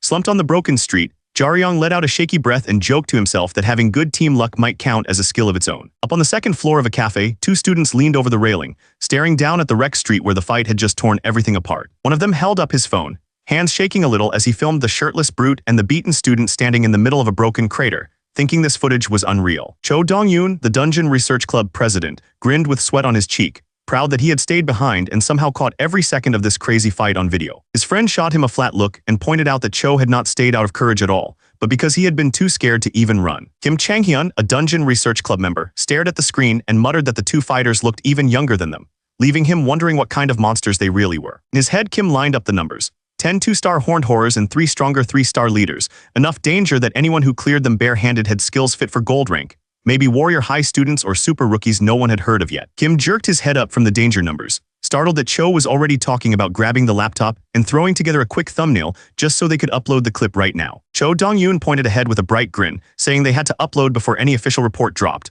already dreaming about the clip pulling in millions, maybe even tens of millions of views. The brute stood in the middle of the wrecked street, chest heaving as he glanced at the sky and admitted he had expected the rescue squad to show up way sooner. All around him, horned horrors lay scattered across broken tiles and rubble, and he calmly noted that somehow the two of them had really taken down every last one. The fighter twitched in surprise as his partner called out to him, joking that it was a shame to bother him while he was standing there looking all cool. Down in the crater, the younger fighter sat among the dust and cracks, stretching out his hand and asking the big guy to give him a hand. Their hands clasped firmly, the brute gripping tight as he hauled his partner up from the shattered ground. The brute steadied him with one hand while the younger fighter clung to a bent metal pole, and when asked if he was okay, the kid admitted he was pretty sure the answer was closer to no. The younger fighter straightened up with a wince, guessing he had a few fractures here and there but saying that, compared to how bad it could have been, this was actually not too bad. The brute's hard features softened into a smile as he told the younger fighter it was amazing, saying he never thought the kid would be able to take down those two on his own. Both horned horrors lay twisted on the tiles, smoke curling from their bodies as the street finally fell quiet. Jaryong blinked, a bit startled when the question about what school he went to came out of nowhere. The big fighter smiled and said he had always heard that Korean schools were nothing special, but seeing Jaryong fight made him realize those rumors did not match reality at all. The brute waved his hands, saying he was not trying to trash Jaryong's school, then guessed that with skills like that Jaryong had to be from Warrior High and pressed him about how high he was ranked there. The brute hesitated, then asked how many students Jaryong's age at his school were actually stronger than him. Hearing that Jaryong was not close to anyone at school and felt the tests did not really show his true skill, the brute scratched his head, trying to make sense of that answer. Jaryong thought about it for a moment and said he was likely stuck around the middle of the pack, at least in his own mind. The brute stared at him, thinking that sounded way lower than he expected, while Jaryong frowned and remembered the girl who had fretted about getting turned away before she even had a chance to show what she could do. Jaryong tightened his grip on the spear and looked up, cutting off his own thoughts as something new caught his attention. The one-horned horror just stood on the container, glaring down at them like it was waiting for something. Jaryong's partner frowned, pointing out that every other monster had rushed them, but this one had ignored his taunt, which meant there had to be something different about it. Jaryong narrowed his eye, saying he doubted the horned horror on top was the real problem. The ground around the truck was torn up and stained, like something heavy and violent had already tried to break free. His gaze settled on the container itself, certain that whatever was sealed inside that truck was the real reason the monster stayed put. The big fighter suggested they just keep an eye on it. Sure, they could handle a lone one-horned horror long before it caused any real trouble. Before they could settle into waiting, the truck jerked into motion, the container and the horned horror rocketing down the street. The one-horned horror dropped toward them with its claws spread wide. Jaryong and the big fighter spun around, eyes wide, barely having time to raise their guard. Instead of pouncing, the horned horror sagged over the container's edge, its arm dragging down the metal and throwing off sparks. It looked like it was fighting just to hold on, as if something inside was dragging it under. A blur of motion, the horned horror vanished below the rim of the container. Something inside had ripped it down so fast the air itself seemed to tear. Jaryong forced a crooked smile, a bead of sweat running down his cheek. He wondered if that horned horror was being eaten alive inside that box right now. The big fighter's expression hardened as he dug up what he knew about these creatures. Horned horrors were not loners at all, but one of many species that lived in tight tribal groups. In each tribe, a two-horned horror acted as both parent and chief, driving a pack of about 10. Those packs would join with other tribes and breed fast, swelling their numbers until the dungeon itself pushed back. Out in the wild parts of the dungeon, horned horrors huddled at the very bottom of the food chain. Massive shapes with burning eyes loomed over them, stronger predators that kept their swarms in check. But once in a long while, one horned horror twisted past its limits and grew a third horn, its body wrapped in a violent red glow. When that kind of mutant appeared, the weak tribe suddenly had a king that even other dungeon beasts had to fear. This mutant was not some small tribe boss anymore, but a true king that could drive hundreds, maybe thousands, of horned horrors like a single raging army. The horned horror king finally stepped out of the wreckage, each stride heavy enough to make the broken street shudder around it. The system tagged it as Horned Horror Rex and guessed its danger rank near the very top, a level that should never appear in a place like this. Rex's eyes burned like twin coals in the dark, fixing straight on the two humans who had just wiped out its underlings. Heartbeat later, a red wave ripped across the street toward them, so wide that Jaryong and the brawler barely had time to throw themselves aside. The blast carved a burning path through concrete and steel, wiping out everything in its way and making it clear that one clean hit would mean they were done. Before Jaryong could steady his footing, Rex was already on top of him, driving in with a tight ball of red energy aimed straight at his chest. A burst of blue mana flared from Jaryong's fist as he met the charge head-on, his punch smashing into Rex's core and blowing the monster back in a spray of light and shadow. Blue mana roared out of Jaryong's body, blasting from his chest like a flood he could barely hold back. For a second, it felt less like a skill and more like a dam breaking. The blast kicked Jaryong off his feet and sent him skidding through the air. Rex barely budged, its red aura digging into the ground as it braced for the next move. The brawler shot in under the fading light, his whole arm wrapped in blue fire as he drove his fist into Rex's side. He poured everything into that hit, trying to break the monster before it could charge again. Rex slammed a hoof into the street, shattering the pavement and killing the brawler's momentum in an instant. The ground shook hard enough to rattle every bone in his body. The brawler's eyes went wide as he felt the power under that stomp. In that heartbeat, he knew his full force punch had barely scratched this thing. Rex's arms snapped around the brawler's body, locking him in a grip that felt like iron bars. Blue mana flared uselessly between them as the monster started to squeeze. The Horned Horror King hauled the brawler over its head like a broken doll and swung him down with all its weight. The air howled around them as it aimed to drive him straight through the street. The slam blew a crater into the street, cracks racing out like a spiderweb across the block. Rain poured over the wrecked shops and broken glass, and Jaryong knew that if they were missing anything now, it was time to end this. The brawler tried to push himself up, blood dripping onto the tiles as the rain washed over him. For all their talent and bright futures, this was how one of those so-called geniuses looked in front of a real monster. The other boy lay slumped against the rubble, barely able to keep his eyes open. They had resolve, courage, strength, and sharp instincts, but all of that still could not bridge the gap between kids and a king-class beast. Against something that had survived countless battles, pushing on here was nothing but a warning sign to stop. Holding his torn chest, the brawler staggered out of the smoke, each step shaking in the rain. He glared at the monster and forced himself forward anyway, too angry to stay on the ground. Rex's body flared with red light as it swung its arm, hurling a wave of power across the rooftop.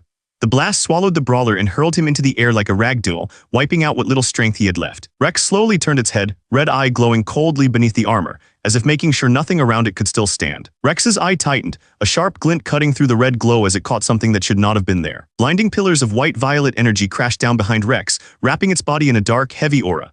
Whatever strength it had shown so far had only been a warm-up. The roar of battle faded into the quiet hum of machines as Yu Guangho slept alone in his hospital bed, the city lights glowing beyond the window.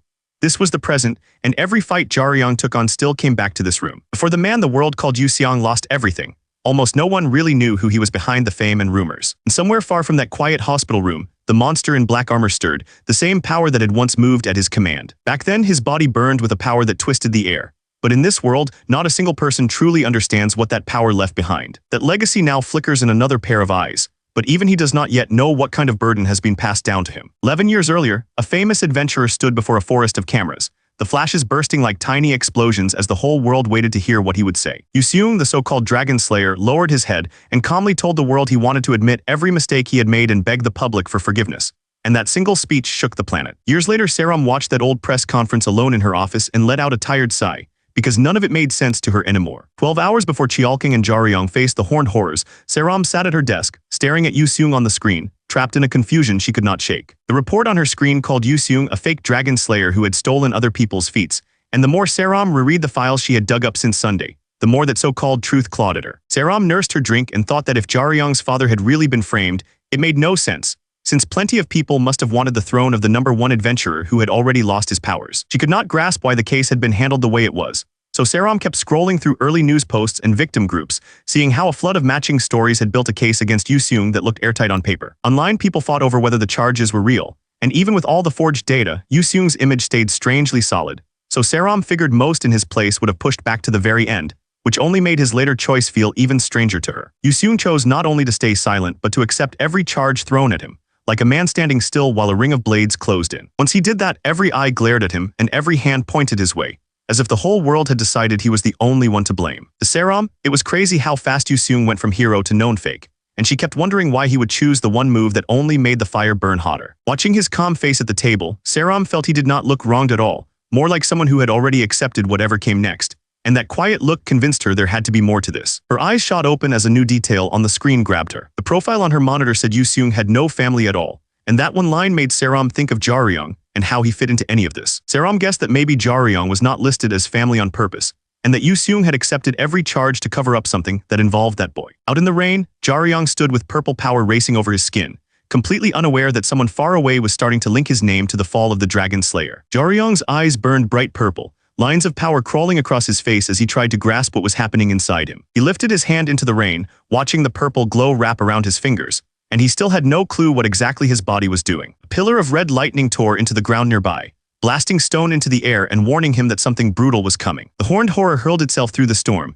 its body wrapped in wild red arcs as it rushed straight toward him. High above the city, the red beast dove at the lone figure wrapped in purple light, and Jiaoyang understood one thing for sure. This fight was coming to him. His heart pounded, but as the power raced along his skin, Jiaoyang realized his body still answered him, and that was enough. He drove himself forward without a hint of doubt, hurling a blast of purple force from his hand. Nothing more, nothing less, just pure movement aimed to break the monster's charge. The horned horror bared its fangs, red eyes narrowing as it felt the force rushing toward it, and finally understood that this human was not prey. Purple lightning crawled over Jiaoyang's arm as he tightened his fist, his eyes sharp and calm like he had finally decided to stop holding back. His power burst outward and the sky filled with spinning purple spears, a storm of lightning that crashed down around him, and the horned beast with nowhere to run. The horned horror ground its teeth as the purple force tore into its body, every muscle locking just to keep itself from collapsing on the spot. Instead of falling back, Jiaoyang sprinted up the slick wall, purple light trailing behind him as the red monster shot toward him, the two of them racing to crash head-on. His eyes snapped wide as the horned horror twisted in midair, whipping up a roaring red ring that spread across the rooftop like a spinning saw. He dropped flat against the tiles at the last second, the red wave screaming passed just over his back while purple sparks hissed in the rain around him. Using the force of his dodge, Jiaoyang kicked off the soaked rooftop and shot upward, purple light tearing the air as he aimed himself right at the monster's chest. The horned horror swung in with a red-soaked kick, but Jiaoyang slipped past its guard and drove his purple fist straight into its face, snapping its head back in a burst of light. The horned horror dug its claws into the rooftop as purple lightning wrapped around it, the air warping from the force it was dragging into its body. Jiaoyang let the power flood through him, muscles swelling as purple lightning burst from his skin and drove him straight up through the surge hit so hard that the wall behind him spider-webbed with cracks, the rooftop shaking under his feet as the storm bent around his rising aura. Jaryong steadied his breath, purple sparks crawling over his skin as he reminded himself that the monster was still standing, and this fight was far from done. He replayed the last exchange in his head, those two heavy blows that had forced the horned horror off balance and carved a tiny opening in its guard. One of those strikes had slipped up under its guard and slammed into its chin like a needle, leaving a faint purple mark that refused to fade. Jaryong clenched his fists, feeling how light his body had become, and judged that with this much power left, he could drive straight into that weak spot and end it. Then the purple light around him began to flicker and thin,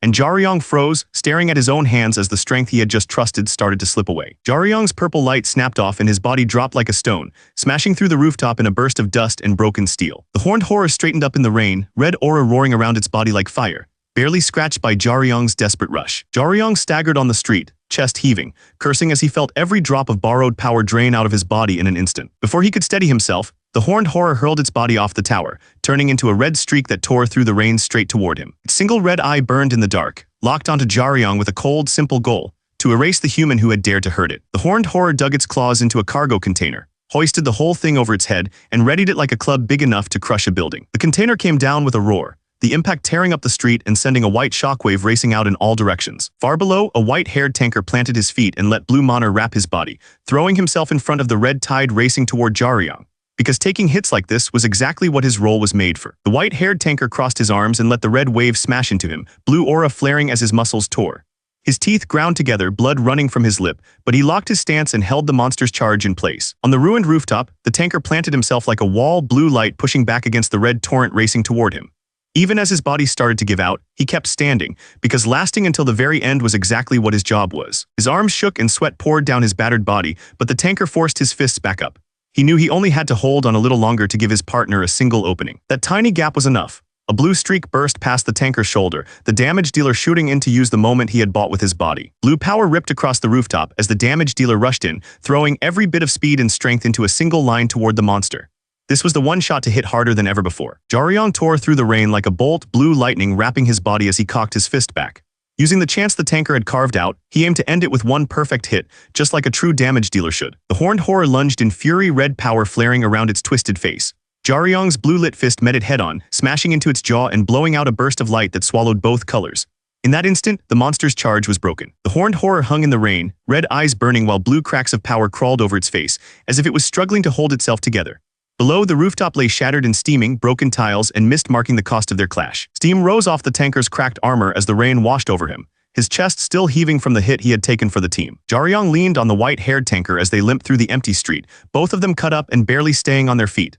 While they struggled to move, news broke that a transport full of captured monsters had been stolen. As guards rushed in with shields and blades ready, reports spread that dozens of people had been hurt in the chaos.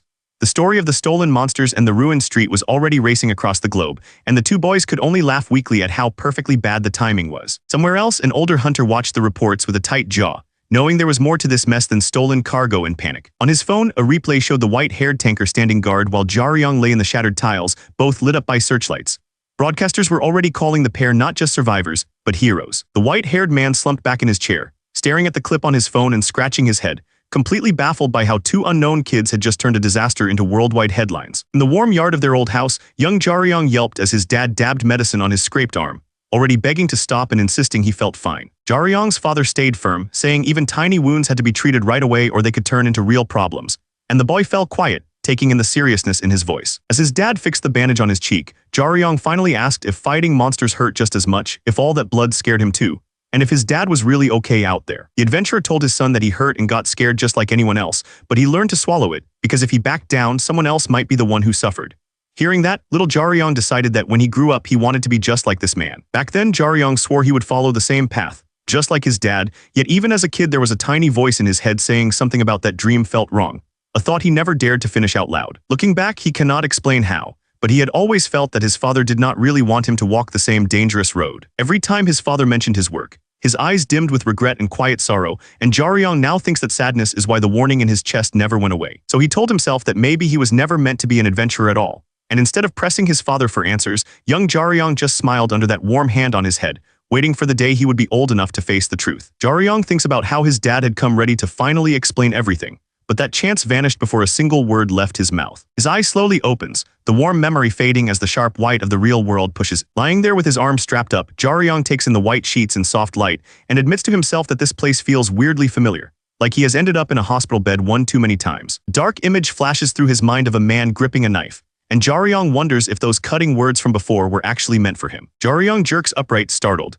as the blonde hunter by his bed calmly peels an apple and tells him that the only reason he blacked out last time was because he finally made up his mind. Still stunned, Jaryong pushes himself upright and demands to know what this guy is even doing in his hospital room. His patient snaps, and forgetting his bandages, Jaryong throws himself forward on the bed, ready to grab the smug visitor despite the pain screaming through his body. The blonde hunter holds out a snack like it is no big deal and tells Jaryong to quit thrashing around, explaining that while the treatment worked, his wounds were bad enough to keep most people out cold, and he will not be back to normal until the end of the month. Jaryong sags forward onto the sheets, his strength suddenly gone as the pain and fatigue catch up all at once. He lets out a slow breath, the fight draining from his voice as he says he wants to ask something before he even thinks about saying thanks. The blonde hunter nods and explains that he does know Jaryong's father, saying they once worked together on the same jobs. Jaryong lurches to his feet despite the sling, the shock of hearing that connection to his father sending a jolt through his battered body. The blonde hunter watches him with steady eyes, calmly measuring just how much that single answer rattled Jaryong. Back on the bed, Jaryong holds the finished apple out toward the blonde hunter and quietly thanks him, the sharp edge between them easing for the first time. The blonde hunter stiffens with a tiny bead of sweat on his cheek, clearly thrown off by the sudden gratitude from the kid who had been ready to swing at him moments ago. He mutters that this is not at all the reaction he had pictured, sounding half amused and half annoyed that Jaryong suddenly turned so mild. Jaryong keeps chewing on the apple and says he never had any big hopes. He just wanted to know if the blonde hunter really knew his father, pointing out how different the man is acting now compared to when they first met. Staring down at the half-eaten apple in his hands, Jaryong adds that from the way the hunter is acting, it feels like he and his dad were far more than just people who worked the same jobs. He grips the apple a little tighter and tells the blonde hunter he is ready to hear whatever the man is willing to share. In the hunter's mind, Jaryong turns into a raging storm of blue mana, eyes blazing as if he were about to shout something crazy and tear himself apart just to prove how much his father means to him. The blonde hunter snaps back to reality and with a blank look, wonders aloud if that kind of wild breakdown was closer to the reaction Jaryong had pictured, almost like he is asking for a score on his acting. Looking a bit sheepish, the hunter says he really tried to make that story sound real and admits he might have gone too far, apologizing if any of it felt like a low blow. As Jaryong turns his back and starts to move away, the blonde hunter says he is not upset at all and even admits Jaryong nailed it, adding that he honestly thought the kid would break down a lot more after hearing about his father. Taking another bite of the apple, Jaryong says that if the hunter had shown up 3 years earlier when everything was still fresh, he probably would have given that messy, emotional reaction the man was waiting for. Back then, Jaryong's head was full of one thing only. As he swung his staff through that empty field of stumps, he burned with hate for the people who broke his father and for everyone who just watched and did nothing. Back in the bright hospital room, the blonde hunter breaks the quiet and asks what pulled Jaryong away from that path of revenge. Jaryong chews his fruit and says it was less some big turning point and more that he just grew up, realizing his old revenge dream was plain insane when he really thought about it. Jaryong points out that he is not even strong enough to take down this blonde hunter, so trying to chase revenge with his current skills was nothing but a childish fantasy. For Jaryong, making enough money to keep his dad in that hospital bed until someone finds a cure slowly pushed everything else aside and became the only goal that mattered. As the apple core drops into the trash, Jaryong steels himself, certain he will do whatever it takes, for however long it takes, to keep his father going. Jaryong's eyes harden as he adds that if anyone stands between him and that goal, he will push straight through them with everything he has. The blonde hunter lifts a hand and calmly says he has no plans to stand in Jaryong's way, making it clear he only came to ask a few things. Jaryong's shoulders twitch as the hunter suddenly asks why he is not legally listed as his father's child. His mind jumps to that first night in the ward, when a stranger towered over him while his dad lay barely breathing, purple poison burning in his neck and no one else on his side. Back in the room, Jaryong explains that his dad raised him alone, and that staying off the records was the only way to keep the people who hate Yu Seung from coming after his kid. Jaryong admits that in the end he grew up pretty much alone, and the blonde hunter takes that in, weighing what that kind of childhood would do to someone. The hunter brings up a name, Duganewig, asking where that person comes from, and Jaryong just frowns, admitting he has never heard of them. The blonde hunter calmly tells him that Duganewig is not a person at all, but the official name of the world-ending dragon. When the hunter adds that this dragon is the very source of his father's poison, Jaryong stiffens, gripping his injured arm as the scale of it finally sinks in. In Jaryong's mind, the world-ending dragon looms, a giant shadow wrapped in red light, the same elder beast that still roams their world and has been feared everywhere for years. A few years after the worlds crashed together, humans and otherworlders finished building huge walls like this, trying to box the danger out. Adventurers got stronger fast, and with people like these on the front lines, dungeons and monsters stopped feeling like the end of the world. Still, Jaryong learns there were monsters out there that made all those walls and heroes feel useless. One breath from a dragon could rip those proud walls apart, and that was the kind of monster his dad had crossed. Dragons were sharper and trickier than any other race, and when higher beings like that turned on humans, crowds like this had no answer but fear. Among all those higher races, dragons like this one were the worst, big enough to turn a whole city into their hunting ground. They did not ignore us or simply hate us. Dragons tried to rule over humans, burning cities like this because they saw people as things to squeeze dry, never thinking we could hit back. Back in the ward, the blonde hunter explains that dragons never bothered wiping us out themselves. They just waited, sure that dungeons would chew through humanity once law and order fell apart. A giant dragon crouched over the cliff, its red eyes glowing as people below reached up to it like it was their only hope. They were ready to let these monsters play God if it meant being safe from the danger outside. Jaryong lets out a weak laugh, acting like he agrees that humans should be grateful, since adventurers rose up and cleared dungeons thanks to all this. Deep down though, the idea of thanking dragons for any of it clearly sits wrong with him. The elf hunter talks about how once humans stopped being easy to control, the dragons stopped pretending. They flew over cities, poured out their power, and made it clear they were willing to crush anyone who did not bow. A towering dragon stood in the middle of the burning city, red light leaking from its eyes and throat as if it owned the world. This was the kind of monster everyone thought no human could ever stand against, right before Jaryong's father stepped up. Yu Seung faced that dragon with a clear plan and the will to see it through, blue power raging around his spear. When he actually took the dragon down, word shot across the globe and people finally learned that even dragons could fall. Hearing it laid out like that, Jaryong presses a hand to his chest, remembering how he grew up on stories of that fight. He knows the victory already, but he listens close as the elf hints that the real problem started after the dragons pulled back. Across the quiet room, the elf tells Jaryong that the dragons never truly disappeared, they just switched to a smarter plan. Jaryong stands there with his arm in a sling, realizing the enemy his father fought is still out there, just hiding its claws. The elf's eyes harden as he explains that dragons are clever enough to wear new faces, even passing as something else entirely. The thought hangs in the air, hinting that the real monsters might be walking around in plain sight. Jaryong stares ahead, eyes wide, as it hits him that dragons did not just vanish but slipped into human life by changing their shapes. The elf hunter steps closer and says this information is top secret, adding that he is only sharing it because Jaryong is Yu Seung's son and still plans to walk the path of an adventurer. Facing Jaryong, the elf calmly names Duganawig as one of the dragon's leaders and reveals he was the very monster Yu Seung had been tracking before falling sick. Jaryong jerks his head up, stunned as the elf explains that if he can somehow defeat Duganawig, there is a chance to make an antidote and pull Yu Seung back from the end. The elf tells him that if he truly wants that, he needs to grow far stronger as an adventurer, and promises that when the time is right, he will arrange a chance for Jaryong to face Duganawig. Jaryong stands by the window, his bandaged arm hanging in a sling, staring down at the card in his hand. It looks small and harmless, but he knows it is a promise that one day he will be called to face Duganawig. In Jaryong's mind, blades and spells crash down on a massive dragon, showing just how hard and fast they will have to strike. The elf raises the card and explains that before a dragon can run or hide, their team has to finish it in a single burst, and that they have been building a capture squad for Duganawig for years. The elf holds the card out, telling him the squad is made of trusted veterans who can even bring down a dragon. Jaryong feels sweat slide down his cheek as he hears that unless he can stand on their level, no matter how badly he wants it, there will be no place for him on that team. The elf stands with the card in hand, a line of silent figures at his back, each one giving off a heavy, trained air. Jaryong can tell this is not just talk, a real force is already gathering around the hunt for Duganawig. The elf's gaze sharpens as he says that in a dragon hunt, even one person who cannot keep up is not just a problem but a threat to the whole squad. Jaryong grips the card tighter, feeling the pressure of knowing that if he joins before he is ready, he could be the one who gets everyone else hurt. The elf finishes by saying that a weak member is not only a risk to the plan but to every life on the field.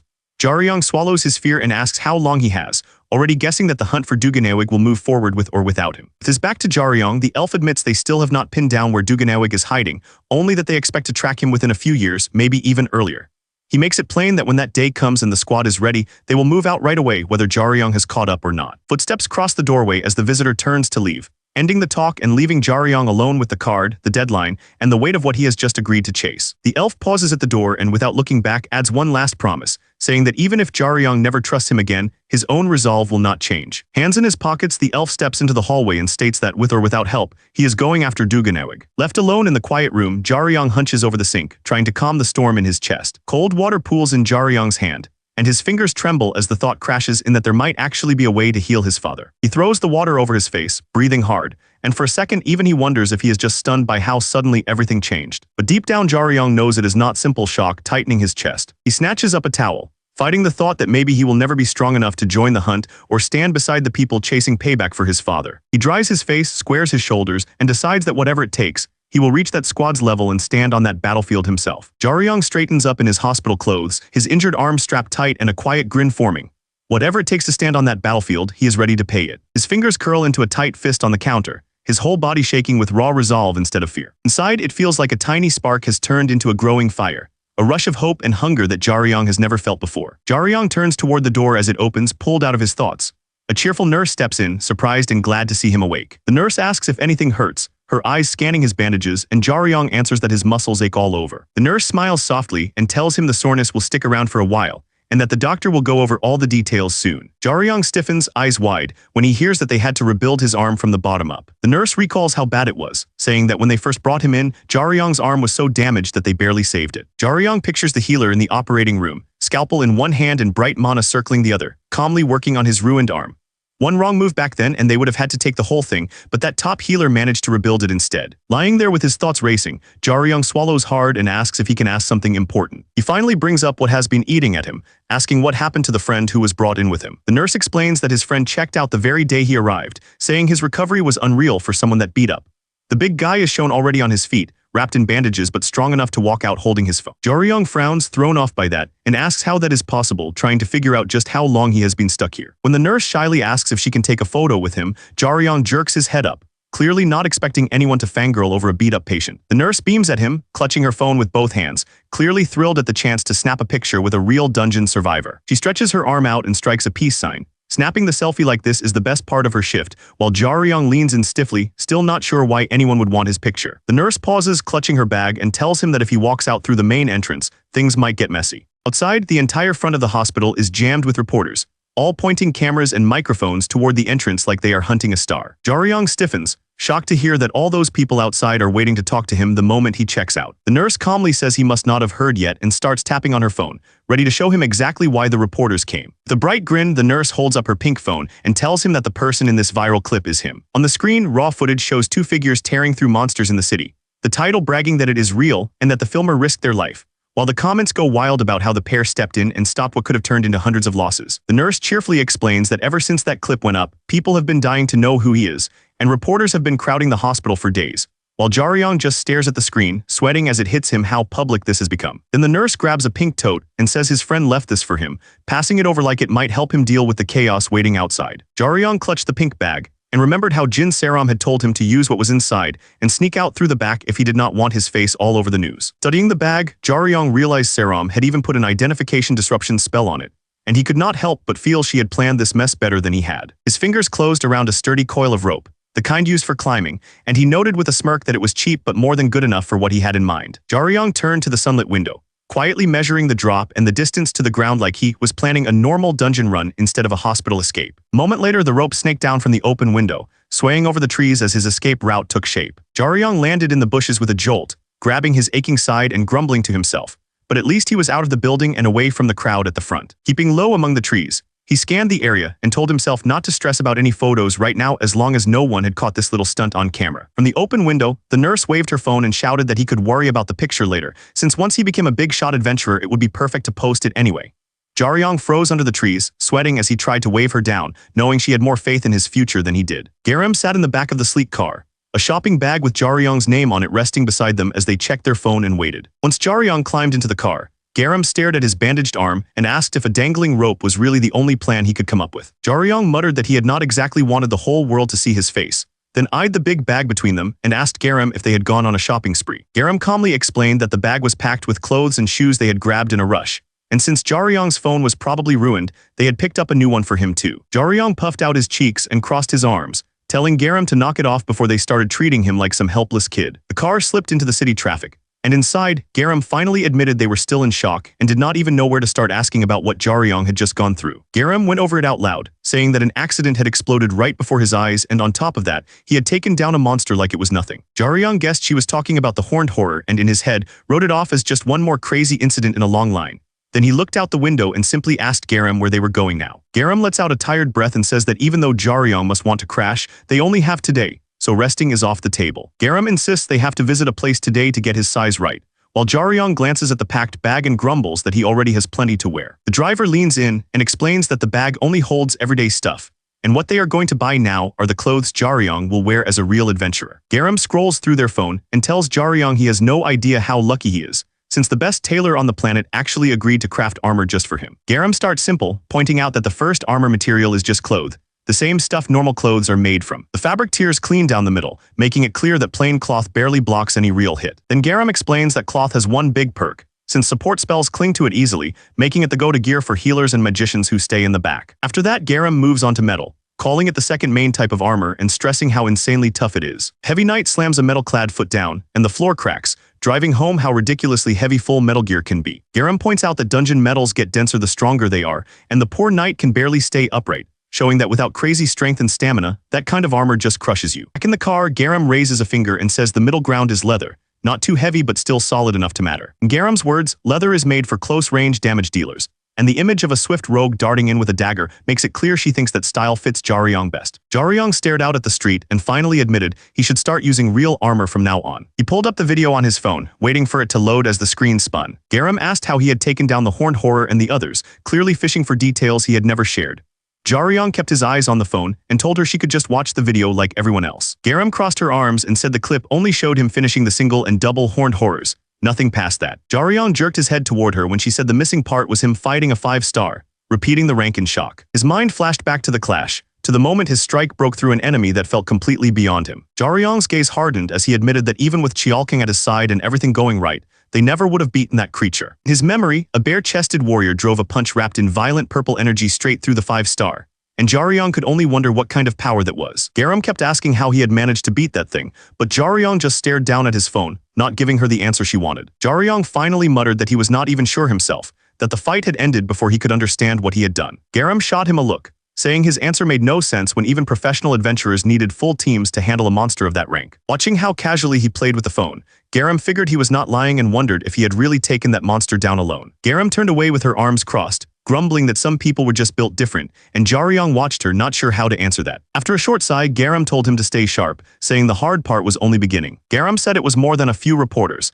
that he and his teammate had become the center of everyone's attention. She reminded Jaryong how Chialking's identity had gotten out, forcing him through 4 straight days of interviews, and even landing him on TV, all because the media loved how much he stood out. Jaryong blinked, caught off guard as he heard that Chialking had dodged every question about him during those crazy interview days. In Jaryong's memory, Chialking laughed it off in front of the cameras, even dodging simple things like saying Jaryong's name because he would not share anything without Jaryong's okay. Back in the rain, Jaryong dragged Chialking's battered body away from the fallen monster and quietly asked for one favor. If anyone later pressed for details about what happened here, he wanted Chialking to say he did not know, because the last thing Jaryong wanted was his real identity getting dragged into the spotlight. Chialking studied Jaryong's serious face, then nodded, promising he would cover for him just like he asked. Back in the car, Garam eyed him and asked when he and Chialking had gotten so close, but Jaryong just kept his eyes on his phone and gave her nothing. While Garam told him to keep his head down until the transfer test, Jaryong read the manager's messages, saying they had seen the news, wanted to know if he was okay, and would watch over his father for now. Jaryong wondered out loud why he even had to hide until the test, then typed back to the manager that he was fine, had just been discharged, and wanted to meet that night to talk. Garam slid her shades up and told him she had been studying the transfer test for his sake, and the deeper she dug, the more it looked like a nightmare to pass. Jaryong stared at his phone as the numbers sank in. Only 1 person out of 100 had made it in the last 5 years. Garam waved her arms and said most people who even bothered taking that test were weaker than him anyway, acting like the odds did not really apply to someone at his level. When Jaryong tried to point out how she had just praised him, Garam exploded and cut him off, yelling that she did not need him to spell things out. As they walked up the street, Garam grudgingly admitted that if they only looked at skill, Jaryong was already near the top of the pack. Then Garam told him to look at it another way, asking if he honestly thought kids who lacked skill would walk into that test alone without some kind of backup. Jaryong began to say that of course they would move on their own, then paused mid-thought as it hit him that most of them would team up instead. As the glass doors slid open, Garam explained that during the transfer tests, the students always band together into teams. Inside the sleek hall of Atelier H, Garam mentioned that these days most test takers are second-generation adventurers, kids whose parents already live and breathe this world. Garam talked about how adventurer parents know each other and make deals, joining hands to put their kids into the same party. Garam said that almost every applicant comes from one of those groups, and in the last 5 years, only about 100 people have managed to pass it all. She told him that if people learned who he really was in a test like that, every party there would treat him as a target and close in on him. Garam pointed out that even if the school frowned on it, with what he had done it would be way easier to enter as a special pick. But Jaryong cut that idea off and said he did not want any of that. He pointed out that even in that unfair setup, there were still a few who cleared the test on their own, and he said that tiny number was all the proof he needed. Jaryong marched ahead saying he would beat every last one of them and pass by himself, while Garam watched him go, liking his fire but feeling that something about this kid did not sit quite right. Garam admitted to herself that his drive was great, but something still felt off. And right then Jaryong casually asked if there was a bathroom nearby so he could change clothes. She told him to go ahead, change, and then meet her down the hall, and Jaryong headed toward the bathroom with his bag, already shifting his mind to the test waiting ahead. They stepped into Atelier H, a sleek place that screamed money and status, the kind of shop where real adventurers came to get their gear made. The receptionist looked up, startled, as Garam calmly said she had an appointment with the CEO under Jin Saram's name. Garam just smiled behind her shades and agreed to wait, clearly used to this kind of special treatment. The receptionist called upstairs, then froze mid-sentence as the person on the other end told her the CEO suddenly had somewhere else to be. The call ended with a simple order for the front desk to pass on the change of plans. Looking nervous, the receptionist apologized and explained that the CEO had rushed off to an urgent event and would not be seeing them today. Garam yanked off her sunglasses, stunned, and snapped that she had been told there were no other days open except today. When the receptionist weakly added that the CEO would compensate her for the trouble, Garam leaned over the desk and shot back that this was not about money at all. This was about getting Jaryong ready for the test. The door to the president's office sat open and empty, making it clear that the person they needed for the Warrior High transfer test had already slipped away. Nearby, an older adventurer in a white shirt turned his head, studying Garam as if her face tugged at an old memory. The veteran elf frowned, trying to remember who she was, then thought about a line that had been going around among adventurers lately. People kept saying that the current generation of adventurers was nothing like the first, as if they were born on a higher step from the very start. The first generation had gone in blind, trading their lives to figure out how to fight these things, while later adventurers stepped in after the plans, gear, and skills were already polished enough to bring real rewards. But the real gap between those early fighters and their kids was in their very blood, the built-in gifts the new generation carried from birth. The survivors from that first wave settled down, married, and poured everything into their children, passing down both their talent and strict training from the moment those kids could walk. So when people asked who had gained the most from this new age of dungeons and bloodlines, the elf woman tensed, already knowing the kind of names that question pointed to. And Gayun, the 18-year-old everyone kept pointing to as proof of the new generation, walked in with her hands in her pockets and an easy, unreadable face. The student president of Warrior High smiled and asked the elf woman if she recognized her, as if being known was just part of her daily routine. The elf adventurer stiffened and stumbled over her words, suddenly aware that the quiet girl in front of her was the student president everyone talked about. Gayun's lips curled into a small smile as she explained that the CEO was her uncle, and that he had rushed out because of her. Under the cold lights, the elf woman swallowed hard while Gayun calmly said she knew why the cancelled meeting would upset her, and that she had come up with a clever way to make up for it. And Gayun suggested they act like the appointment had not been cancelled at all, but that the elf had kindly handed her spot over, turning her own selfish request into a neat little favor on paper. The elf's hand shook around the item she was holding, knowing Gayun expected her to play along with the story, even though every part of it felt wrong. The elf lowered her gaze, fully aware that the student president of Warrior High held enough power to twist the story however she wanted, and Jin Saram knew that better than anyone. The suited man thought back to all the ugly stories tied to Han Gayun's name, knowing this calm little trick of hers matched every rumor he had heard. The elf adventurer flinched as he reminded her that Gayun was her senior, and that they were stuck with whatever reason the student president gave. Jaryong stepped into the lobby with his arm still in a sling and a bag in hand, letting out a tired breath, unaware of the tight air he was walking into. The suited man glanced down with a mild smile, accepting the fake thanks and adding that it was time to set things straight. Jaryong's patience snapped, and he told the man to take his fake deal and leave him alone, while the suited man met his glare without flinching, blue and red anger crashing between them. Jaryong met the man's eyes without blinking, and his calm stare alone made it clear he was not scared of any threat or deal the guy tried to push on him. The suited man stepped out from the doorway with an amused smile, admitting that Jaryong had insides, and asking straight out who this stubborn kid even was. The elf adventurer lifted a shaky hand and tried to call out to her senior, clearly wanting to explain the mess before it spun even further out of control. Jaryong's fingers twitched, and in the next breath a bright line tore through the air so close that the elf froze, staring at the market left and realizing just how easily he could have gone for something far worse. The suited man's easy smile faded as he muttered that something about this was odd, like the wrong person had just taken the hit meant for someone else. The elf grabbed at her chest, trembling as it hit her that she was not even hurt, and she struggled to understand why she was the one freaking out when she had been so sure that Blade was coming for her. The suited man adjusted his collar and told the elf he had never asked for her opinion,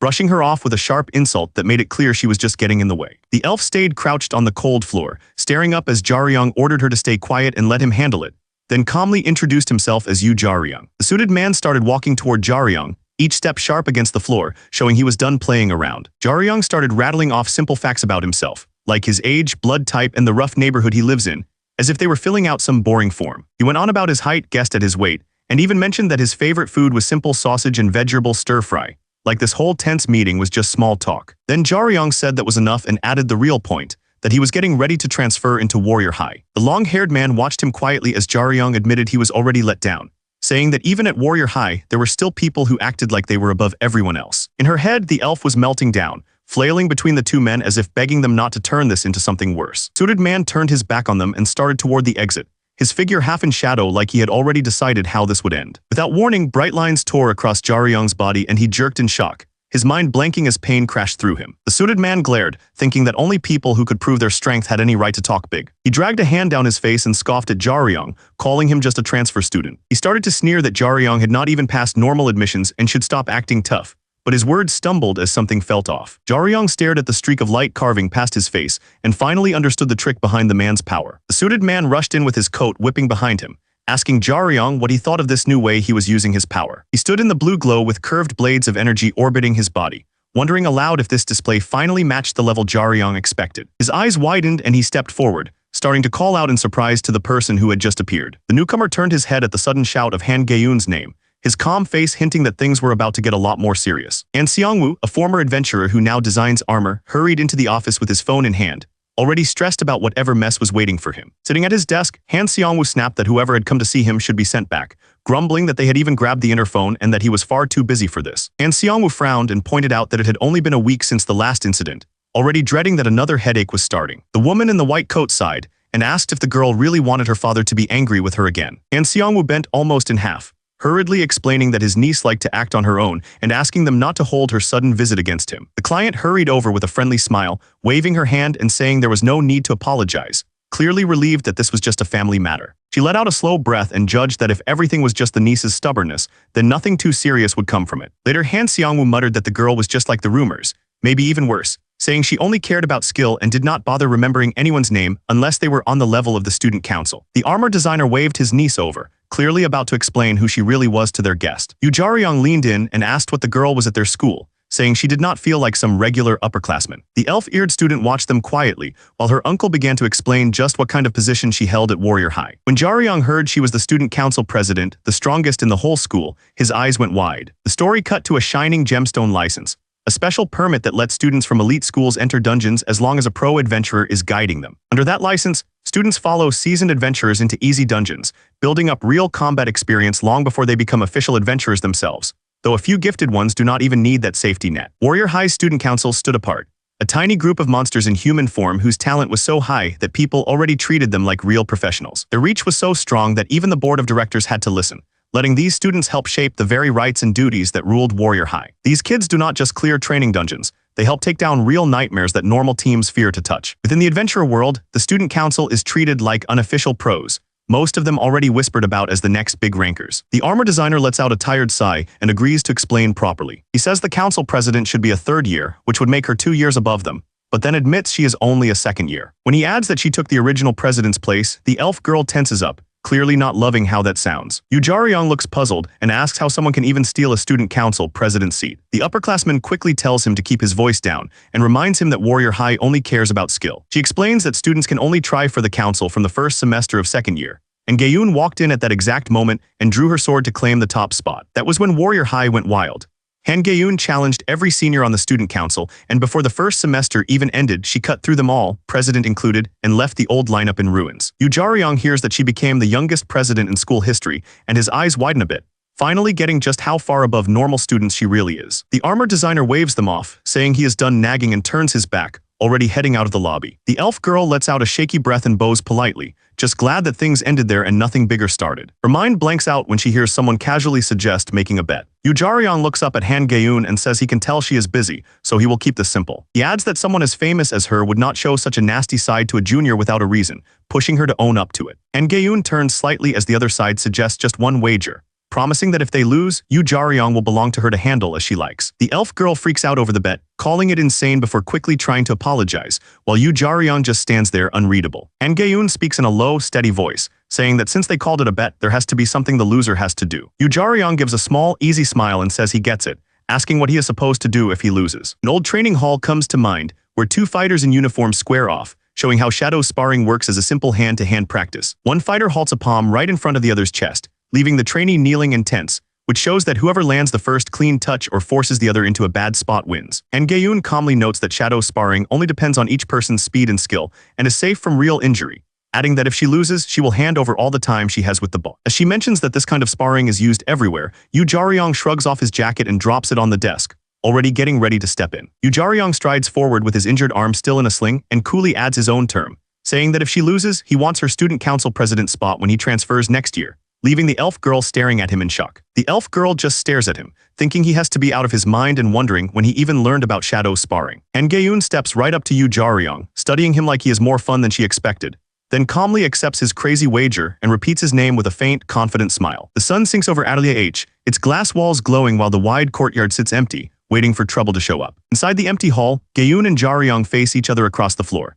their shadows stretching long as the air turns sharp with focus. The student council president stands relaxed with her hands on her hips as a bright blue aura rises off her body, like she is warming up rather than getting ready for a real fight. Jaryong's own energy flares to meet hers, wrapping around his injured frame as he grips the sling with one hand and stares straight ahead without backing down. Off to the side, the elf girl hugs her arms and watches with a tight, worried face, already thinking that this whole bet has gone way too far. Earlier, the elf girl had rushed after Jaryong, begging him to let the chairman handle it instead, saying a simple apology could fix everything and that walking into a fight with his arm like that was madness. His answer had left her speechless, because Jaryong admitted that even with both arms working, he still would not stand a chance against Gaeun, who was simply on a different level. When she pointed out that betting on a fight he knew he would lose made this whole mess feel pointless, Jaryong just brushed it off, telling her to trust him and hinting that, in the end, this trade would still work out in his favor. The elf girl stares at the wall, wondering what anyone can gain from a fight when the result is already set in stone. In her mind, she pictures Gaeun standing on Jaryong like it is nothing and wonders if he plans to lose on purpose to win her favor, then quickly decides he is not the type to pull a cheap move like that. The elf girl lowers her head, admitting she has nothing to offer but a plain apology. She reminds herself that Gaeun is the student council president, and instead of acting warm or gentle, Gaeun only ever throws out hard truths. The chairman bows and apologizes to Ms. Jin Saram for dragging her into this, but she flusters and insists an apology is not needed when she was the one who came here on her own time. The chairman sighs and says things only reach this point because of Jaryong's stubborn refusal to back down. Ms. Jin Saram tilts her head and calmly says she is not so sure that stubbornness is the whole story. The chairman looks away and admits he barely knows the young man who came with him, yet he is sure he understands what Jaryong is really aiming for. Jaryong lifts his head, listening as the teacher reminds everyone that he already knows how this kind of training works. Gaeun strides out with mana blazing around her and calmly says she will fight using only one arm, calling it the only way this match can be fair. Jaryong lets his own mana flare, tightening his grip on the sling, and coolly agrees, saying he will just treat that handicap as the excuse she can use after she loses. A faint smile curls on Gaeun's lips as she slides her foot forward, closing the distance in a smooth, relaxed step. In a blur of blue light, Gaeun whips into a high kick that cuts the air right beside Jaryong, and his eyes widen as he realizes how fast she can move even while holding back. Out in the hall, the elf girl and the chairman freeze, both stunned by what they sense from inside, though each is shocked by something different. Saram thinks back to that kick, noting that it carried almost no force yet moved so fast she never even saw Gaeun step in, and that sheer speed is what truly shocks her. In a bright dojo, two students trade careful blows as the lesson plays in Saram's mind. Shadow sparring is meant to train defense, and to even brush the opponent, you have to step in and accept that you are exposing yourself in return. Gaeun moved in without a hint of doubt, her mana flaring bright as she drove straight at Jaryong with a clean, simple strike. Her next step turned into a blur, and her kick smashed into Jaryong before he could brace, that wild pride of hers fully backed by real speed. Out in the hall, the elf girl stared wide-eyed, hand over her mouth, so caught up in Gaeun's power that she only jolted back when someone called out to Ms. Saram. And Seongwoo, the chairman and head designer, watched with a tight jaw and asked carefully if he was really seeing a boy who planned to transfer into Warrior High. The former ranking adventurer, who once peaked at Green 31st, admitted he could not believe that someone like Jaryong was just another transfer kid. He had trusted the neat numbers Saram sent and already expected talent, but watching Jaryong's mana surge around that injured arm made those numbers feel way too small. Seongwoo's eyes narrowed as he watched, and his own days as a hungry young adventurer came back, letting him see that Jaryong was not just trying to win but chasing something deep. Thinking back to when Jaryong first stood in front of Gaeun with his arm in a sling, Seongwoo understood that this match was never about pride or looking down on her. Jaryong wanted to study her, to learn every move he could. The chairman pictured Gaeun not as a student, but as a future hunter, lounging on a throne of power. In his eyes, she was already ahead of most kids her age, and with real raids and training, she could stand shoulder to shoulder with lower rankers. Staring up that long flight of steps, Seongwoo understood that Gaeun was the point Jaryong had set for himself. The boy was throwing himself into this beating just to taste the distance he still had to close. Back in the spar, Gaeun drove in with another brutal burst of mana, her strike carving a bright arc through the air. Jaryong's shadow form was flung away, body twisting as the impact swallowed him. Even after that hit, Jaryong twisted in the air and dropped back onto the floor, one foot skidding but holding. He forced his shaky legs to answer him instead of the Gaeun watched him steady himself and let a small, amused smile curl at her lips, greeting him like someone she had not been able to test properly in a long time. The student council president laughed lightly, saying that ever since she entered high school, no one had slipped past her attacks for this long. She told Jaryong straight that he had impressed her. Jaryong knelt on one knee, chest heaving, sweat running down his face as he clutched his bad arm, Gayun admitted she had not expected him to hold out this long against her full speed. Gayun's smile thinned as she looked him over, noting that the sling was only part of it. From his shaky steps and fading bursts of mana, she judged that he was fighting with barely half his body in working shape. Jaryong let out a shaky breath and curved his lips, asking her when she had ever seen what he could really do. Gayun smiled and reminded him that she had watched him move when he faced the horned horror, and he had been fast even back then. Jaryong froze as she went on, saying she had replayed that dungeon video hundreds of times over the last few days and that she was a fan of the unknown hero people called Mr. The student council president crossed her fingers in front of her and cheerfully suggested they call this match a tie and continue it another day. The elf woman in the suit watched them, puzzled by their talk, as Gayun calmly said they could pick up this fight after he entered the school and his body was fully healed. Gayun's eyes narrowed in surprise when he made it clear he had no wish to end things like this. Jaryong bent forward, gripping his good leg for balance, saying he would still go with her uncle as planned, which made Gayun mutter in disbelief and call him by his test code. He lifted his head with a crooked grin, sweat running down his face, as Gayun remarked that his sharp eye and what seemed like groundless confidence made her wonder if he truly understood the situation at all. Jaryong glares at Gayun, saying he refuses to end this as a draw and reminding her that her student council president seat is riding on this fight. Gayun's uncle watches with a troubled look, realizing Jaryong has no plans to give up and wants the match to keep going. Jaryong stands in the middle of the hall with his bad arm in a sling, insisting they stop wasting time and keep the fight going. His fist tightens and trembles, and the three watching adults all decide he must be bluffing about wanting more. From Gayun's side of the room, they look at Jaryong and decide there is nothing for him to gain by dragging this out, since the chance he just wasted was the best outcome he could have hoped for. Gayun admits she usually likes people who reach higher, but she decides Jaryong's stunt was not real ambition, just plain stupidity, and says he has let her down. Power bursts out around the student council president, blue energy whipping off her body as she steps forward, ready to show Jaryong the gap between them. Sweat runs down Jaryong's chin as his feet suddenly push off the floor, and the elf woman beside Gayun's uncle stares in shock, noting that he was the one who moved first. Gayun strides across the hall, blue energy roaring off her like a storm, as if she plans to crush his last bit of hope with pure force. Gayun's eyes flash as she turns, and the uncle stiffens, finally admitting to himself that Jaryong has been hiding a lot more than a bit of strength. Her leg whips out like a cannon, blue light exploding as it slams into Jaryong's side and sends him flying across the floor. The elf instructor shakes her head with a nervous smile, admitting she was sure he had just been holding back, but now she knows that idea was way too simple. Gayun's uncle frowns, rubbing his chin as he says this is not just a kid hiding power, and that his own read on Jaryong was completely wrong. Jaryong drops from above with another sharp strike, Gayun's body already twisting away, and the uncle notes that their whole match has been broken into dozens of these brief, blazing sprints. As Gayun glides through another perfect arc of motion, the uncle realizes that in those tiny bursts Jaryong has already taken in her steps and angles like they were his. The uncle stares at the boy with a chill, finally seeing that this match was never about winning or losing for Jaryong at all, but about stealing Gayun's skill move by move, like some kind of monster. Gayun's leg carves a bright blue arc across the floor, but Jaryong's shadow body bends with it and whips out of the way at the last second.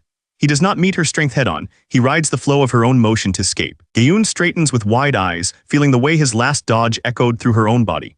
She realizes this is how he has been doing it, copying her steps while slipping just outside her reach. Jaryong lets out a shaky breath, the corner of his mouth curling despite the sweat on his face. Since he was a kid sneaking through real dungeons, he learned that dodging was everything, and he built one rule he would never break, no matter what. Jaryong braces his hurt arm, blue light roaring around him as he leans forward again. He is tired and outmatched on paper, but he still wants more from her, because in his world you keep moving until every step is a winning trade. The whistle hit the floor as a shoe stepped past it, a quiet sign that this match was not ending here. Jaryong rolled his sore shoulder as blue energy crackled around him, telling her to stop holding back and reminding her that he had already said he was fine to keep going. He pointed out that he would almost surely enter Warrior High and that she had once said she would gladly teach a junior like him, so there was no reason to put this off. Gayun stared at him, then said he was probably talking like that just to dodge a loss, lightly calling him her senior to twist the knife. Her playful look faded as Gayun leaned in a bit, ready to lay out what she really wanted from him. Gayun's lips curled into a sharp smile as she asked her uncle if he remembered the favor she had brought up before. Her uncle blinked in surprise as she brought up the attack squads that had tried to recruit her, reminding him that he was the one who told her to meet them to build a better reputation, even though she herself could not care less. Gayun turned away, blue power wrapping around her, saying she would do as he wanted with those squads as long as he did not step in to stop her anymore. Gayun stared at Jaryong across the floor, blue power rising off both of them, and asked if he really wanted to see her dodge. Jaryong held his ground, clutching his chest but refusing to back down. Her calm agreement hit Jaryong harder than any strike, and his eyes widened as the weight of what he had asked finally sank in. Gayun shot toward him like a bolt, telling him to try and make her dodge his attack. Jaryong braced himself as her kick came flying in. Her leg cut through the air with a bright blue trail, the force alone making it clear that even one clean hit would drop him. Jaryong twisted his body under the sweeping kick, feeling the wind of it skim past, as Gayoon pointed out that human movement always links from one motion to the next. In his mind, movement broke into simple steps, like a runner shifting from a walk to a sprint, each pose leading naturally into the next. Jaryong pictured himself watching someone walk and understood what she meant.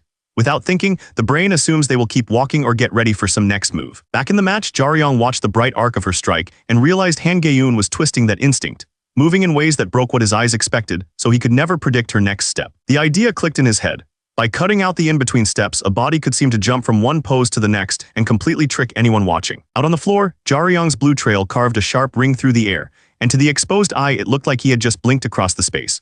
The watching instructor realized that every cut in his motion made each step seem far faster than it really was. As he drove in again, his body left a bright afterimage behind him, the mark of a move that was more than simple footwork.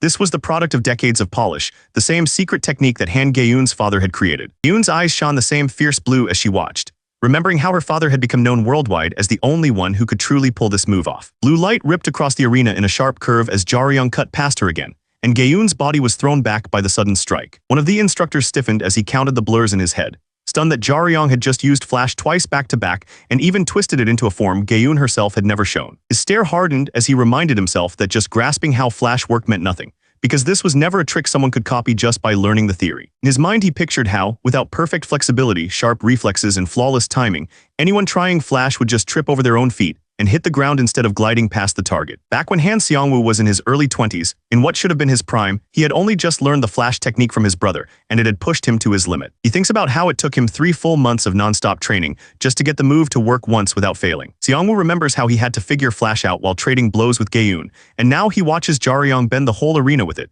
using the technique through his entire body instead of just his steps. From the stands, Han Seongwoo can tell Jaryong's body is in awful shape after everything he has already pulled off. In truth, Jaryong's energy is hanging by a thread, like a battery flashing on its last bar. Yet Jaryong brushes off the warning signs, telling himself he is not done and driving his body to move like he is still at his best. As he fights, Jaryong suddenly realizes he can become far stronger than before, and a strange thrill runs through him at learning this way, even if it is anything but normal. With that feeling settled in his chest, he finds a clear reason to chase even greater strength, and marks it down like a promise to himself. A small hand dragged a blue crayon across the tiles, completely locked in on getting the line just right. The boy beamed as he drew, buried in colors on the floor, finally feeling how fun it was to figure something out on his own. Jaryong's feet slammed off the floor, blue light exploding around him as he drove forward, all thought of pain wiped from his mind. The fighter's body blurred into a blue arc that carved across the room, forcing his sharp-eyed opponent to twist and track him with growing focus. Using flash through every muscle, Jaryong split into a storm of afterimages, striking from so many angles it felt like several fighters had jumped in at once. With his eyes blazing, the young warrior snapped his body around and carved a clean blue arc through the air, turning raw speed into sharp control. Staff member hugged the wall, hair and clothes whipped by the shockwaves, stunned that a student's training could shake the whole room like this. The wooden dummies stood in a neat row, unaware as a rushing force closed in that was strong enough to smash straight through them. The martial artist spoke sharply, reminding the staffer that she had told them not to step in on their match. Jaryong lay spread out on the floor inside a pale ring of impact, and she admitted she was glad things had wrapped up before the staff really had to jump in. Sweat slid down his neck as Jaryong caught his breath, thinking it was a shame the match had to stop there. The woman lifted her hand with a wry smile and admitted the bout was his, calling it her loss, while Jaryong stared up at her in surprise from the floor. A tiny, cartoonish version of the pair froze in place, a huge question mark hanging between them as Jaryong tried to figure out why she was giving up so easily. The martial artist walked past him and coolly pointed out that she had never promised anything about her hands. That bold claim had been his alone. Jaryong pushed himself up, admitting he had never really expected her to follow that silly rule and that, no matter how they counted it, her strike had still landed clean. She stopped and faced him, shoulders tight, saying he was only acting this way out of embarrassment and that, truthfully, his strength still was nothing special. She turned away from him, saying there was no point in arguing over who had won. Jaryong stayed on the floor, sweating and listening, unsure how this match would be wrapped up. The instructor stepped forward with a gentle smile, admitting it was his fault for not handling things sooner.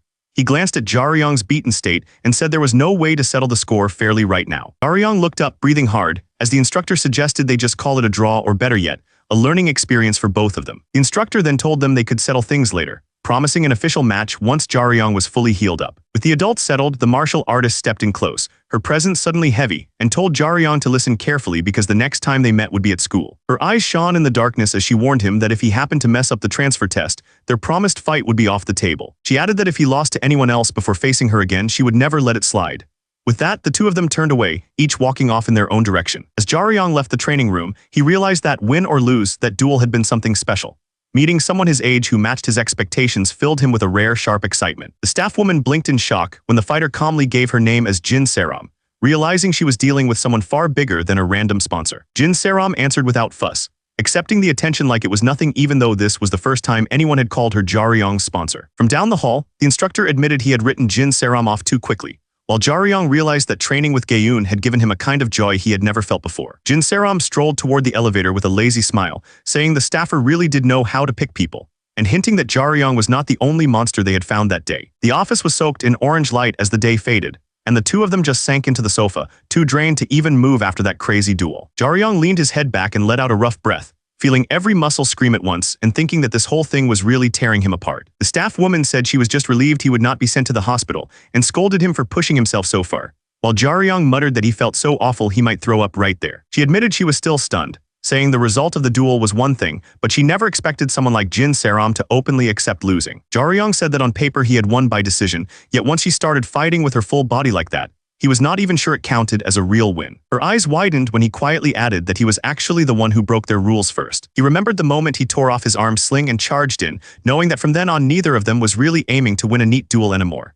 They were just fighting for real. Jaryong said that when it came to stepping over the line, he was the one who did it first, and that he had felt from the start there was something different about that man, which left the staff woman staring at him with a nervous drop of sweat on her cheek. Jaryong thought back to those last seconds, when he threw everything he had at her, knowing that if even one of those hits landed clean, it would not have ended with light bruises, even if he trusted she could dodge most of it. In his mind, he replayed how Saram had thrown away caution and used her hands, deciding that if he had been in her place, he would have done the same, because there really had been no other way and it was only fair to answer his push with her own. The staff woman swallowed hard and asked what it would look like if he and the student council president ever went at each other without holding anything back. Jaryong glanced back at her with a crooked smile and pointed out that she had started by asking why he fought at all.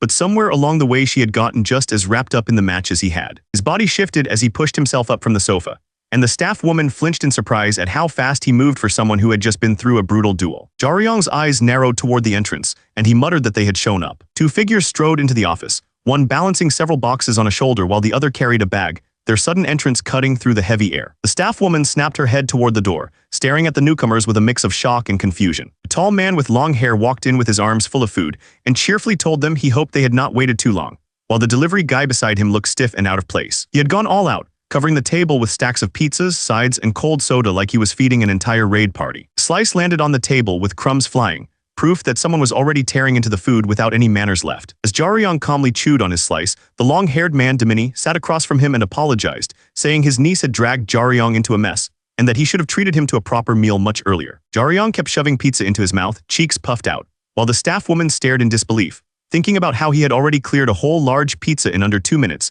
and remembering that close-range adventurers burn through several times more calories than normal people. The staff woman admitted she had never really thought about it, then pointed out that Jaryong had been out cold for 4 days without a single meal, and urged them to start talking about the job while telling him to keep eating as much as he wanted. Dimini folded his hands and said that, as Saram already knew, his atelier did not work with simple leather, but with a special material that left normal leather far behind. He explained that instead of plant fibers, they used threads taken from high-rank monsters like the mountain spider, a danger-rank beast that filled whole caverns with its webs. Dimini talked about their main source, a giga moth cocoon big enough to crush a whole bank tower. The sky around it dyed red like the world was ending.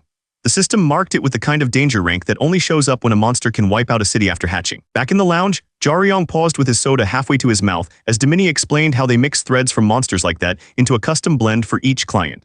The idea that someone could turn a disaster-class cocoon into perfect battle gear clearly caught his attention. Dimini scratched his nose, almost shy as he admitted that once they finished the coating stage, their cloth beats normal leather in both weight and strength.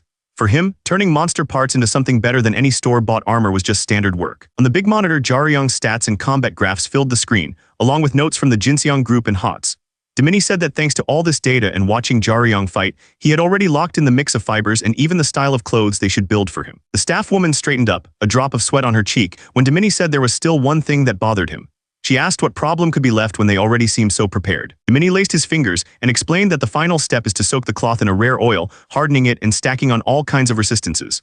Without that coating, even their monster thread fabric would never reach its full potential. While Jaryong reached for more food without slowing down, the staff woman reminded Dimini that she understood how vital the coating was. She had even requested that they use the very best oil they could get their hands on. Dimini let out a tired breath and admitted that was exactly the problem, since the top-rank oil she wanted was nearly impossible to secure these days. No matter how perfect the design was, without that one ingredient, Jaryong's new gear might never leave the drawing board. Jaryong stuffed his mouth with more food, still chewing as he heard that the coating on this gear came from some deep-sea monster called the ravenous whale. Far below the waves, the ravenous whale loomed with a single red eye, the kind of beast that turned the water around it into a warning.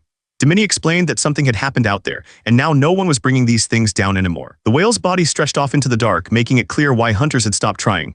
This thing ruled the deep now. Back in the lounge, Dimini spoke carefully, saying they did have another oil they could use and that in practice, Jaryong would barely feel any difference in the final armor. Even as he said it, the craftsman's fingers locked together, and he admitted that swapping oils like this broke the deal they had signed and should never have happened. Dimini told Saram that if Jaryong chose to cut ties with his atelier over this, he would not argue, especially after how long they had trusted him. Trying to make up for it, Dimini said he could link them with a master leather worker if they wanted a different path for Jaryong's gear. He even promised to pay for all the work himself. And Saram stared at him, stunned by how far he was willing to go to make things right. The smuggler just answered that if the armor still worked, he really did not care about the broken deal, leaving Saram staring at him in shock. Still chewing, Jaryong added that as long as the quality stayed close, he did not mind cheaper materials, since he never relied on pricey gear anyway. The craftsman's eyes flew wide when Jaryong added that, more than anything, he wanted to wear gear made by his hands. Jaryong looked up at Dimini and pointed out that someone who could teach his niece to fight that well had to be the real deal. Wrapped in a faint blue glow, Dimini sat there taking in Jaryong's words about wanting his equipment forged by someone truly strong. Saram gave a small, nervous smile and said they should follow Jaryong's wish,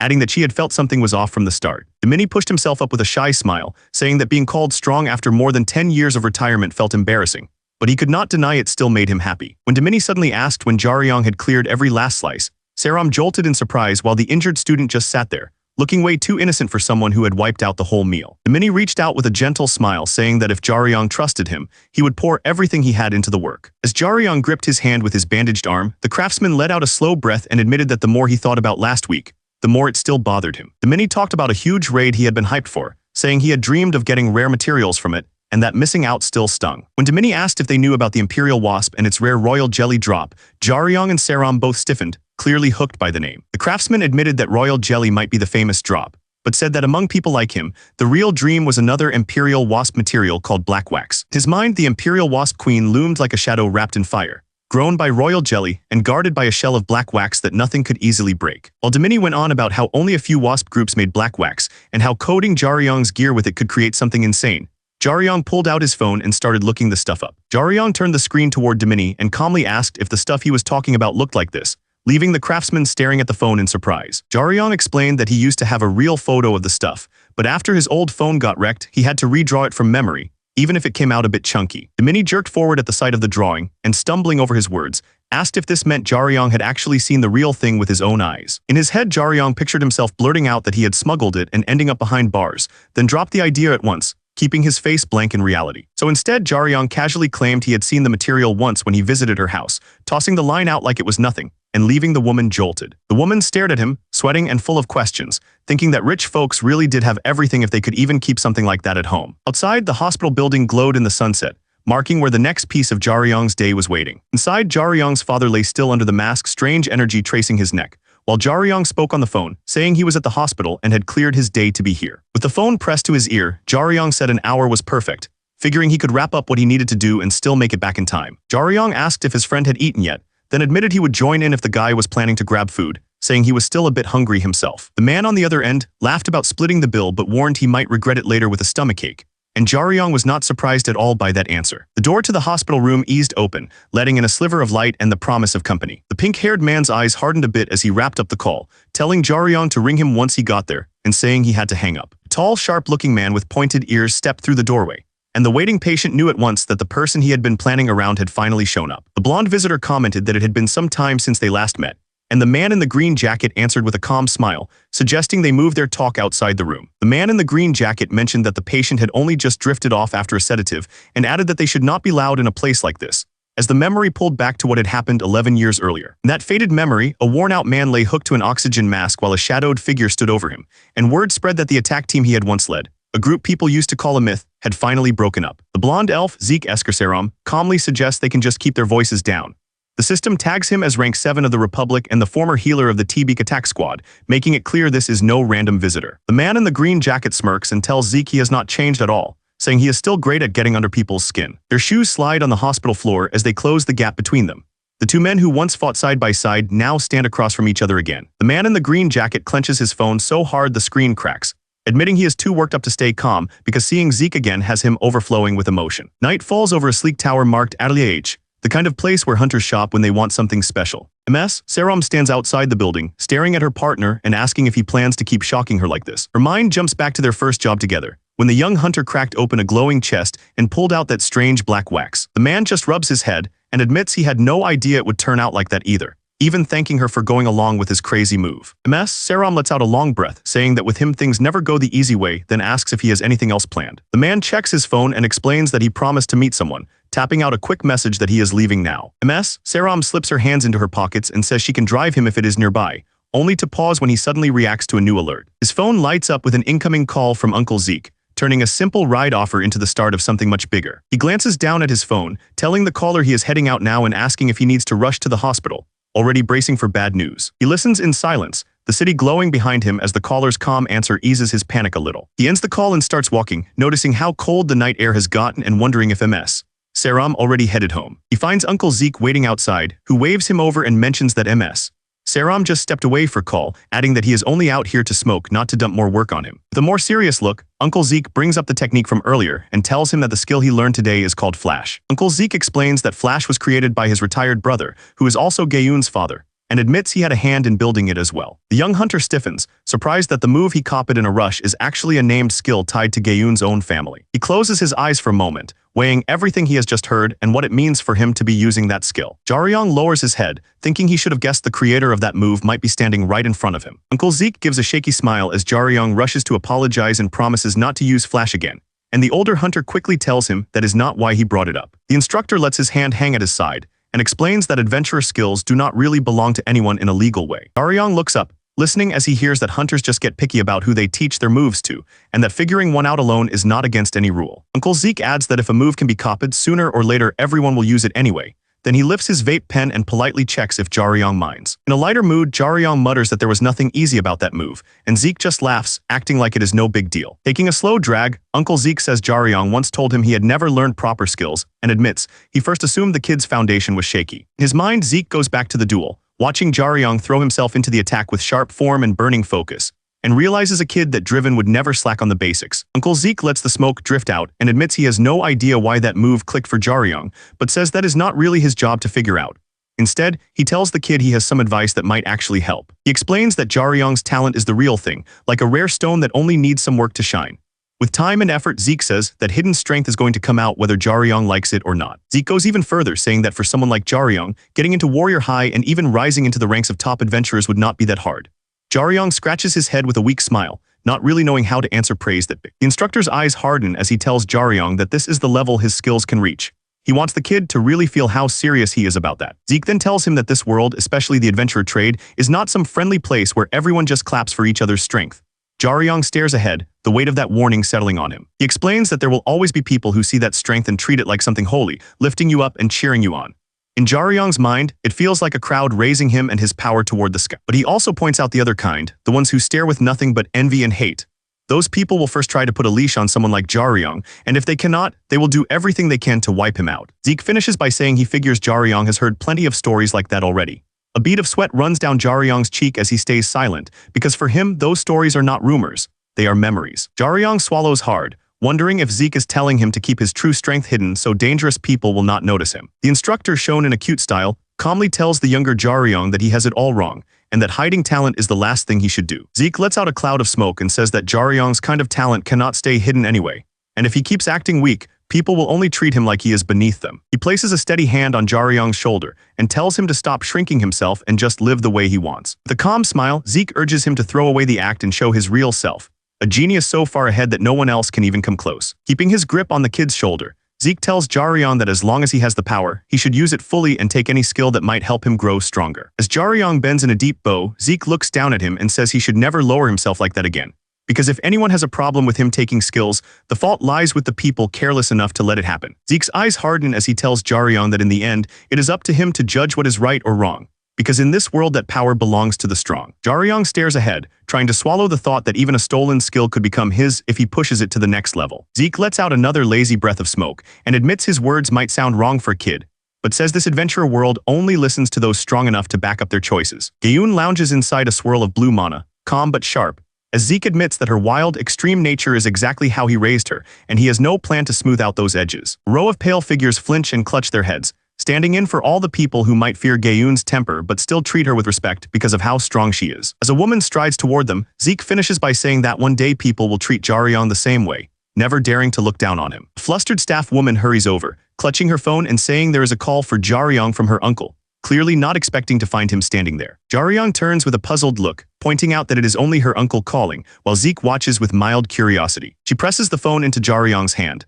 saying her uncle already knew she was bringing him here and told her to let him speak with Jaryong directly. Jaryong lifts the phone, a little tense, as the voice on the other end apologizes for bothering him like this. The uncle speaks in a calm but firm tone, saying something has come up and asking Jaryong to come over right away. Gayoon and Zeke jerk their heads toward him, wide-eyed, as Jaryong's sudden outburst cuts through the... Without wasting time, Jaryong agrees to the request and strides off, already heading toward the place his uncle mentioned. Night hangs heavy over a line of trees, the city noise fading into a thick, uneasy silence. Ahead, a wrecked block of the city lies in ruins, dust drifting through the air like the place has been abandoned for years. In the middle of the rubble sits a shut-down subway entrance, half buried in dust, and someone explains that this forgotten stairway hides a secret path into a dungeon. Standing by the sealed stairs, Gayoon tells Jaryong that this place is only one of many, since closed subway stations all over the city hide unregistered dungeon doors, each controlled by a different owner. Jaryong's eyes sharpen as he hears that this forgotten entrance is already claimed by his uncle's group. The elf fighter nods toward the dark stairway, saying their injured teammate is inside, while the towering brawler grins, a bit surprised that Jaryong rushed over so quickly. The elf explains that he had not planned to bother Jaryong,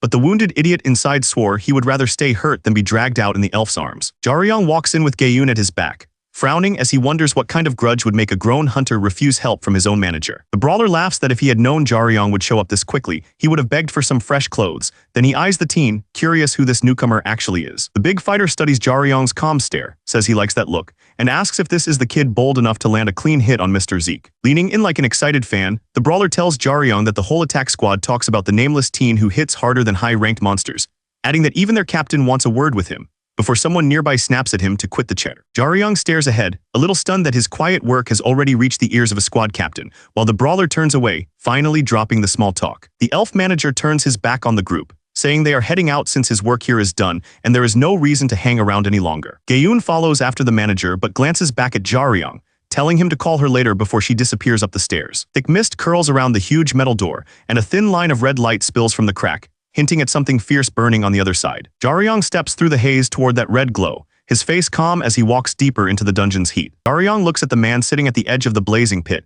and says he came thinking the injury was critical, only for Boar to shrug that it is serious in its own way, since both his body and his pride feel torn up. Boar mutters that the elf was a coward for dragging back up instead of facing this with him. Then, as if nothing is wrong, he asks Jaryong if he has a lighter. Jaryong tells him he does not carry a lighter, and staring at the bright glow under them, asks what that light is supposed to be when the sun has already set. Boar props his chin on his hand and points toward the glow, saying he is too worn out to move and asking Jaryong to go grab it for him. Below them, the dungeon wall burned like a cracked furnace, whole blocks of ruined buildings melting inside the flames. The heat roared out of the gap, fire jets bursting so strong it felt less like a wound in the ground and more like a living volcano. Jaryong stared at the burning pit, sweat running down his face as he demanded to know what on earth they had been fighting over to cause this. Boar lay there with his cigarette and lazily corrected him, saying there had been no real fight and that he had just planned to burn the other guy to nothing. Boar thought back to the young man who had stood in front of him like a wall, admitting that even though Jaryong was no tank, his defense was solid enough that, with 10 more years of work, he might grow into someone huge, maybe a tiny slice of what his father once was. Jaryong started to bring up the real reason he had come, but before he could finish, Boar pushed himself up and said he already knew what was on the kid's mind. Boar said that if Jaryong wanted to walk away from poaching, he could do that anytime, but if he was serious about becoming an adventurer, then there was one condition he had to accept. Green mana curled around Boar's fingers as he lifted the cigarette, and he laid it out plainly. Jaryong had 1 month to fully grasp what he was about to teach, or he was better off never stepping into the adventurer world. Jaryong blinked, a bit of sweat running down his cheek as it hit him that this training would have nothing to do with the talent he was born with. Boar let green light coil around his fingers, the broken cigarette drifting in the glow, and calmly told Jaryong he would be learning real magic from him. Jaryong felt how cold Boar's body had gotten and knew this was more than simple tiredness, so he swallowed his worry and told the older man he would carry him on his back. Boar's thoughts drifted to the first time he tried making coffee with his own beans, when even grinding them like this had looked way harder than it really was. As the pot heated, he remembered how, after a bit of practice and a few small screw-ups, the whole thing stopped feeling hard and turned into something he actually enjoyed learning. Bor poured the coffee with a small smile, saying that if he had known it would be this fun, he would have started back when he was at his best, calling it the kind of hobby he wished he had in his prime. And the younger man took a sip and told him to stop acting like his good years were already behind him. Im Yi-Hwan, only 26 at the time, watched him with a tight face, thinking how wrong it felt that someone like Bor sounded as if he were truly retired. Bor stayed calm as he poured another cup, saying he truly was retired now and that if they wanted to fix this mess, all Yi-Hwan had to do was target Duganawig, file the request with a location, and pull together an attack squad to finish the job. Bor lifted his mug and said that even if they filed the request, it would never be approved since Duganawig already knew how weak he was now and could just stay hidden until time did the rest. And Yi-Hwan shot to his feet, shaking with anger as he demanded to know if Bor was really going to hand the man victory like that. Yi-Hwan shook all over as he spat out how the rumors were garbage and how everyone would have been dead if Bor had not stepped in, then swore that as long as Bor could get better, he would handle Duganawig and every other problem himself. And Bor just looked at the younger man, eyes softening at the weight of that promise. Bor hears small footsteps and spots his kid standing there, so he drops the grim talk and cheerfully calls out, asking if the boy plans to sleep the whole day away. The boy's father gently tells him this scarred warrior is Uncle Yi-Hwan and adds that his own name is Yu Jaryong.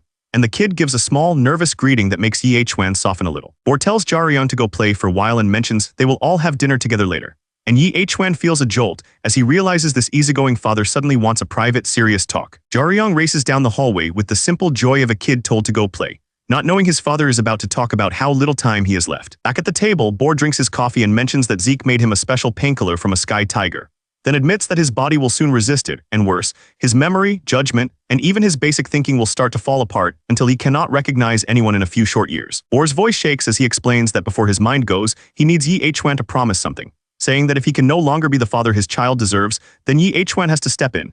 And the younger man stares at him in shock because this proud warrior has never shown this side to anyone. Bor asks Yi-Hwan to watch over Jaryong when that day comes, not to raise him as another adventurer, but to guide him toward a simple, safe life where he can choose his own path and find real happiness instead of repeating his father's harsh road. Years later, Yi-Hwan thinks back to that talk and knows that, faced with Bor's last desperate favor, there was never any way he could refuse. The worn-out father lowered his eyes over the coffee mug, letting out a slow breath as Yi-Hwan's answer sank in, and for the first time that day his shoulders eased just a little. Yi-Hwan's eyes slid open on a striped pillow, his gaze dull and heavy like he had just crawled out of a long, bad dream. The flat glare of the ceiling light told him he was back in his small, ordinary room, far from any dungeon or battlefield. Yi-Hwan shifted under the blanket, eyes drifting toward the side of the room as he asked how long he had been asleep. At the table, Jaryong kept his pen moving over the notebook and said it was only around 2 in the afternoon. Yi-Hwan jerked upright, clutching his chest as he blurted out a frantic question about whether that bastard had touched the kid, only to fall quiet when Jaryong quickly told him nothing like that had happened. The student glanced back from his trigonometry book and said he had considered dragging Yi-Hwan to the hospital.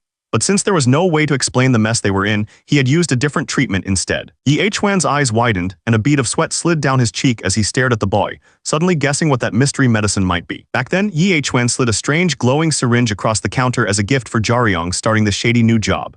The 14-year-old stared at it, bundled up in his smuggler gear, and asked if this weird thing was meant to be used on monsters. Yi-Hwan laughed it off and told him it was an emergency potion, not some tool for hurting monsters.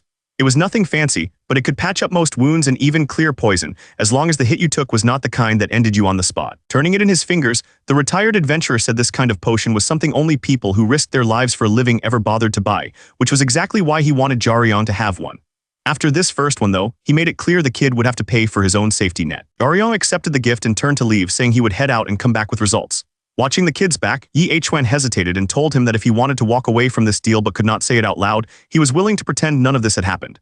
Then he warned him plainly that once you stepped into this kind of work, you did not get to choose when it ended. Yi-Hwan tried to joke that at least this way Jaryong would not have to worry about his dad's hospital bills, even as he admitted it felt wrong to send a kid out as a poacher.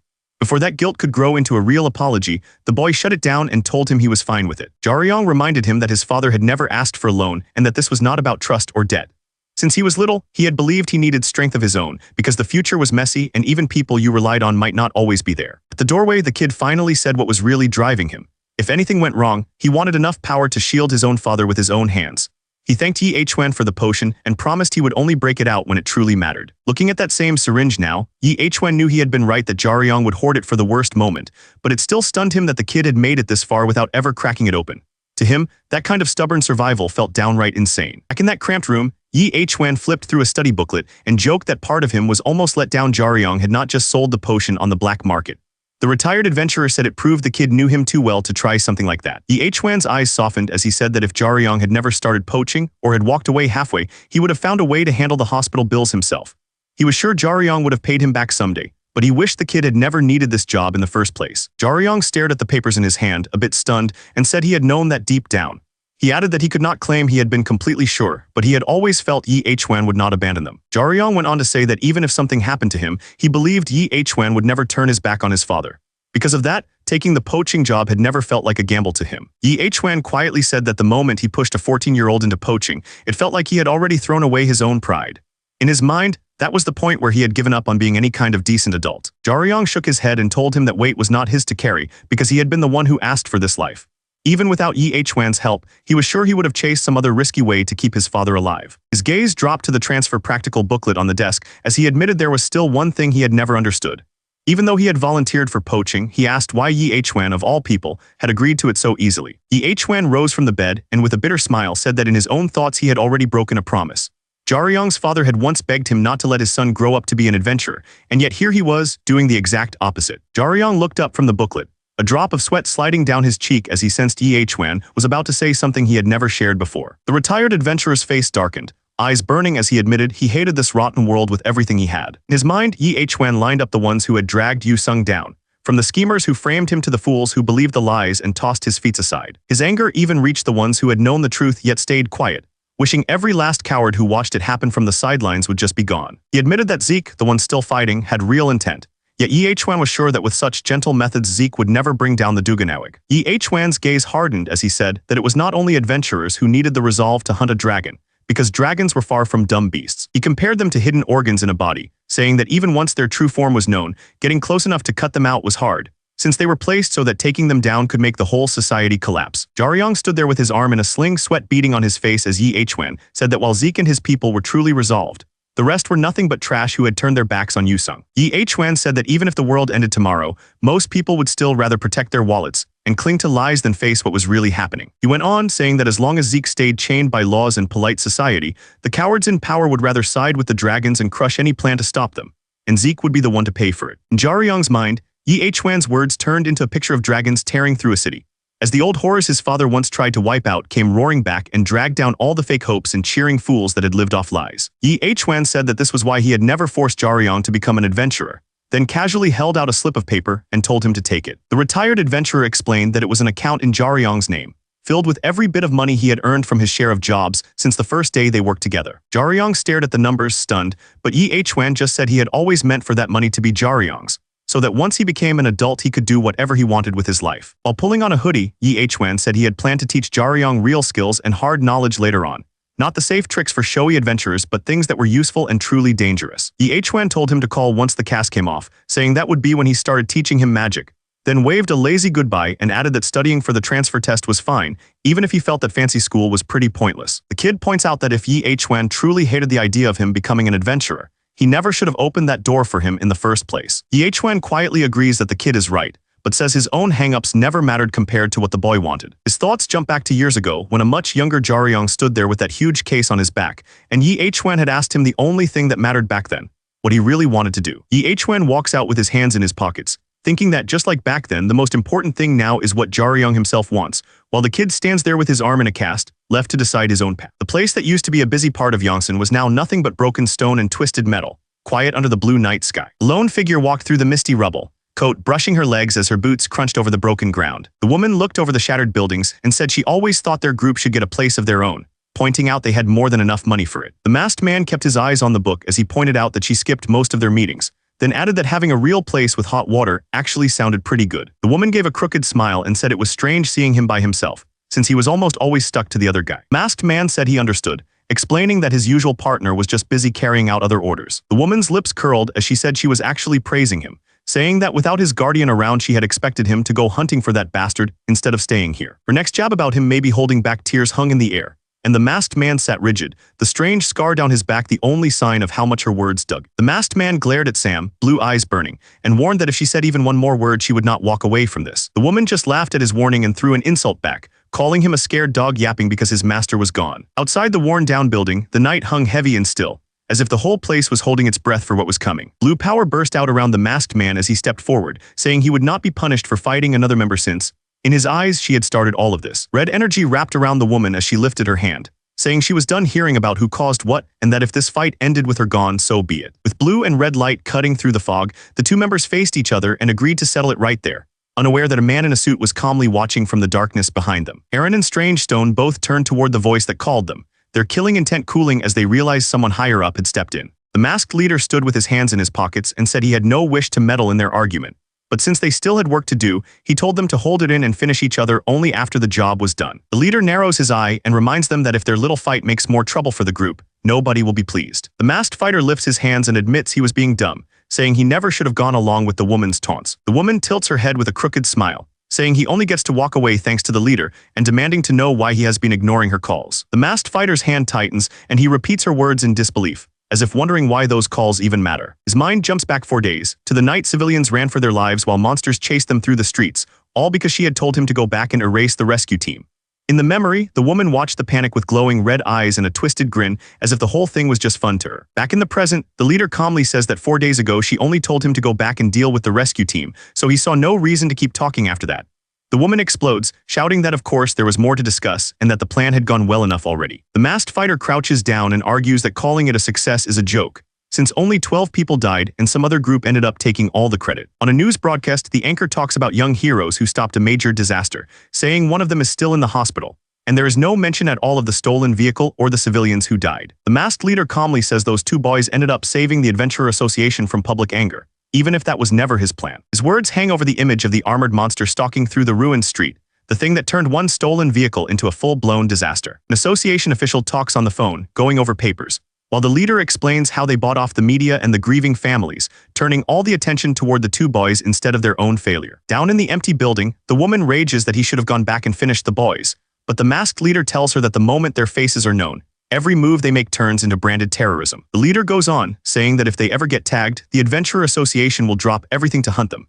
And a giant group like that is not going to fall over one small blunder anyway. He says that if they keep poking holes in the association like this, piece by piece, the whole structure will start to wobble and is bound to collapse sooner or later. The masked fighter glances over his shoulder, turning the leader's words over in his head, realizing this is not about one big strike but a slow hidden war against the association. The leader strolls forward with his hands in his pockets and coolly agrees that their job now is simple: keep causing problems until the Adventurer Association finally cracks. The young enforcer strolls in, sandals tapping on the brutal floor, chain and club hanging from his hands.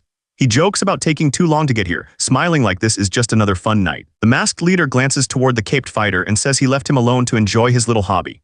He calls out to Yoonjeol, acting like this brutal meeting is just a friendly reunion. The young man swings his chain with an easy smile, saying he was only doing his job. He adds that, to be honest, he does kind of enjoy it. On the floor, a captive adventurer lies wrapped in chains, barely able to move. He gasps out a plea to be spared while the young enforcer tightens his grip without a hint of concern. A masked fighter steps closer, eyeing the man on the ground and noting how fit he looks. He explains that the guy is an adventurer who even managed to squeeze his name onto the rankings, though he is nothing special. They say this man, Kang-hyuk, has been skimming loot behind his teammates' backs. Yesterday they met him while hiding who they were, tricked him into trusting them, and dragged the rank 97 tanker of Attack Squad Jai into this trap. The enforcer grins and calls Kang-hyuk a scary one, saying his team had been pushing hard for the baby of the group to grow stronger. Yet instead of staying loyal, Kang-hyuk stabbed them in the back and turned to the shadows for extra gains. The masked leader stands beside his partner as he explains that the shadows are hidden spots used by adventurers. They are secret base camps set up inside dungeons, places where people can rest and trade away from prying eyes. Deep inside the dungeon, there is a sealed hideout stocked with gear, medicine, and tools, a place meant to keep people safe from monsters. That was the original idea, but most teams stopped using these spots for anything close to pure reasons. Adventurers treat these hidden zones like private rooms where no one is watching, doing whatever they feel like. The young enforcer stands there with a brutal chain and an easy smile, the perfect proof of how far they have already gone. The chain tanker shakes on the floor and forces the words out, admitting that tonight there will be a party at the Shadow, planned by his teammates and him. Kang-hyuk adds that the party will also include regular people the leader is bringing in. The masked fighter stiffens at that, stunned that ranked adventurers have been hanging out with poachers and dragging civilians into dungeon. The enforcer just smiles, saying a tame party would be dull and urging Kang-hyuk to keep spilling details, hinting that staying quiet would get him finished off. Still shaking, Kang-hyuk explains that their leader keeps inviting different groups of outsiders, from rich party addicts to business figures and even famous faces, all tied to him through shady connections. Kang-hyuk goes on about how they pour drinks and hand out painkillers or softening potions to keep everyone loose. One of the gang, a woman with bright eyes and a red coat, looks delighted by how neat that little trick sounds. The masked leader starts walking, saying he has heard enough to understand. Their group hooks people on dungeon-only highs until normal drugs feel empty, then uses that hunger to drag them back into the gate again and again. The masked leader thinks about how dungeons are the perfect place for drugs, hidden behind the excuse of keeping adventurers safe so no one from outside can interfere. The chain tanker shakes and blurts out that he never had a choice, that from the day he joined they told him every squad worked like this, and that their team was far from the only one. The young enforcer smiles wide and pats Kang Hyuk's brutal head, acting gentle as he points out that Kang Hyuk already told them everything, so there is no reason to be scared of him now. Behind the smiling enforcer, the masked leader raises a hand wrapped in red magic and calmly says it is time to say goodbye, making it clear Kang Hyuk will not be walking out of this room. He decides that tonight, once the party starts inside the shadow, not a single person inside that place will be allowed to leave alive. The masked leader plans the cover story, deciding that the world will only hear that adventurers and civilians high on dungeon drugs were wiped out by wild monsters, nothing more. The huge masked fighter and the woman in the red jacket talk about how hunting attack squads actually sounds fun, even if it feels strange that the job was given to just the 4 of them. Kneeling in the blood, the headband enforcer laughs that it is strange Dorian was left out, then guesses it is because there is no need to hold back, since if things get messy the 4 of them can just erase everyone, being the deadliest team for the job. The masked leader accepts their plan and tells his people that this kind of all-out slaughter is exactly what they have been waiting for. Their boss explains that the target is an attack squad trying to grab power in the modern world, with 2 gold class members and 6 other rankers. The woman in the red coat snickers that he always talks like he is not one of them, but the leader just says that level of praise should be perfect for blowing off some built-up stress and tells them to enjoy it. The 4 hunters stroll forward like they are heading to a game, and the masked leader says that once the bodies are found, the stink of it will shake this rotten world awake. He adds that after that, the real storm called Team Scar will arrive, and time skips ahead by a month. A bright yellow taxi cuts along a quiet country road, carrying a young adventurer who checks the time and notes he has only a few more minutes before he reaches his stop. Inside the cab, Kang Hyuk speaks into his phone and says he finally got his cast off that morning, though the limb still feels strange when he tries to use it. He mentions the doctors want him to do another week or 2 of neurorehab before he is fully cleared. As the taxi rolls up to a huge complex tucked between autumn trees, his friend on the line says that in 1 to 2 week rehab window sounds perfect, and adds that Kang Hyuk's new equipment should be finished right around then. Outside the building, a sporty woman holding her phone waves hi when she notices the taxi pulling in, just as Kang Hyuk says he forgot to mention something, and then excitedly calls out that he can see her. Kang Hyuk climbs out of the taxi, glances up at the huge building, and mutters that now he understands why he had to ride an expensive cab for an hour.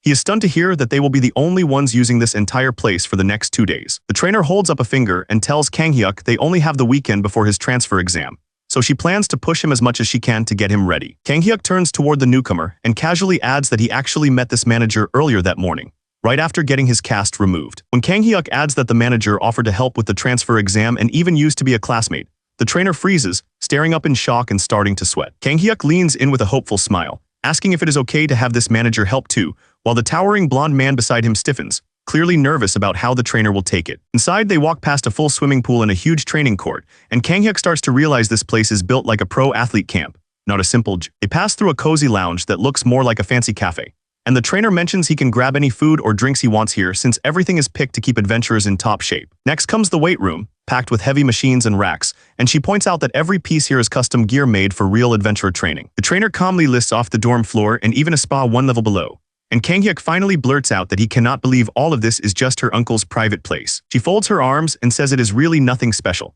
explaining that top rankers are so rich some of them even buy whole mountains just to train on. She adds that her uncle sometimes lets people stay here to rest and train, and that since it sits empty most of the time she got permission for them to use it, which makes Kang Hyuk pause when he hears her stress that it is for the 2 of them. When they step into the open area, a huge man in a black hoodie is already waiting, and as the trainer hurriedly says there was one more thing she forgot to tell him, Kang Hyuk stares at the stranger and blurts out a startled question about who this even is. Kang Hyuk keeps eyeing the broad-shouldered man and casually calls him a thing, but the trainer flails and tells him to stop talking like that, hissing that this so-called friend can hear every word. The trainer frowns and admits she has no idea why he brought Seok Cheolking along, since she is pretty sure that Guy does not even see her as a real classroom friend. The student looks at her in surprise and points out that she has never even tried to talk to Seok Cheolking in the first place. Seok Cheolking stands apart from them, staring wide-eyed at a 150-kilo plate from the famous Juggernaut brand, while she explains that everyone at school avoids him because he is a picky high-class transfer from that company. The trainer mutters that Seok Cheolking brushes off even the best student in their department,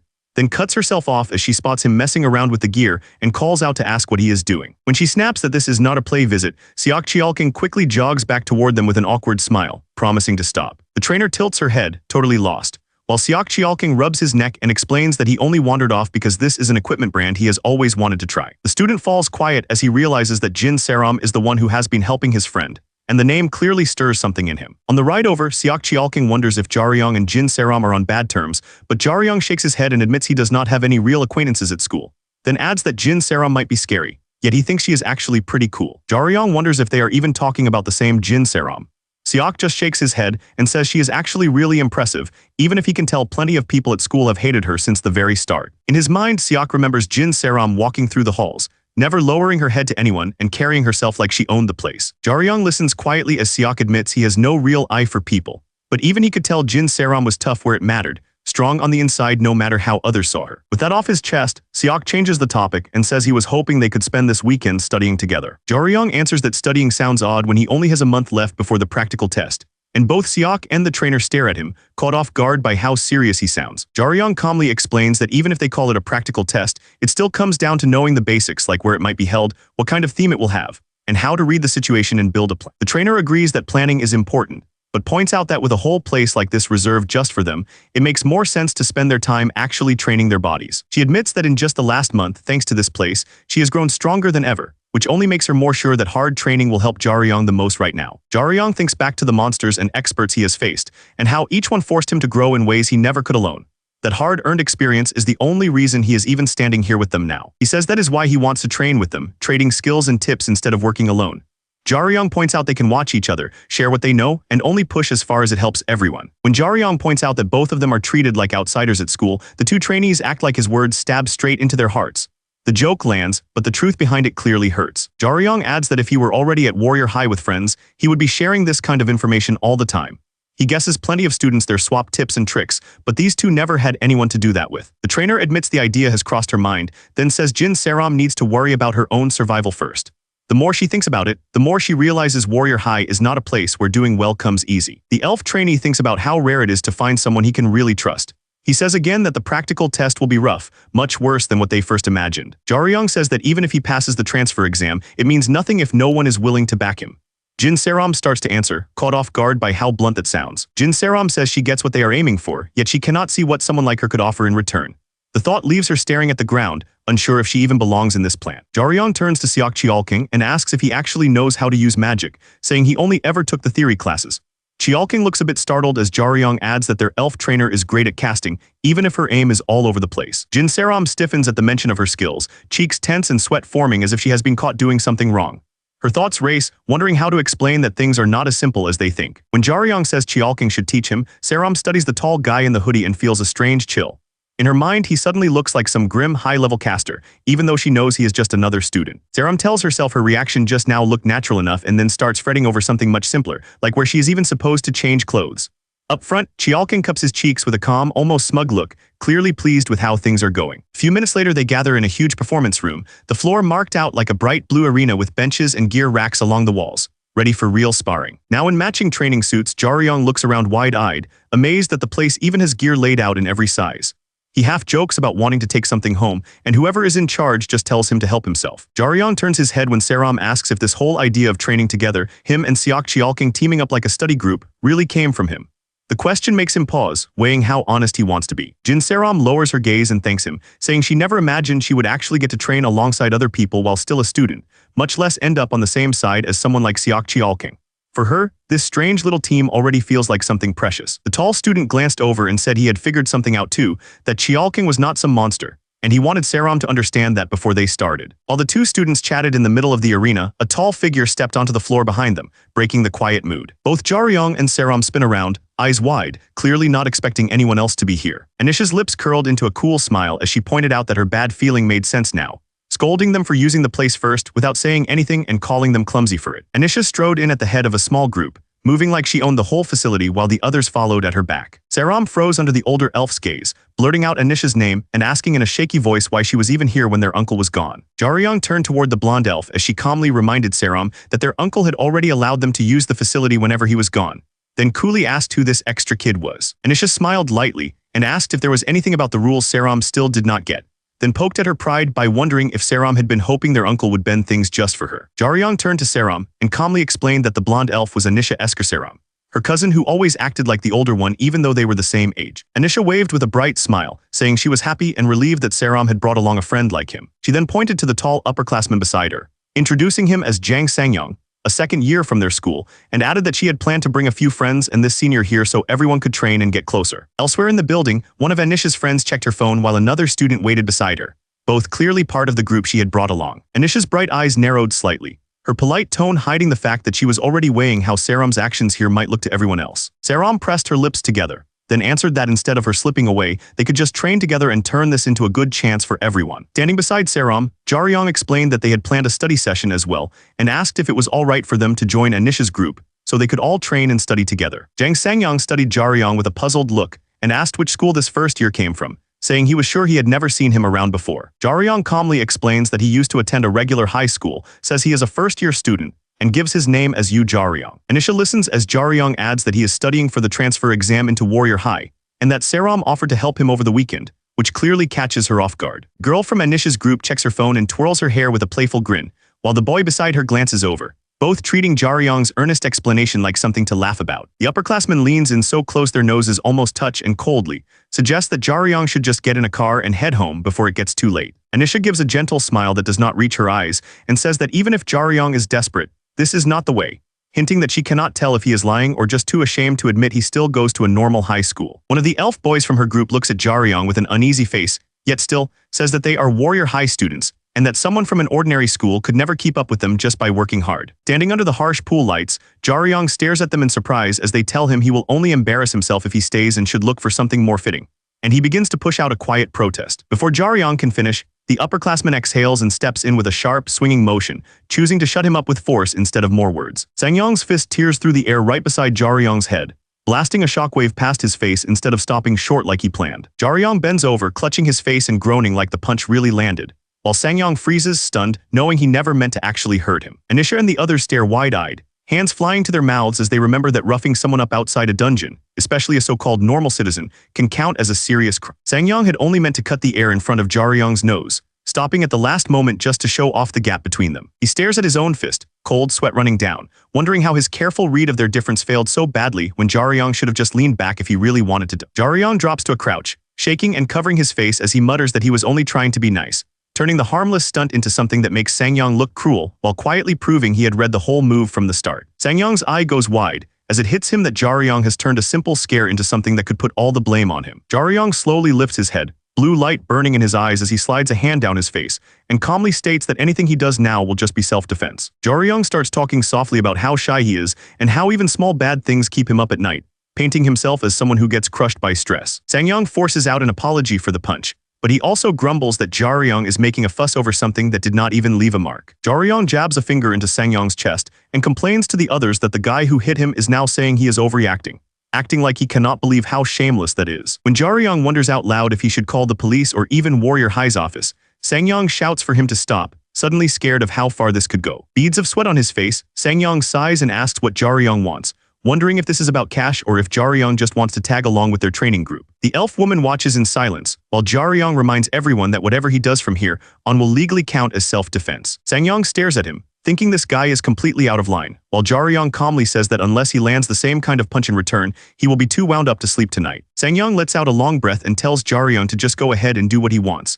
and Jaryong's eyes light up as he confirms that the offer is real. Sangyong lets out a slow breath and decides to just take the hit, telling himself this really might be the simplest way to end the mess. He had written Jaryong off as some fast but harmless kid, yet the fist that shot toward him burned with mana and weight that belonged on a real battlefield, not a school gym. In his mind, he saw his face caving under that blow, teeth and blood spraying as if his whole jaw had been wrecked in one hit. Jaryong's arm cut through empty air, and his eyes flicked sideways, surprised that the body he aimed for was suddenly gone. From the outside, it looked like Sangyong had slipped away on purpose, backing off with his fists up as if he just wanted to mess with Jaryong instead of keeping his word. The bulky student frowned with a nervous bead of sweat, thinking that Sangyong was the one who had dodged first even after agreeing to just stand there and take the hit. Inside his head, the room twisted like deep water, and Sangyong knew he had moved on instinct, certain that if he let that fist land, his nightmare vision would turn real. In front of him, Jaryong no longer looked like some weak high schooler, but like a monster wrapped in blue fire.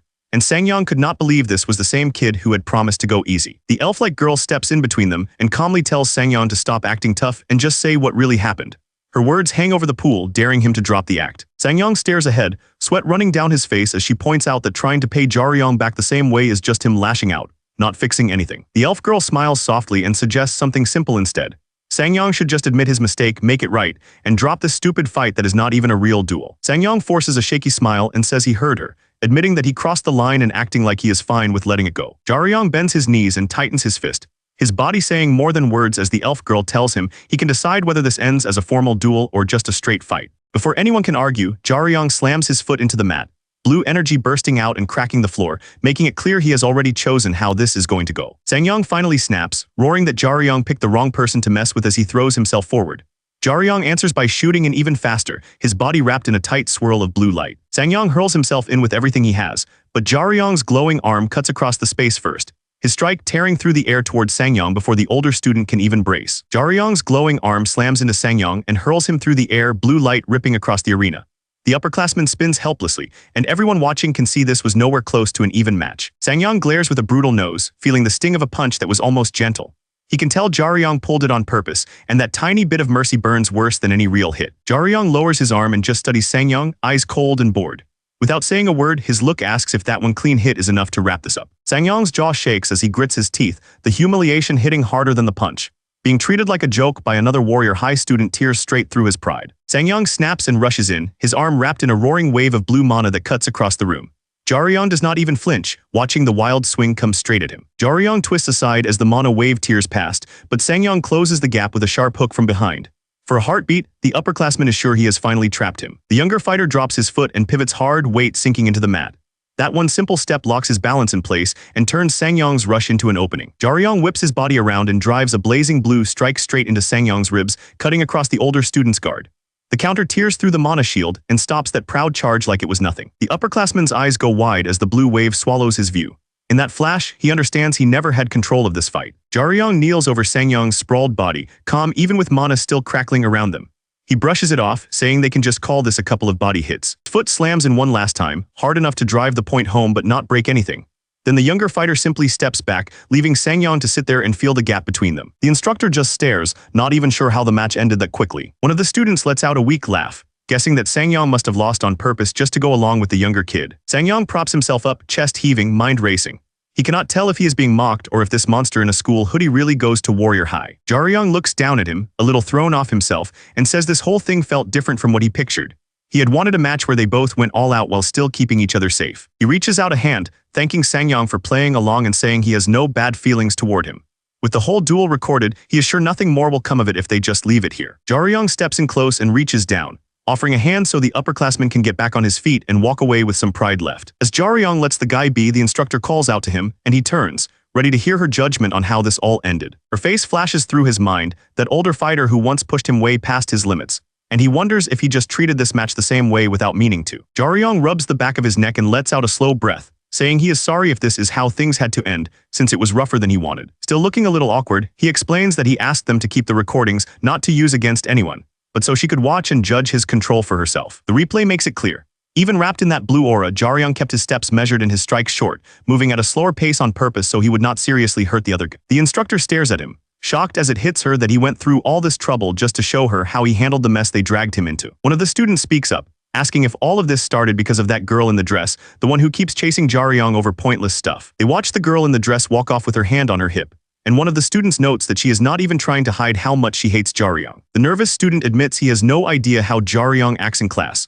but from what Chialking told him, Jaryong does not sound like the type to bow his head for anyone. Jaryong points to himself and calmly explains that he will never just stand by if someone treats him like that, saying he is not full of pride, but he refuses to be used. He thinks about the deal they made and decides his school life still matters, knowing it will not help either of them if they end up alone and pushed away from everyone else. Jaryong's eyes shift as he remembers that Chialking is in the mix too, which makes the idea of being cut off from the rest of the class even messier. Their thoughts are cut short as Jaryong turns toward a sudden noise, and the elf-eared girl behind him stiffens, clearly startled by whatever just happened. The upperclassman he humbled comes flying at him with wild eyes and clenched fists, throwing himself forward in a blind rush straight at Jaryong. Jaryong's eyes fly wide as he senses the senior lunging in, his calm thoughts snapping into sharp focus in an instant. The blonde elf girl watches the senior lose it, and mutters that she seriously cannot believe this is how a supposed upperclassman acts. Before the senior can reach Jaryong, A giant shape of red mana rises up, grabs him like a toy, and leaves Jaryong staring up at it from the platform. With the mana giant still wrapped around him, the elf girl looks down and says she never expected much from him,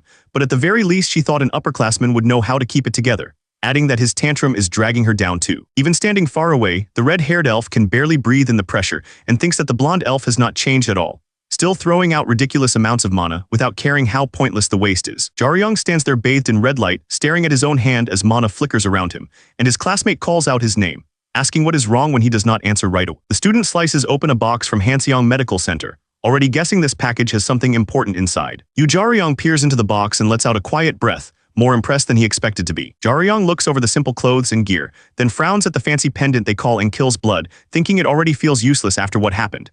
He recalls that this thing is meant to flood the user's body with magic whenever their life is in real danger, soaking up the hit for them. His mind jumps back to when that red wave crashed into him and he felt the pendant flare to life in his pocket, soaking up enough force to keep him alive. He knows the only reason he walked away from that mess with just minor wounds was because the artifact kicked in. He remembers the moment after, when a wild purple power roared through his body and his whole skin seemed to crackle with lightning, and he wonders if that surge was also the artifact's doing. Back in his room, Jaryong tells himself that for something worth billions, a hidden effect like that is not impossible, then freezes as the full price hits him. A second later, he is on the floor beside the box, bawling over the thought of that insane amount of money hanging from his neck. He slams his fist on the floor and wails over the number running through his head, 22 billion poured into a single piece of gear. As his fingers twitch and that mix of red light and purple sparks crawls over his hand, Jaryong stiffens, certain this is the exact same feeling that rushed through him last time. Jaryong stares at the purple sparks crawling over his fingers, confused that the power is flaring up again for no clear reason. He wonders if this means it was never just Enkill's blood in the first place, then calls out to the person watching him. The elf woman smiles through the red glow and calmly asks how much his sister promised to pay him. She says she doubts it as much and suggests he switch sides, offering to pay him 3 times that amount on top of a fat bonus. The younger elf snaps, shouting for the blonde woman to stop toying with people and demanding to know what kind of twisted joke this offer is supposed to be. The blonde elf answers without losing her smile, saying she is not sure this is a joke at all and that it sounds more like a fair offer to a future client. She reminds them that even if Jaryong looks weak on paper, he still managed to take down a second year from their own school, which is why it makes no sense that someone like him is not famous already. The blonde elf studies Jaryong with sharp eyes and says she is sure some personal crisis kept him from entering their school, but insists that problems like that can be cleared away with enough money. As the blonde elf talks about money like it is her only bargaining chip and asks what else he can even offer, Jaryong's shoulders tense and the power in his hand flickers.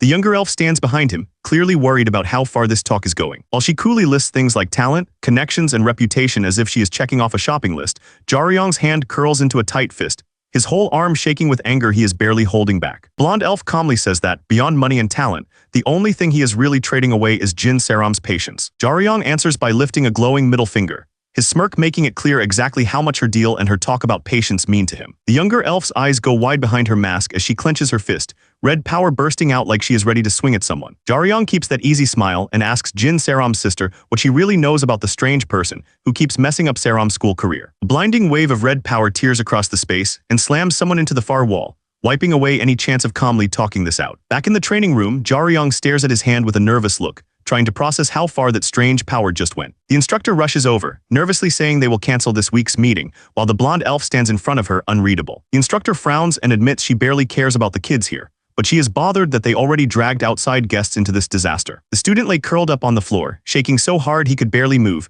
proof of how badly that one blast crushed his nerves. Anisha sighed and said this whole thing had only been a way to get closer to the student council, and even if today was a waste, they still had other paths to use. Jaryong glanced at Saram and guessed that the blonde elf was her sister, but Saram, sweating a little, explained they were actually cousins and tried to drop the topic. Anisha smiled over her shoulder and told Jaryong that if the money from her cousin was not what really mattered to him, then he had better know exactly what he wanted, because this choice would shape his whole time at Warrior High. Jaryong turned as if he was ready to leave it all behind, but Saram reached out and caught his sleeve, not letting him just walk away. Saram kept her grip on his sleeve and lowered her eyes, taking a breath as she braced herself to explain just how messy things could get with Anisha involved. As the guard let Anisha out, the instructor followed with a worried look, thinking that this was what a real magician looked like, and that if Anisha had been pushed any harder, the fight could have turned into something far worse. Saram admitted that Anisha was far from kind, but when it came to her, that woman would cross any line, and now that Anisha knew about Jaryong, she would try everything she could to block his path at school. Anisha stood there glowing with confidence, while the two students behind her sweated nervously,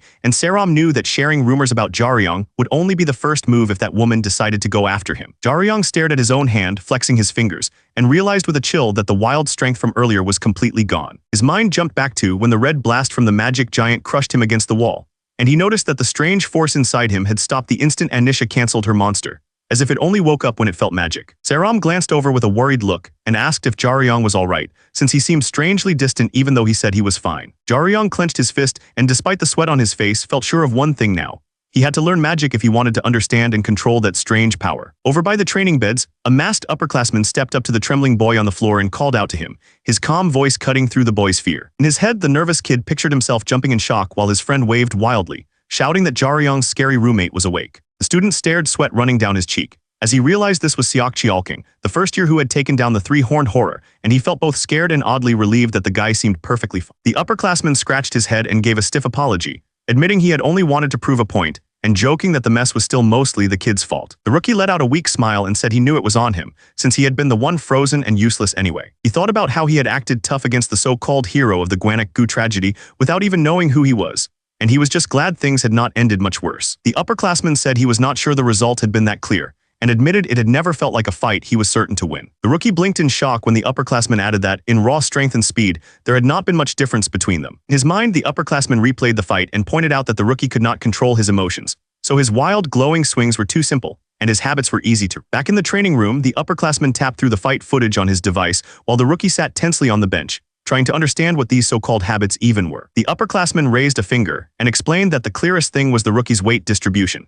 Since his whole body leaned toward the side, he was about to punch long before his hand moved. The upperclassman stared at the phone, eyes wide as he saw all his habits neatly listed out, way more detailed than he expected. From a short distance away, the elf-eared instructor watched the group and guessed that the upperclassman had to be shocked by how much effort went into that feedback. She knew this was not the kind of advice you could buy, but something that only came from sharp eyes and real battle sense. The upperclassman glanced up from the screen, stammering as he asked if the kid had really noticed all of this during their short fight. The rookie scratched his neck and said he was over what happened, since the upperclassman had already paid for his mistake and there was no reason to stay angry. He told his partner that they were here to train anyway, so sharing this kind of data was his way of making peace and giving the upperclassman something useful. The rookie added that once the upperclassman finished reading, he could just leave the phone there, and he even offered to send the file later if he got his number. The white-haired trainee glanced back at the bench and muttered that the others were awful for leaving their senior alone like that, saying the guy had to feel pretty miserable. The elf instructor lets out a breath, folds her arms, and tells the two that enough drama has passed, so it is time to start from the very basics of magic. The instructor explains that magic is just the fuel that lets people cast spells,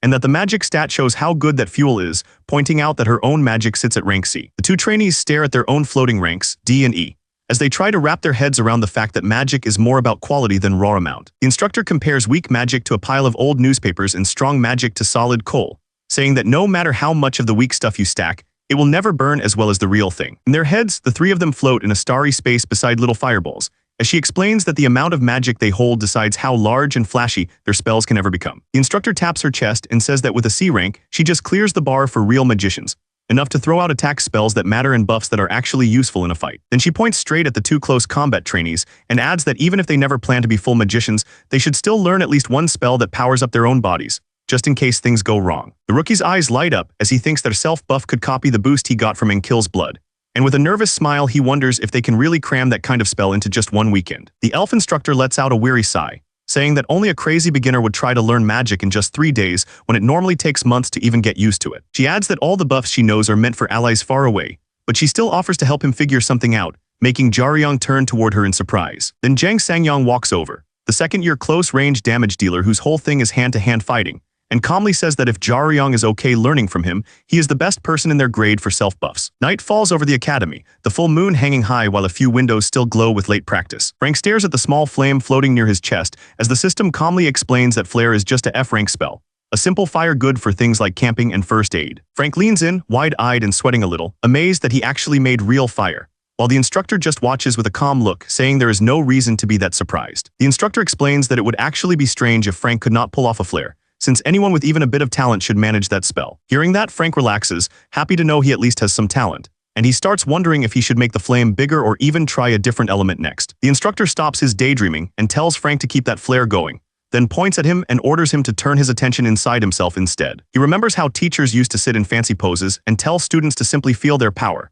even though that kind of vague advice never really helped anyone. Pointing straight at him, the instructor says that this time is different, because even if Flare is a tiny, weak spell, Frank is finally pulling magic out and using it, which means he can start to truly notice how it feels inside his body. The instructor tells Frank that his magic is finally awake, and that holding this little flame is the perfect state to start feeling it moving inside him. Frank closes his eyes and shuts out the room, doing his best to keep the flame alive while he searches for any strange feeling inside his body. The instructor leans in with a weary look, thinking Frank probably will not understand any of this, and that he might be stuck teaching like this all weekend. Frank suddenly speaks up, saying he feels a sharp, ticklish buzz in his lower stomach, like static that starts there and spreads through the rest of his body, and he asks if that feeling is right. The instructor, caught off guard, admits that Frank's description is mostly correct and quietly marvels that it has not even been a minute, and the kid already picked it up. Inside his mind, Frank pictures his whole body glowing with lines like a giant circuit board, amazed at how many paths the energy seems to run through, while the instructor explains that the human body has two main parts that handle magic. His focus drops to a bright circle in the middle of the figure's abdomen,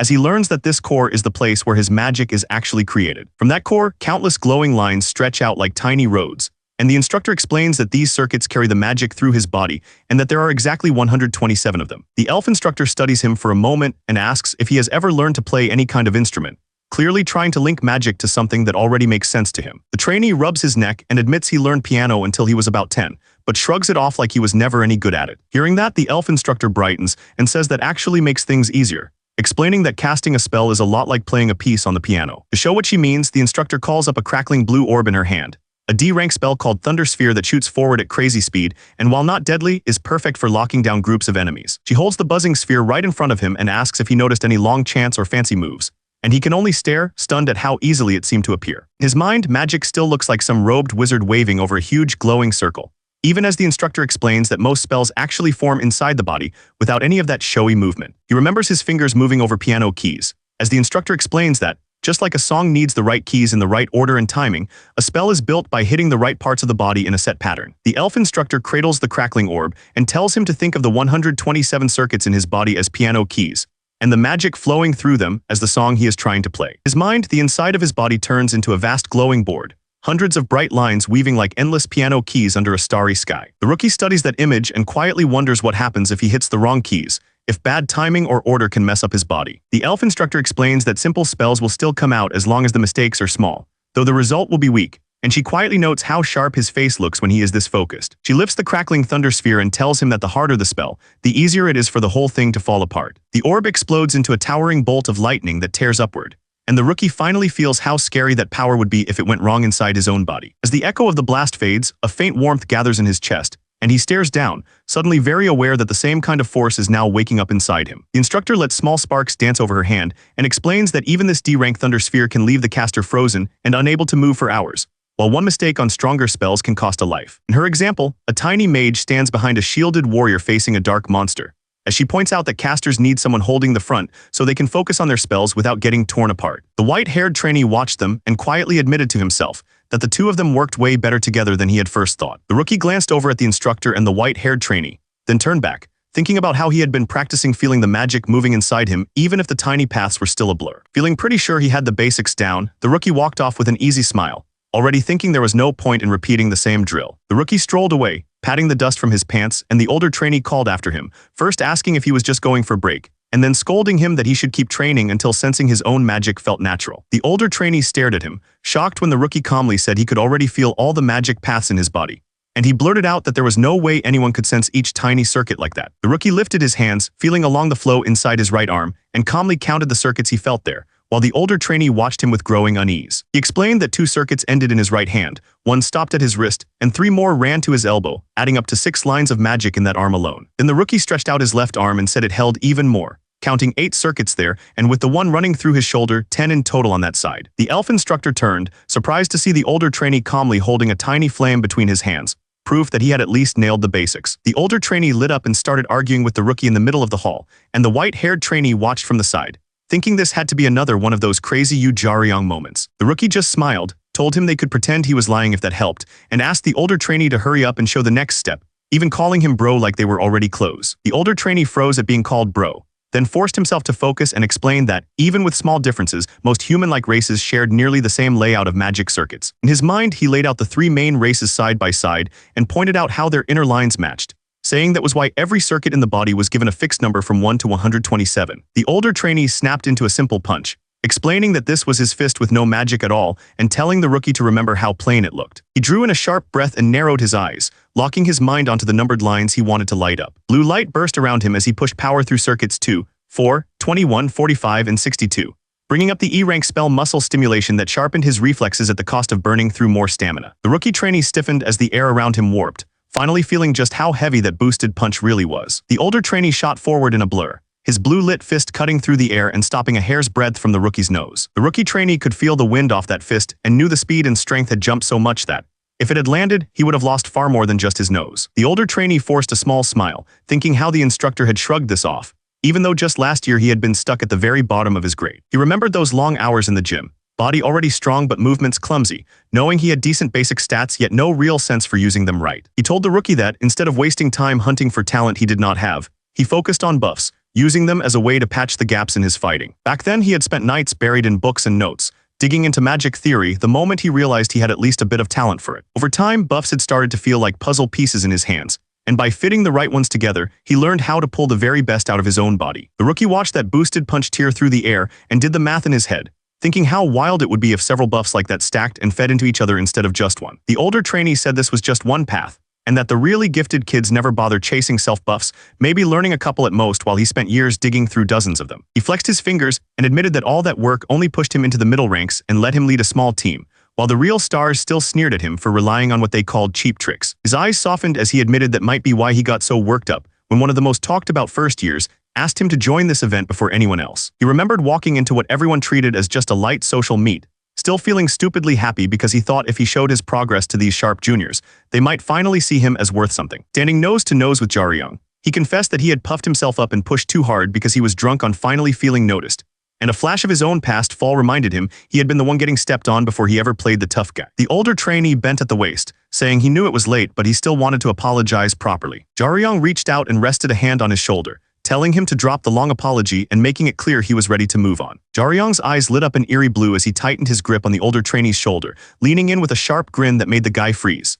He calmly told him that for the next few hours, he wanted every trick, every buff, every bit of knowledge poured into him. 4 days pass and before 7 on Monday morning, the city sits quiet outside their building, like it is holding its breath after the brutal weekend. Jaryong and the others step out into the chilly dawn, one of the big trainees happily bragging about how good the air feels after a workout, while the elf-eared instructor just yawns like she wants her bed back. The instructor slumps in her mind, thinking she never expected them to be serious enough to skip sleep and grind through the whole weekend, and she quietly wonders how these kids are not dropping from exhaustion. Jaryong and the tall trainee bump fists, grinning as a bright window shows their stamina sitting at a solid A, and they brag that this kind of grind is nothing at their age, which only makes the instructor glare up at them and tell them not to even speak to her. Looking over the still campus, the instructor admits to herself that the past 4 days were worth every lost hour of sleep, and that working with trainees as strong as Jaryong's group helped her sharpen up more than she ever expected. Jokes that if they were back in the city, she would drag them all out for a hot bowl of soup with rice, then sighs that it will have to wait. The tall trainee quietly admits he has never eaten that kind of cheap comfort food, and Jaryong shoots him a look like he cannot believe it. The quieter trainee checks his phone and says he has already called a taxi, asking if anyone else is heading toward Gangnam, then adds that he has off-campus training lined up today, so school is not on his schedule. Jaryong lifts a hand and tells the instructor he can hop out at any Line 2 station, saying there is no need to fuss over giving him a full ride with rush hour traffic already building, and the two of them start sorting out who is heading where. Jaryong lets a small smile slip out as he admits he has something a bit awkward to say. The big trainee and the elf instructor stare at him, a bit stunned, as he thanks them and admits this was the best weekend he has had since he was a little kid. Jaryong explains that exam prep will keep him busy and they might not see each other for a while, then tells all of them to give it everything when the tests come. Jinseram bows her head, face burning as she grumbles that she understands, clearly embarrassed that he keeps nagging her about passing the final. The tall trainee blinks in surprise when Jaryong asks him to take care of Jinseram when he has time, then gives a small, unsure nod. Jaryong lifts his hand in an easy wave, telling them he will see them next time before heading off toward the waiting car. Jinseram calls out to her senior and blurts that she is grateful for the weekend, saying she picked up a lot thanks to his guidance. The manager's lips curl into a small smile as he answers that he also learned a lot from them and tells her they will meet again. A lone taxi rolled up along the empty night road, slowing beside Jaryong as he waited under the streetlights, ready to head back to his real life. Once Jaryong left, the big trainee and the elf instructor just stood there, both realizing it felt weird now that it was only the two of them. Morning light washed over the city, and Jaryong's car slipped through the streets with almost no traffic slowing them down. Jaryong told his manager that this really had been the best weekend, saying he had picked up not just new buffs, but even a strange move that felt like a secret weapon. The manager waved it off, insisting it was not some special move, just a rough idea he had never even tried and was not sure would work at all. Jaryong still felt it would shine in a real fight, and he was already picturing himself mastering it in time to use during a revenge match he had been waiting for. When the manager asked about this revenge match, Jaryong brushed it off as a long story and just said that if it went well, he would come back and tell him everything. Before they split up, Jaryong said they should eat together when they got the chance, admitting he was really craving something as plain and warm as rice with soup. The manager stared out at the bright city and said he could not really hang out with Jaryong unless Jaryong got into a better school, since he did not like wasting time with normal students. His lips curled in a smug little smile, and the way he said it made the line between a joke and an insult feel very thin. From the steps, Jaryong just waved back and treated the snobby comment as encouragement, promising himself he would use it as fuel rather than get annoyed. Morning light poured over the small apartment blocks, and the city finally felt calm again as Jaryong made it back home. Dragging himself through the doorway, Jaryong thought about how wiped he was and decided there was no point going to school when he could finally crash. His eyes flew wide as a voice cut through his thoughts, telling him he would not be getting much sleep anyway. Leaning against the wall with his phone, the manager calmly told Jaryong that he had already talked to the school, so Jaryong would not be attending for the next month, even though Jaryong blurted out that he was supposed to go in today. Jaryong stared at him, sweating as he repeated that a whole month away from school sounded crazy. But the manager just looked back and pointed out that Jaryong needed that time if he was serious about the transfer exam for Warrior High. The manager looked over and told Jaryong to pack his bags, saying to bring some clothes because this training would keep him away from home for a while. Jaryong stiffened as a strange light wrapped around him, and the manager calmly pointed out that he could feel Jaryong's mana circuits, meaning Jaryong had already started learning magic on his own. Trying to play it cool, Jaryong said he had only trained ahead because he already knew what they were planning, and the manager actually sounded proud of that effort before adding that it still would not help much where they were going. Jaryong frowned at the idea that his training was useless, and the manager quickly explained he was not saying Jaryong had wasted his time at all, even adding that the work deserved some praise. The manager said he only wanted Jaryong to understand one thing clearly, reminding him that this was not some cozy private lesson, but a real test he had to pass. Jaryong stared ahead while the manager asked if he was truly ready to live as an adventurer, warning that he would push Jaryong to his limits to find out. In the dark glow of the room, the manager promised that whatever happened out there, Jaryong would come back with one lesson burned into him. He was not nearly as gifted as he liked to believe. Then the mood snapped back to normal as the manager jerked a thumb toward the room and told the kid to hurry up and pack his things. Jaryong stuffed the last of his clothes into the duffel, packing just enough for a few days away from home. He swung the strap over his shoulder and gave a quick nod, showing he was packed and ready to go. The manager crouched by a bulky case, muttering as he fought with its locks, and mentioned that any old training spot or gear he once had was long gone. He said the box was Jaryong's weapon, adding that some annoying guy had somehow found his address and shipped it there. With a click, the manager finally cracked the case open and told Jaryong to take a good look inside, saying they would raise hell if the order was wrong. Inside lay a long silver staff resting on red lining, with a small blue card tucked beside it like a certificate. Jaryong leaned over the case, eyeing the staff and remarking that it looked almost the same as the one he knew, just in a different color. As he read through the blue card, Jaryong saw details that proved it was not just a repaint. The staff's specs and hidden functions had been boosted for real combat. Jaryong lifts the staff and gives it a small swing, surprised by how light it feels and how naturally the grip fits his hand, while the manager tells him he will learn soon enough if the upgrade is really special. The manager says it is up to Jaryong to find out whether the tweaks made the staff a real game changer or just a small touch-up, then tells him it is time to get going. Jaryong forces a small smile, a bit nervous as the manager promises to give him more than enough chances to try the staff in real fights, and even admits he is excited to see it in action. Later, deep in a gloomy forest, Jaryong thinks back to that promise and starts to answer in his head, his face steady as he faces the darkness ahead. In front of him rises a huge, twisted tree monster with burning red eyes, and Jaryong grips the staff tighter, standing his ground as if this is exactly the kind of test the manager had in mind. The system tags the towering tree as a carnivorous ent, marking it with a 4-star danger rank that would make most rookie teams back off at once. As he rushes in with the staff on his shoulder, Jaryong remembers the lesson that a 3-star monster means run, and a 4-star is something you should not even meet, thinking that was how he was trained to stay alive. Watching from above, the manager reminds him that those rules were only to help him survive as a smuggler, and that the way a real adventurer handles monsters like this is a whole different story. The manager tells Jaryong that if fear freezes him or he feels like he is about to be done for, he just has to say so and help will come right away. Then he admits the last time he saw Jaryong's real skills was half a year ago. He studies the carnivorous ent's twisted body and thinks how this kind of monster is even worse for close-range fighters, worrying that if Jaryong has not grown stronger in the last 6 months, this thing could easily overwhelm him. The manager decides that if Jaryong cannot handle it and ends up dying here, then that will simply be where his story stops, and with a quiet sigh he wishes the kid good luck. Jaryong darts in with the staff as the carnivorous ant whips its limbs down, and the ground erupts around them as their first clash turns the quiet forest into a storm. Jaryong feels the sting on his cheek, and thinks that even with his focus pushed to the limit, reacting a second slower would have cost him his head. Then he reminds himself this is only the second time he has ever faced a 4-star or higher monster. He remembers another time when a high-rank monster with a burning red aura came for him. And while there might be a gap between that creature and the ent in front of him now, he knows the basic rule behind both fights is exactly the same. Back in the present, Jaryong whips his staff around in a tight arc, fully aware that whether he is attacking or blocking, this is a fight where not even a single mistake will be forgiven. He recalls how even seasoned fighters, when standing alone, could be crushed the moment they slipped. And he understands that without a supporting ally, a single opening in this kind of battle leads straight to death. Jaryong surges in with his staff, blue mana roaring so hard it tears up the ground, aiming to finish the ent before it can trap him again. Holding his stance, Jaryong reminds himself that what really separates 3-star monsters from 4 stars is how smart they are. He recalls a past creature with a burning red eye, and realizes most high-rank monsters can judge, react, and plan almost like humans. Jaryong understands now that this ent can even play mind games, having lowered its guard on purpose to lure him in. And with just that thin staff tip he knows he cannot cut through its true defense. The manager lifts his hand with a tired look, admitting to himself that this was exactly how he thought things would play out. A sharp line of blue mana rips downward from the dark sky, growing thicker as power rushes into it. The blue pillar crashes straight through the carnivorous ent with Jaryong riding the blast, the forest shaking as the monster's huge body is pinned in place by pure mana. Jaryong hangs in the air on his staff, blue flames curling around him, staring down with wide eyes as he realizes someone just shoved a ridiculous amount of power under his feet. The manager stares at the glowing crater, eyes wide, his cigarette slipping from his lips as he blurts out a curse, honestly wondering what that insane blast even was. The raging blue pillar folds in around Jaryong's staff, hardening into a sharp arc of light that hums in his grip. The blade of light flickers out and the forest goes dark again.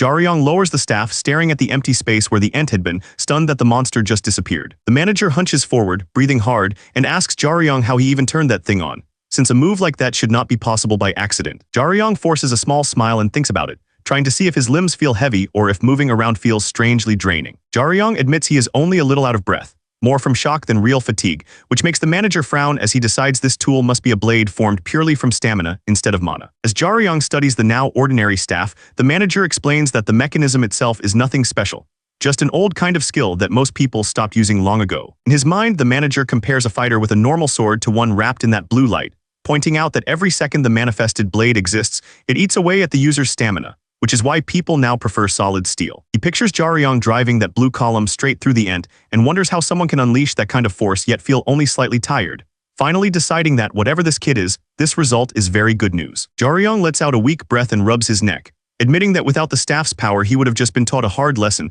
and that he pretty much lost that fight. From his perch on the branch, the manager tells Jaryong that as long as he understands, it is fine, since he never thought Jaryong would beat that thing in the first place. The manager taps ash from his cigarette and tells him not to take it the wrong way, saying it is not because he thinks Jaryong is weak, but actually because he rates his skills very highly. Hearing that his talent and battle sense already match gold-class adventurers, Jaryong flushes in shock, feeling weird that this gruff manager is suddenly praising him when it does not fit the man's usual attitude. The masked manager calmly says that calling Jaryong okay is not really a compliment, adding that he could name dozens of people, starting with Jaryong's own father, who were born with far more talent. Jaryong grips his staff and stares ahead as the manager goes on, saying that more than half of those gifted fighters still ended up gone to monsters that should have been easy, proving that talent alone does not keep anyone alive down here. Jaryong's eye snaps wide as the ground ahead erupts again, a fresh blast tearing into the forest before he can even finish wondering if another monster has shown up. Without waiting for orders, Jaryong drives his body forward through the dust and falling rocks, racing straight toward the source of the blast before it can turn into something worse. The carnivorous ent pulls itself back together, its red eyes burning brighter as torn wood and roots seal up.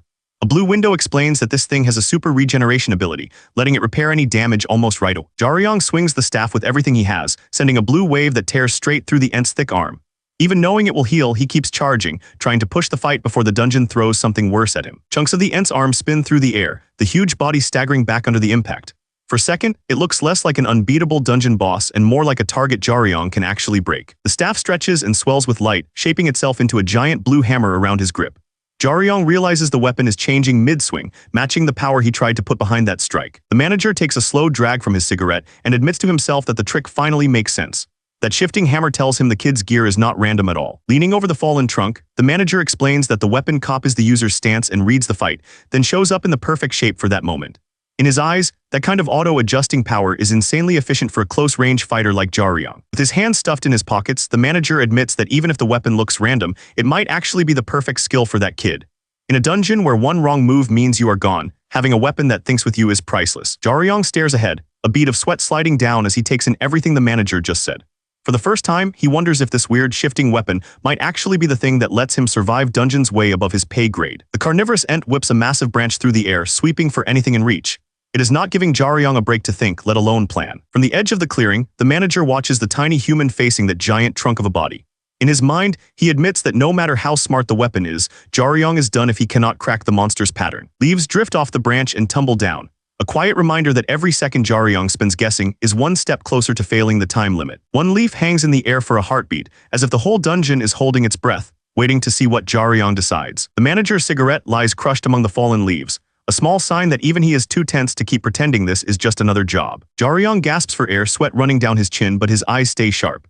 He plants his feet, lets mana roar around his body, and raises the staff, ready to bet everything on this one approach. Blue light climbs off Jaryong's back as he stares up at the towering ent, its red eyes burning down at him. He has no room to run now, so he chooses to meet it head-on. The ent's wooden hand crashes down, only to smash into a blinding green surge that explodes between them. Jaryong's mana-charged move finally meets the boss's full power, and the whole forest lights up from the impact. Inside the glowing barrier, the manager calmly lights a cigarette while Jaryong hangs in place, still gripping his staff. The manager points out that Jaryong tried to block that last swing again and says that, in his worn-out state, he would not even have dodged it. The carnivorous ent hammers both arms into the glowing ground, tearing up the space where Jaryong had been standing. In the manager's eyes, that single move is enough to call the test over. Jaryong pants hard, his hand trembling on the staff as he insists he went for every spot that looked like a weakness. He honestly asks what else he was supposed to try against something that strong. The manager blows out a lazy stream of smoke and shrugs that he is not some all-knowing guide. He adds that honestly, just running away might have been the best move. Jaryong's eyes flare and he bites back that this is not the time for jokes. He tells the manager he is dead serious and needs a real answer. As Jaryong waits, the manager explains that the real play is to retreat and drag the ent into ground where it cannot patch itself back up. Hearing that, Jaryong freezes, realizing that kind of baiting fight is the key to beating it. Jaryong's eye widens as the manager calmly says there are 3 solid methods to bring down a carnivorous ent, and that the first one is also the cleanest. For the first time, Jaryong feels like there might be a clear path to winning. Inside the glowing field, leaves drift around Jaryong as the manager states the main rule: drag the carnivorous ent somewhere it cannot feed on the earth.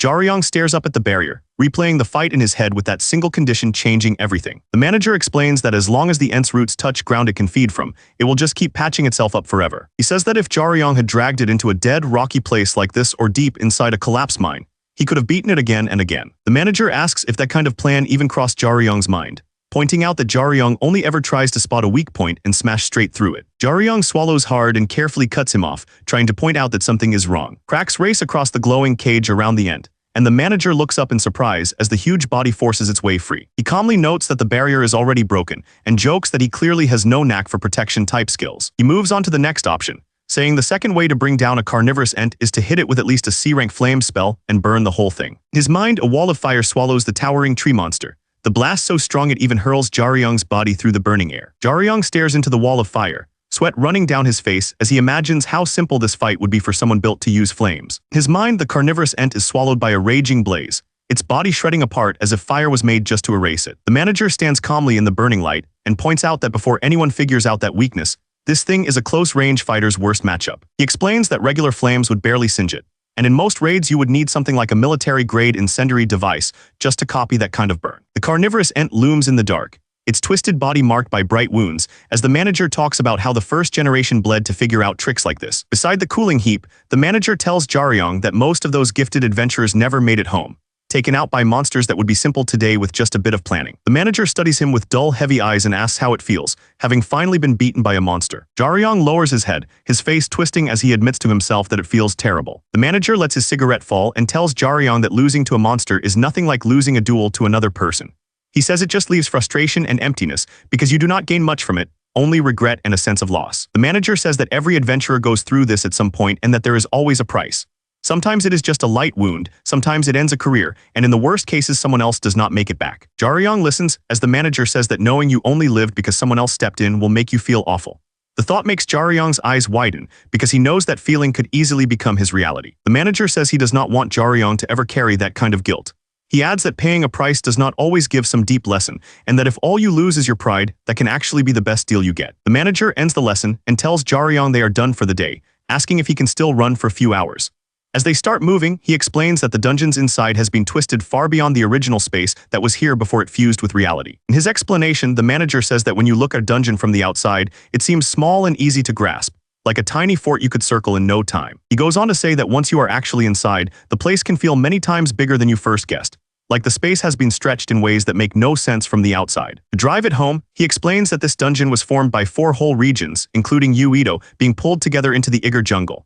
The space inside now covers an area close to the size of an entire country, even if reaching this point did not feel that long. The manager checks his phone, then tells Jaryong to come closer and enjoy the view, saying the first look is always something special. Spread out below them is a huge canyon of trees split by a bright blue river, and the system marks it as the old Sindorum dungeon with a danger rating. The manager tells Jaryong that the view is amazing, but what matters is that even 3-star adventurers are near the bottom here, and anyone alone would be lucky to last a few minutes. The manager explains that for the next 2 weeks he will train Jaryong during the day and watches back at night, and that the lessons will keep coming even after that. Jaryong listens as the manager says that after those 2 weeks he will be on his own, and if he can use everything he learned to stay alive here for a full month, he passes the test. The manager says he will keep bringing up the option to walk away, but Jaryong just lets a small smile form, and time rolls forward toward the Warrior High School practical test a month later. On the morning of the test, a sleek black car waits in front of Jaryong's apartment building, shining in the early light. A worried woman steps out with her phone, shocked that Jaryong has ignored every call and text for a month, and asking herself if he is seriously still at home when the test starts at 9. The woman lowers her phone as a bare foot steps onto the road in front of her, and she realizes Jaryong has finally shown himself. Relief lasts only a second before she glares at him, snapping that Jaryong is insanely late and demanding to know where he has been. Then she really looks at him, her voice dropping as she asks, half shocked, where on earth he has been to show up like this. Jaryong calmly explains that he spent the last month in a place with no signal at all, and admits he should have told her before disappearing like that. As he talks, Jaryong notices her staring and asks if something is wrong, a bit confused by how quiet she suddenly is. His hand goes up to his head and he suddenly understands, guessing that his hair must look pretty strange right now. Jaryong scratches at his uneven bangs and explains that his hair kept stabbing his eyes, so he hacked it shorter without even having scissors, ending up with this messy cut on top of his ripped clothes and gear. The woman just stares at him, wide-eyed, as he apologizes for making her worry so much. Jaryong starts toward the car, saying he will get ready as fast as he can, then pauses mid-step as something important pops into his mind. The woman reaches toward his arm, wanting to hold him there and ask more before he brushes everything off and climbs into the car. The moment her hand nears him,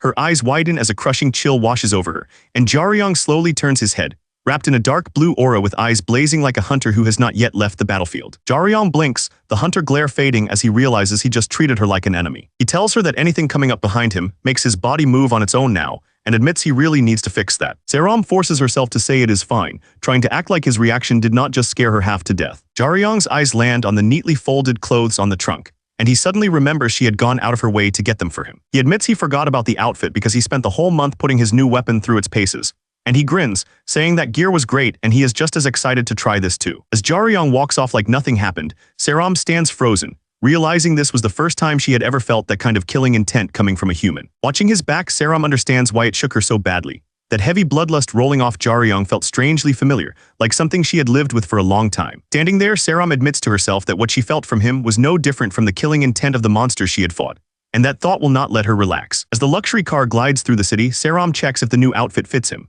Jaryong beams, saying it feels perfect and so light that he finally understands why it costs so much. Saram says that if he had made time, they would have tested the gear and adjusted every little detail, since with high-grade equipment those tiny changes can decide everything. Jaryong just laughs it off, saying they cannot change it now anyway, but admits he is honestly thrilled. Saram admits excitement is better than nerves, but insists he should still be on guard because this is a test.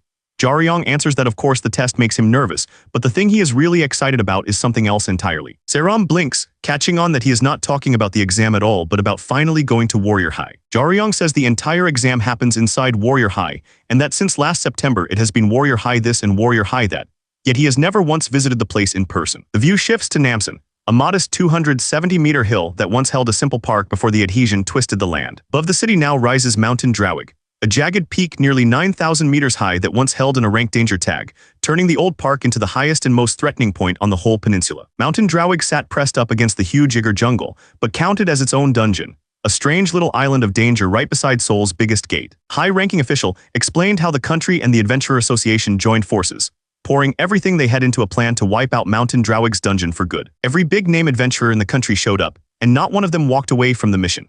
For a full year, that scarred veteran and the others stood over maps and mana models, grinding through plans for the largest raid the nation had ever tried. In a shaky voice, the spokesman told the nation that the Namsan raid had worked, and Mountain Drowig now belonged to South Korea.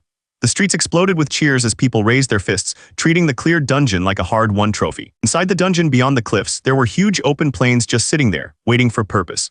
Lying in a hospital bed with his body wrapped in bandages, the veteran adventurer quietly suggested turning that reclaimed land into something like a school. People had argued for years that future adventurers needed a real place to train, but no one could find land big enough, so every blueprint just gathered dust.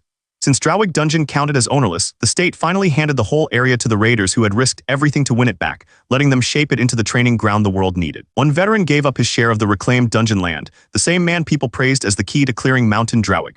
Because he handed it over, that empty danger zone could be rebuilt as Warrior High School instead of staying a dead place on the map. Riding in the back seat, Jaryong mused that a place like Warrior High could make a killing just by selling branded junk. Then he noticed the highway signs sliding past and realized they were heading out of Seoul, even though he was sure the famous school was supposed to sit up in Gambuk. To change the subject, the woman asked if Jaryong had ever heard of an attack squad called J, saying they had been rising stars and that some of her friends even followed them like idols.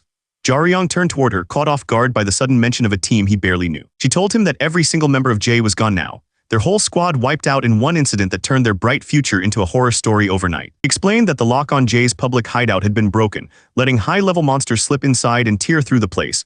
A disaster everyone first treated as a simple tragedy. But investigators also found piles of illegal substances there, along with the remains of well-known entertainers instead of trained adventurers. And that mix is what really blew the case wide open. Jaryong could only mutter in surprise, and the woman went on, saying the news had been full of tearful apologies while angry posts tore into the so-called drugged-up elites, and even called for cutting the number of licensed adventurers. She admitted that before getting to know Jaryong, she probably would have cheered those comments on without a second thought. She said the Adventurer Association tried to flip the mood by suddenly revealing every secret project and plan they had on the shelf.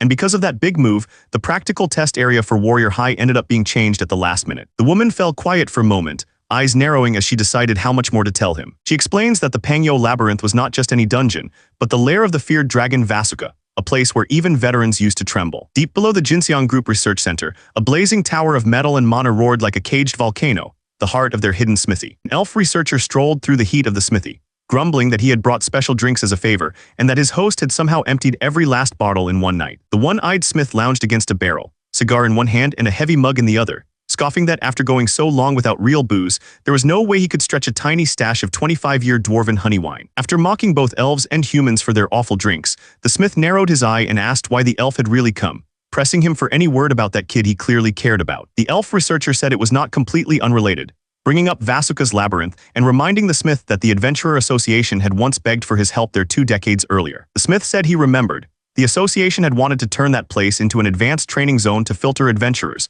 and he had told them to shove it because it sounded like a total waste of time. The one-eyed smith glared down at the elf and pressed him to explain why he had gone along with such a crazy plan. The smith said that dragons were the kind to latch onto something, and once they did, their obsession and greed for that one thing were terrifying. He explained that Vasuka was known among dragons for loving labyrinths, and even though he was already one of the stronger ones, he still turned his nest into the most tangled maze he could imagine. According to the smith, Vasuka dragged in titans, dwarves, humans, even elves, using every trick they knew to twist his nest into a maze and doing anything needed to make it harder to crack. The smith said a monster built on pure obsession was not something humans could ever truly use, no matter how many dwarf masters they claimed to bring in over the last 20 years to clean up the dungeon. He went on to say that Vasuka had snatched up thousands of dwarven masters, and even he had no clue how humans had ever managed to capture a monster like that. In his view, there was no way they took Vasuka down inside that maze, so they must have tricked the dragon out of his nest first and finished the fight in the open. He said that even after 20 years of clearing work, humans had probably only scraped the surface, never even getting close to the dungeon's center where the real problems still waited. The elf said the reports always claimed the dungeon was fine, but once real adventurers went in, anything could happen. To him, changing the exam site without warning just a week before looked like a cheap move to calm angry news crews. Seeing Jaryong come all this way to ask, the elf finally understood how far things had gone. He decided the people running this exam had made a truly stupid choice. The smith acted like it was all a coin toss, saying that with enough luck the test would pass without a hitch. Even if things went bad inside the maze, he figured they would just turn it into some grand story about how life has value. The idea lingered that if someone was really lucky, they might even bend the whole dungeon to their will. Jaryong stepped out in his worn hoodie, facing the place where that gamble would play out. The old Pangyo Labyrinth had been wrapped in glass and steel and renamed the Pangyo Special Training Center, but its core was still the same maze. Loudspeakers called Warrior High transfer hopefuls to pick up their test sheets and contracts at Area B1. Posters bragged that the maze now shifted shapes for all kinds of themes and levels, as if it were some fun park ride. The crowd of hopefuls flowed toward Gate B, clutching their forms and trying to hide their nerves. Jaryong heard that no one had real numbers on this dungeon yet, since it was the first time being used for an exam, which might actually play to his strengths. As he and the elf girl shuffled forward in line, he realized there were far more transfer hopefuls here than he had imagined. Jaryong thought back to how small the transfer group had been last year and could not help but smirk. He figured Anisha, his cousin, had really put in the effort to open this chance up for so many people. Jaryong tilted his head, scanning the line, and guessed that even here maybe 20 people were already marked to move against him. To him, it felt like a ring of hunters in the dark, cold eyes fixed on him from every side. The elf girl turned in a small panic, saying she knew Anisha would stir things up, but 20 people still sounded crazy, and she admitted she could not feel anyone staring at all. Jaryong knew it was not about where people looked. During that brutal month alone in a deadly dungeon, he had learned the strange heat of being marked, like opening a window into blazing air. By the time he reached Gate B, the list of things Jaryong had picked up out there felt endless. One rule stood out among them all: never step into a setup where other people could easily single you out as prey. This time the pressure on him felt even sharper than before, strong enough to make the elf girl sweat. And though he had expected trouble, Jaryong still felt a bit embarrassed by how clear the killing intent was. Knowing there were times you simply could not dodge the crosshairs, Jaryong strode toward the gate wrapped in blue power, planning to wish the others luck while making sure no one ever saw him as easy prey. High above the training grounds, the top brass of Warrior High and the Adventure Association gathered around a long table, ready to judge the plans they had set in motion. Choi Seung-ho, the Adventure Association president, and once the 12th strongest in all of South Korea, smiled warmly as he thanked everyone for helping make these big changes possible. He pointed out the people who had pushed hardest for the reforms, starting with Go Doksu, the scarred former adventurer who now served as Warrior High's strict principal and acted like the praise meant nothing. Behind that calm stare, Go Doksu admitted he had never liked how rushed these plans were, even though his own record as the 4th strongest in the whole Pacific Rim gave his words real weight. Choi Seung-ho dabbed at his face, sweating a little as the principal criticized how these flashy events made real duty look like a joke when people wanted their protectors to own up, not play around. Several board members shifted in their seats, clearly sharing the principal's doubts yet reminding themselves that in the end, he was just the hired educator and they were the ones steering the school. Go Doksu's eyes hardened as he said that if anyone here deserved real thanks, it was not him but the person sitting across the table. Across from him sat Seo Yora, the composed chair of Warrior High's board, the real face behind these changes, who calmly stated that she held no personal ill will despite how hard she pushed the school. Seo Yora kept her voice even as she asked the principal not to say things that might twist the truth, reminding everyone that the board had argued over this decision for a long time, and that she now stood as South Korea's top-ranked attack squad leader. The principal let out a tired breath and said that if she called that short, useless meeting a long discussion, then maybe time really did feel slower for someone sitting at the very top. Go Doksu went on, saying he saw no point in clinging to first place in such a small country by putting on shows and playing politics, and a young staff member glanced at him in panic, wondering if it was really okay for him to talk to the board chair like that. One of the board members shot to his feet, saying he had tried to be patient but now felt the principal was going too far, sneering that this was just an useless transfer test to pick a few fools and not worth all this fuss. When the words pointless and idiots were repeated back at him, the bald board member's anger twisted into a tight scowl, but he still refused to back down. A thin smile tugged at the principal's lips as he calmly called the board member by name, making it clear he was done letting the insults slide. Cho Youngjil, a board member and founder of the Chilsung Attack Squad, froze as the principal told him that unless he had somehow forgotten 3 decades of his own work, he should keep quiet, because not one of the children outside deserved to be talked about the way he just had. Seo Yora broke the tension, saying she understood how hard it was to win everyone's full support and that they had every right to feel upset about how things were turning out. But she still had more to say about why this path had been chosen. Seo Yora's eyes went flat as she said that if they wanted a fight instead of a real talk, she could gladly give them one.